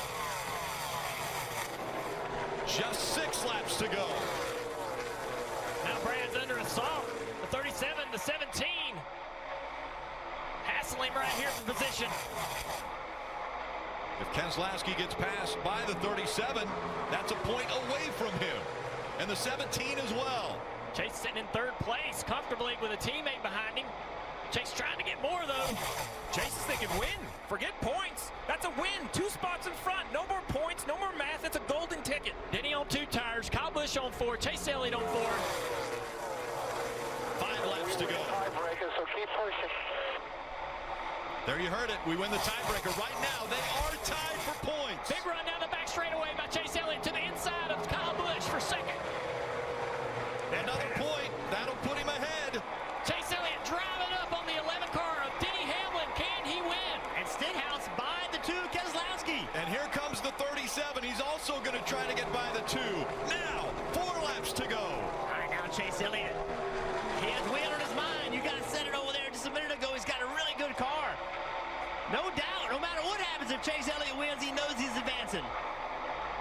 Wow. What a turn of events the caution brings out. Chase to the middle of the racetrack. He's got the advantage of tires.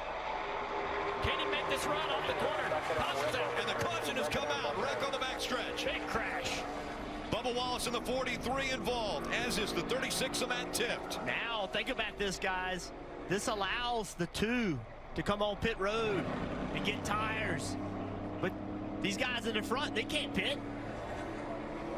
That's the wheel from Bubba Wallace's number 43. No, Jeff, there's no pitting at this point.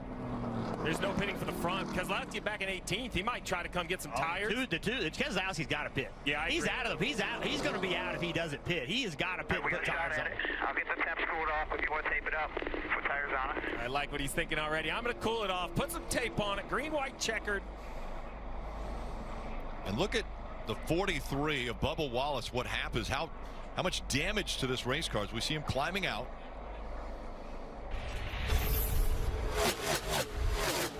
Oh, the wheel comes off first. The car's spinning. The wheel has already left it. Some sort of mechanical failure. Look at this right here. Left rear tire comes off the car 180 miles an hour. Like the wheel and everything came off the car. Yes. Maybe you had a loose wheel trying to soldier home. Well, these cars now, they have actually components on there where you can adjust the toe and the camber. We hear about the inspection station all the time. So there's a lot more components that get bolted on that normally used to be welded solid. I don't know if that's what happened, but obviously a huge mechanical failure. The 43 completely out of control. Nothing he could do. Guys, I saw the hub still on that wheel. Yes, everything was attached. Very fortunate that's on the back stretch because of where that tire may go, right? There's no stands back there. There's no pit road. Fortunate for everyone involved. That happens on the front stretch. Where would that? I mean, that's 100, 150 pounds worth of equipment right there rolling. And so that brings the caution out and will send us to overtime. Oh, boy. I don't know if I can hand 2 more laps, Rick. Oh, my goodness. I'm on the edge. I mean, Keselowski back there, he was falling back. He just did not have any speed. You got Chase Elliott up here in 2nd. I don't think they have a choice. Chase Elliott staying out, no doubt. Keselowski's got to find a way to go forward. The only way to do that is get some tires on this thing. I think if I'm, the spotter, the crew chief for Chase Elliott, I'm telling him about this situation and how this is putting Brad in a favorable position to go get tires. Chase, I need you to win. We were in with that 2nd place finish, if that's where you were going to end out. but I need you to go try to win this race on this restart. I think regardless, the winning mindset is how the 9 advances, right? Even if it's points, whatever, I want you to think victory lane here. Be as aggressive as it needs to be, and if it doesn't work, that's fine. It wasn't meant to be. But let's not start counting points here. You've put yourself all the way up, and this is actually going to be a decision time for the 2. Little surprised, Jeff. Cars came in front of him. Will Paul try to take rights and get some track position, or will they take forward? Kelly? Well, we're about to find out. He asked Brad how his car was, and he said it was just tight. We just have these old tires on it, so it will be 4 fresh Goodyear tires for Brad Keselowski, who has new life on this final restart, the overtime. And there's the 88 of Alex Bowman as well. He really needs a lot of help. He's basically in a must-win for him. 4 tires for the 88. Must win, and he's going to have to pass a lot of cars because a lot stayed out. The first one to come was 13th, Kurt Busch. Well, they did a good job on pit road. They came on pit road behind many cars, came out only behind the 1 car. Well, all the excitement that you're seeing here at the 1.5 miles, think about the fact that we're going to Martinsville next, the paperclip, the short track, beating and banging for every position, and that will be the first opportunity for someone to advance to the championship 4. You can get tickets by going to NASCAR.com/tickets for Martinsville race. Rick, think of some of the races we've seen at Martinsville in the playoffs. I mean, whew. I always leave there feeling like that's the best NASCAR has to offer. Yeah. At the end of that race, and it's just amazing in the playoffs. Kansas Speedway has something to say about that right here. Oh my goodness. This green-white checker is going to be unreal. The 9 has the opportunity, right? Forget the 2. Chase Elliott, I thought Kyle Busch was in position. Chase Elliott went and just took it away from Kyle Busch, 2nd position. Denny Hamlin's only on left side tires. He didn't change 4 tires. Chase Elliott has the best tires. Will he be able to make those pay off? The counter is Brad Keselowski. He came to pit road. This caution almost gave him a little bit of new life. Now he's back here in the 15th position. How aggressive will Chase be? I mean, him and Denny have a little history in the playoff. They're not thinking about that now, but Chase has to be as aggressive as possible. The season's on the line right here because I think Brad's going to do enough in points to get himself in position to take that position to go into the next round away from Chase Elliott if Chase cannot win this race. Hey guys, so I mentioned that 2 car came on pit road and picked up a bunch of spots. Look at the points right now. The 2 car is ahead on points of the 9 car because of the good work that team did. That forces, you said it earlier, Junior, but right now, after those pit stops, there's no question that Chase Elliott has to go win this race. Yeah, he has 1 spot in front of him right now, and that's Denny Hamlin. Marty. Let's find the mindset from the coach, Alan Gustafson, right before overtime hits here. So are you back in a must-win scenario, Alan, with the 2 taking tires there? Yeah, I mean, I think we got to win the race and control our own destiny. Certainly he can, not have a good restart or something can happen, but we don't want to leave that chance, We'll see. We didn't need that caution. I think we were in really good shape to win right there, but hey, we got a chance here. We'll see if we can get it done. You said no question on your behalf for 4 tires there, but did you expect a restart like that from Chase? Yeah, for sure. I knew he could do it. Our car's been good on short runs all day, and yeah, 2 tires. I mean, there's a lot of laps on the tires, so I'm not sure, but yeah, so we'll see how it goes here. It's just going to be about getting up to speed. These cars are so slow now, like, it takes forever to get up to speed, so we'll see what happens. Going to see what happens here, and as he mentions, 4 tires for Chase Elliott on that last stop. See, Denny Hamlin, who's going to restart right beside him, only took 2. This should be fun. Yeah, a little surprise, too, that gave Chase Elliott the outside lane. I thought the 11 would have been up there. I love the attitude by Alan Gustafson. We have to go win. That's it. But, guys, there's even more to this. Remember, Joey Logano, he's plus 10 in the 13th position. There are enough cars out here in the lead lap that if he gets in an accident here in the restart, he's not safe. He could be eliminated. And talk about time to step up. The pit crew for Brad Keselowski, it's always a team sport, and they showed again, once again, you mentioned it. Jeff, look at all the cars he pits behind. 4 cars in front of him that come in. Quick pit stop and passes 3 cars, 3 points on pit road. He goes from out to in with a great pit stop. You look at the choice of the bottom groove by the 11 car for this restart. Think back to Talladega, the leader choosing the bottom, because he's going to wave to his teammate behind him in the 18 car and say, I'm getting ready to get on the gas. I want you to go. All right, but if he's on the outside, he's waving to the entire field. Everyone can see that. By being on the bottom, he controls when he goes, when his teammate goes to get that push. He's going to need that 18 car to push him down into 1. Yeah, And that 20 car on the outside behind the 9. Erik Jones, he's here for one thing and one thing only. That's to win this race, not in the playoffs. Yeah, he doesn't want to help the 9. He's a teammate to Denny Hamlin, as is Kyle Busch. It's overtime, presented by Credit One Bank. A good shove from the 18. And there's the 20 moving to the outside, trying to get by the 9 of Chase Elliott. Chase has no choice but to get in that bottom groove. A great restart for the 11 of Denny Hamlin. If they get all the way back around to the white flag, the next flag will determine the end of the race. Huge push by the 18 of Kyle Busch on to Denny Hamlin. That's what hurt the 9 of Chase Elliott. Here they come. Oh! And behind him, hard into the wall. Logano, there's Logano. The caution, Logano is wrecked. Did the caution come out before he got the white flag? Incredible job by Joey Logano not to drive up the racetrack and get in the wall to get that car corrected. That may sound like a little thing, but if he's in the wall, his day is over. Daniel Suarez involved in this accident. Daniel Hemrick also. Now we'll have to go back to see if the white flag was received by Denny Hamlin before the caution came out. I think that's over, too. The caution came out first. That means they'll try to restart again. Oh, Joey Logano did not want to hear that, because that car is damaged. Not received the white flag. Remember, it's not the flag itself, it's the lights, right, Rick? Because we're looking at the flag, man. He's got the white and the caution, all this. NASCAR is going to see when the lights came on. But let's see what happened. We talked about Joey Logano had to get to the finish. Chase was trying to win. Well, really, it starts with Brad Keselowski. He has to go 3 wide, 4 wide, and they just run out of real estate. Contact with the 41 up the track.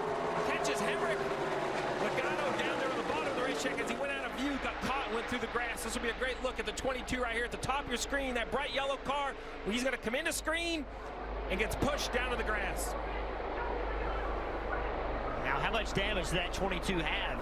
The problem they have is that there's so many cars that are on the lead lap, Steve. They come down pit road. Well, there's only 2 behind them. There's only 2 behind them, so and one of those is Suarez. So there's really only 1 behind him, and the other one's Hemrick. There's really neither behind him, because both of those cars that were in the lead lap that wrecked. You follow me, Jeff? Yeah, 100%. So basically, Logano's the last car in the lead lap, which the good news is he's still 3 to the good. The bad news is Chase Elliott can go still win this race. All clear. Checking up on the far wall there. Keep going low. Come on, low. Keep coming low. Keep coming low. So now it's a battle. Now it's a battle between Keselowski and Logano. They have to assume that Chase Elliott's going to win this race, and if they do, who's out on points? The defending champion was 10 points to good for 2 laps. You figure you're safe. Now he's anything but. And Jeff, your point is outstanding. You didn't even know who you're racing. All right, you're safe if the 9 doesn't win. If the 9 wins, you're now racing your teammate. It's going to be between Penske teammates. Look at the points. It could come down also to a tiebreaker between the 2 teammates, and if that happens, they both have an 11th place finish already. And then the 25th place finish by Brad Keselowski is better than the 34th, but you have to figure in this race as well who finishes in front of the other.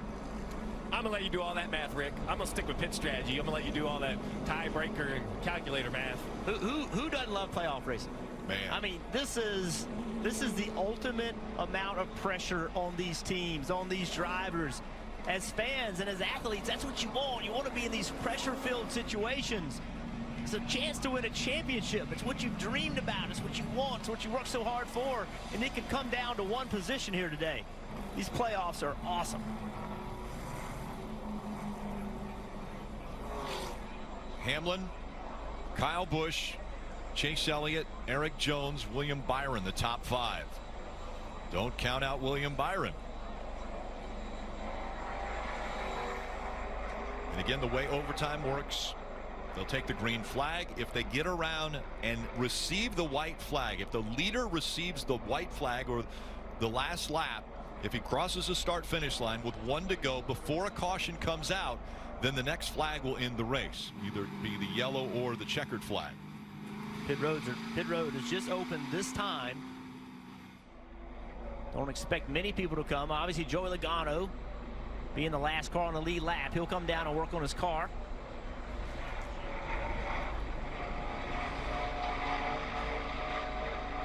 Austin Dillon, looks like Ryan Blaney also will come down pit road. But a lot of damage to the right front of Joey Logano. Marty.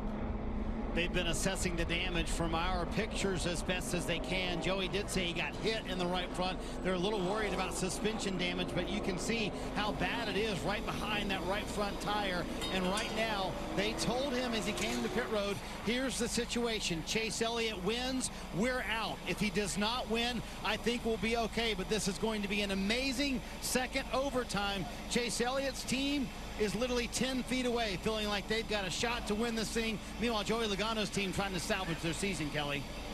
And for his teammate Brad Keselowski, probably a little bit more drama than he and crew chief Paul Wolfe would have liked for the day. But first of all, how about the work of your pit crew and Brad on that overtime restart to get you guys back on the plus side of the cut line? Yeah, no, the pit crew's done a good job all day. Obviously, the discount tire Ford just hasn't been where it needs to be all day. We've been on both sides of the balance and just haven't been competitive. We've really missed it somewhere, but fortunately we're not out yet. It's pretty exciting down here at the end, so hopefully we can pull it off. A little bit of damage on that wreck there in the overtime. How concerned are you about that? I think we're okay. It just knocked the quarter panel on a little bit, but nothing that should be any issue. All right, so you heard it from Paul. They just have not had the handling right on this 2 car all day, but another chance here for Brad Keselowski. Chance. That's what they're looking for. We talk about inches, seconds, points. This is Denny Hamlin coming to the white flag. At 180 miles an hour, the light is illuminating. A half a car before he gets to the start-finish line. That is the difference between this race being over, between the playoffs being set, between moving on. Look how close that is. I don't know who's mashing that button, but that guy's fast. He was fast. Get a reminder, after the race on NBC, it'll be local news except on the West Coast, and post-race coverage and victory lap. That'll be on NBCSN. Make sure to join us there. A lot to talk about as this is the elimination race. Who is going to advance? Who still has a chance at the championship, Marty? Rick, Joey Logano will restart 20th right now, +4 above the cut line. Todd Gordon held the car here for a moment longer, knowing he was going to get one shot and only one shot to fix it. His only concern, clear both of the tires. They know the suspension's not right. They can limp it home for these final 2 laps. He just did not want a cut tire for Joey Logano. We'll see what happens. Let's listen in to Chase Elliott's team communications. The 22 got in that 2. The 2 has a little number damage. I don't think anything's going to beat him, but the 22 spun out. We're down 3 to both of them right now. So same deal, just got to win it. Interesting too. Hamlin chose the bottom. Yeah. In the third lane, in the third position on the bottom, the 9 car. Not a teammate, not a car that's going to push him. This 9's going to try to go 3 wide. Denny cannot trust the 9 to push him down into turn 1 to keep this car out front. And Brad Keselowski starting on the bottom, deep in the field. One back corner, 3 points can evaporate. Denny Hamlin, Kyle Busch, as they come back for the restart. Green flag back in the air. 2 laps to go. Oh, Denny Hamlin got a really good restart. Cleared that outside lane. What's the 18 going to do? 9 and 18 side by side. That's great for Denny Hamlin if those guys working side by side aren't able to draft up. Actually, 11 is able to pull away. Pulling away. The fight for second now. Chase Elliott surging ahead. Chase is clear. He's going to drive up for that 18. Joey Logano actually picking spots up back in the pack. Cars in the fence off of turn 4. Keselowski out of trouble. He's really slow. The white flag came out. Now it's Denny Hamlin trying to hold off the 9 of Chase Elliott. Here comes Kyle Busch as well. Down the backstretch for the final time. Oh, a good run by the 18. Kyle Busch with momentum. Here comes Chase Elliott. Denny Hamlin up the racetrack. Look at the points. Out of turn 4. Denny Hamlin will win at Kansas.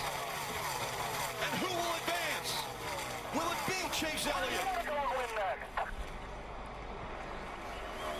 The 2 of Brad Keselowski was falling back, losing positions, and it it looks as though unofficially the 9 of Chase Elliott is going to advance into the round of 8. What a race. Steve, you said it. The 2 is back there on the bottom of all that mess and on the bottom, and just did not have the restart he needed. Finished 19th. We've seen the restarts all day. 2, 3, 4 wide. You lose momentum and you're done. So let's take a look. The 2 accelerates pretty good, Junior. He gets down the front stretch. Heading into turn 1, he's thinking 3 wide. Yeah, he tries to go to the middle here. Harvick, the 88. Still looking pretty good. Got some momentum. Here's where it gets trouble. The 1 and the 14. Check out the 2 just a little bit. Look to the right rear. The 47 now. Now he's in 3 wide. The 21's trying to be a good teammate, trying to follow. Yet to jump out of line. The 2's still looking good on offense. And look at this right here. Loses momentum. The 17 jumps to his outside. That little bit of loss of momentum. We saw it in the middle 1 and 2. That caused all of this problem. Restarted 13th. Finished 19th. Didn't do anything wrong. Just couldn't get going the right way. And look, he's still on defense. He has a lap to go. He tries to get some positions around. Now he's thinking he's got to get to 21, so he's got to try to jump to the outside, and this is where heavy contact. He can't lift. He has to stay in the gas. The 3 says, I'm going to give you a shot, try to help you. And now it's all or nothing down here at this end of the track. At this point right here, he's already out of the round. He's going to get it. Just lost too many spots on the restart, and so Brad Keselowski, when he fell back, Chase Elliott took advantage of it, stayed up in second. Finished second to Denny Hamlin. Denny Hamlin wins in the NASCAR Monster Energy Cup Series playoffs. This victory fueled by Sunoco. Fuel your best. And a fist pump there for Denny Hamlin. We mentioned confidence. And how much confidence will he have now as Denny Hamlin has grabbed another win. This is win number 5 already in 2019. More playoff points that will go with him to the round of 8 as he's closing in on his first ever championship run. Rick, a huge smile from Denny Hamlin as he just won here at Kansas. You made it in by points, but you raced your way in. How good does this feel? Great. I mean, this is a great feeling. I mean, that car was awesome. To dominate that whole second half was great, and I've still got to thank everyone who pushed me there on the restarts. It was Kyle, the 9 there at the end. So good to see him make it by points anyway. But hey, I'm just really happy for this whole FedEx team. This has been great. We've been running really good, and just cannot wait to get to Martinsville. 5th win of the year. Congratulations. Thank you. That's your winner, Denny Hamlin. And he says he can't wait to get to Martinsville. Well, of course he can't wait to get to Martinsville. It's his favorite racetrack. The Virginia-born driver is excited to get back to Martinsville, Virginia. And he's got so much momentum. 5 wins already. How about breathing a sigh of relief? Chase Elliott, a little smile there as he knows he is advancing also into the round of 8. But obviously on the other end of the spectrum, Brad Keselowski is the first out, so he will not be competing for the championship this year.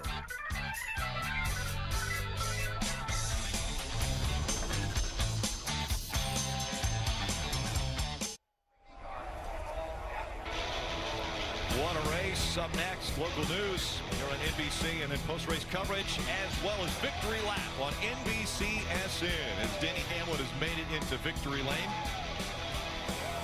And the celebration will begin again. 5 wins already. We take a look at the Coca-Cola winning moment. It's the final restart. Denny Hamlin got a great launch. Although Chase Elliott was doing all he could, he needed to win this race, he thought. Just great work by Denny Hamlin. Finishing the deal.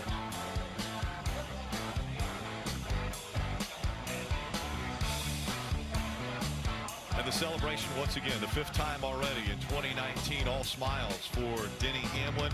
Post-race interviews will all be on NBCSN. Make sure to join us on NBCSN.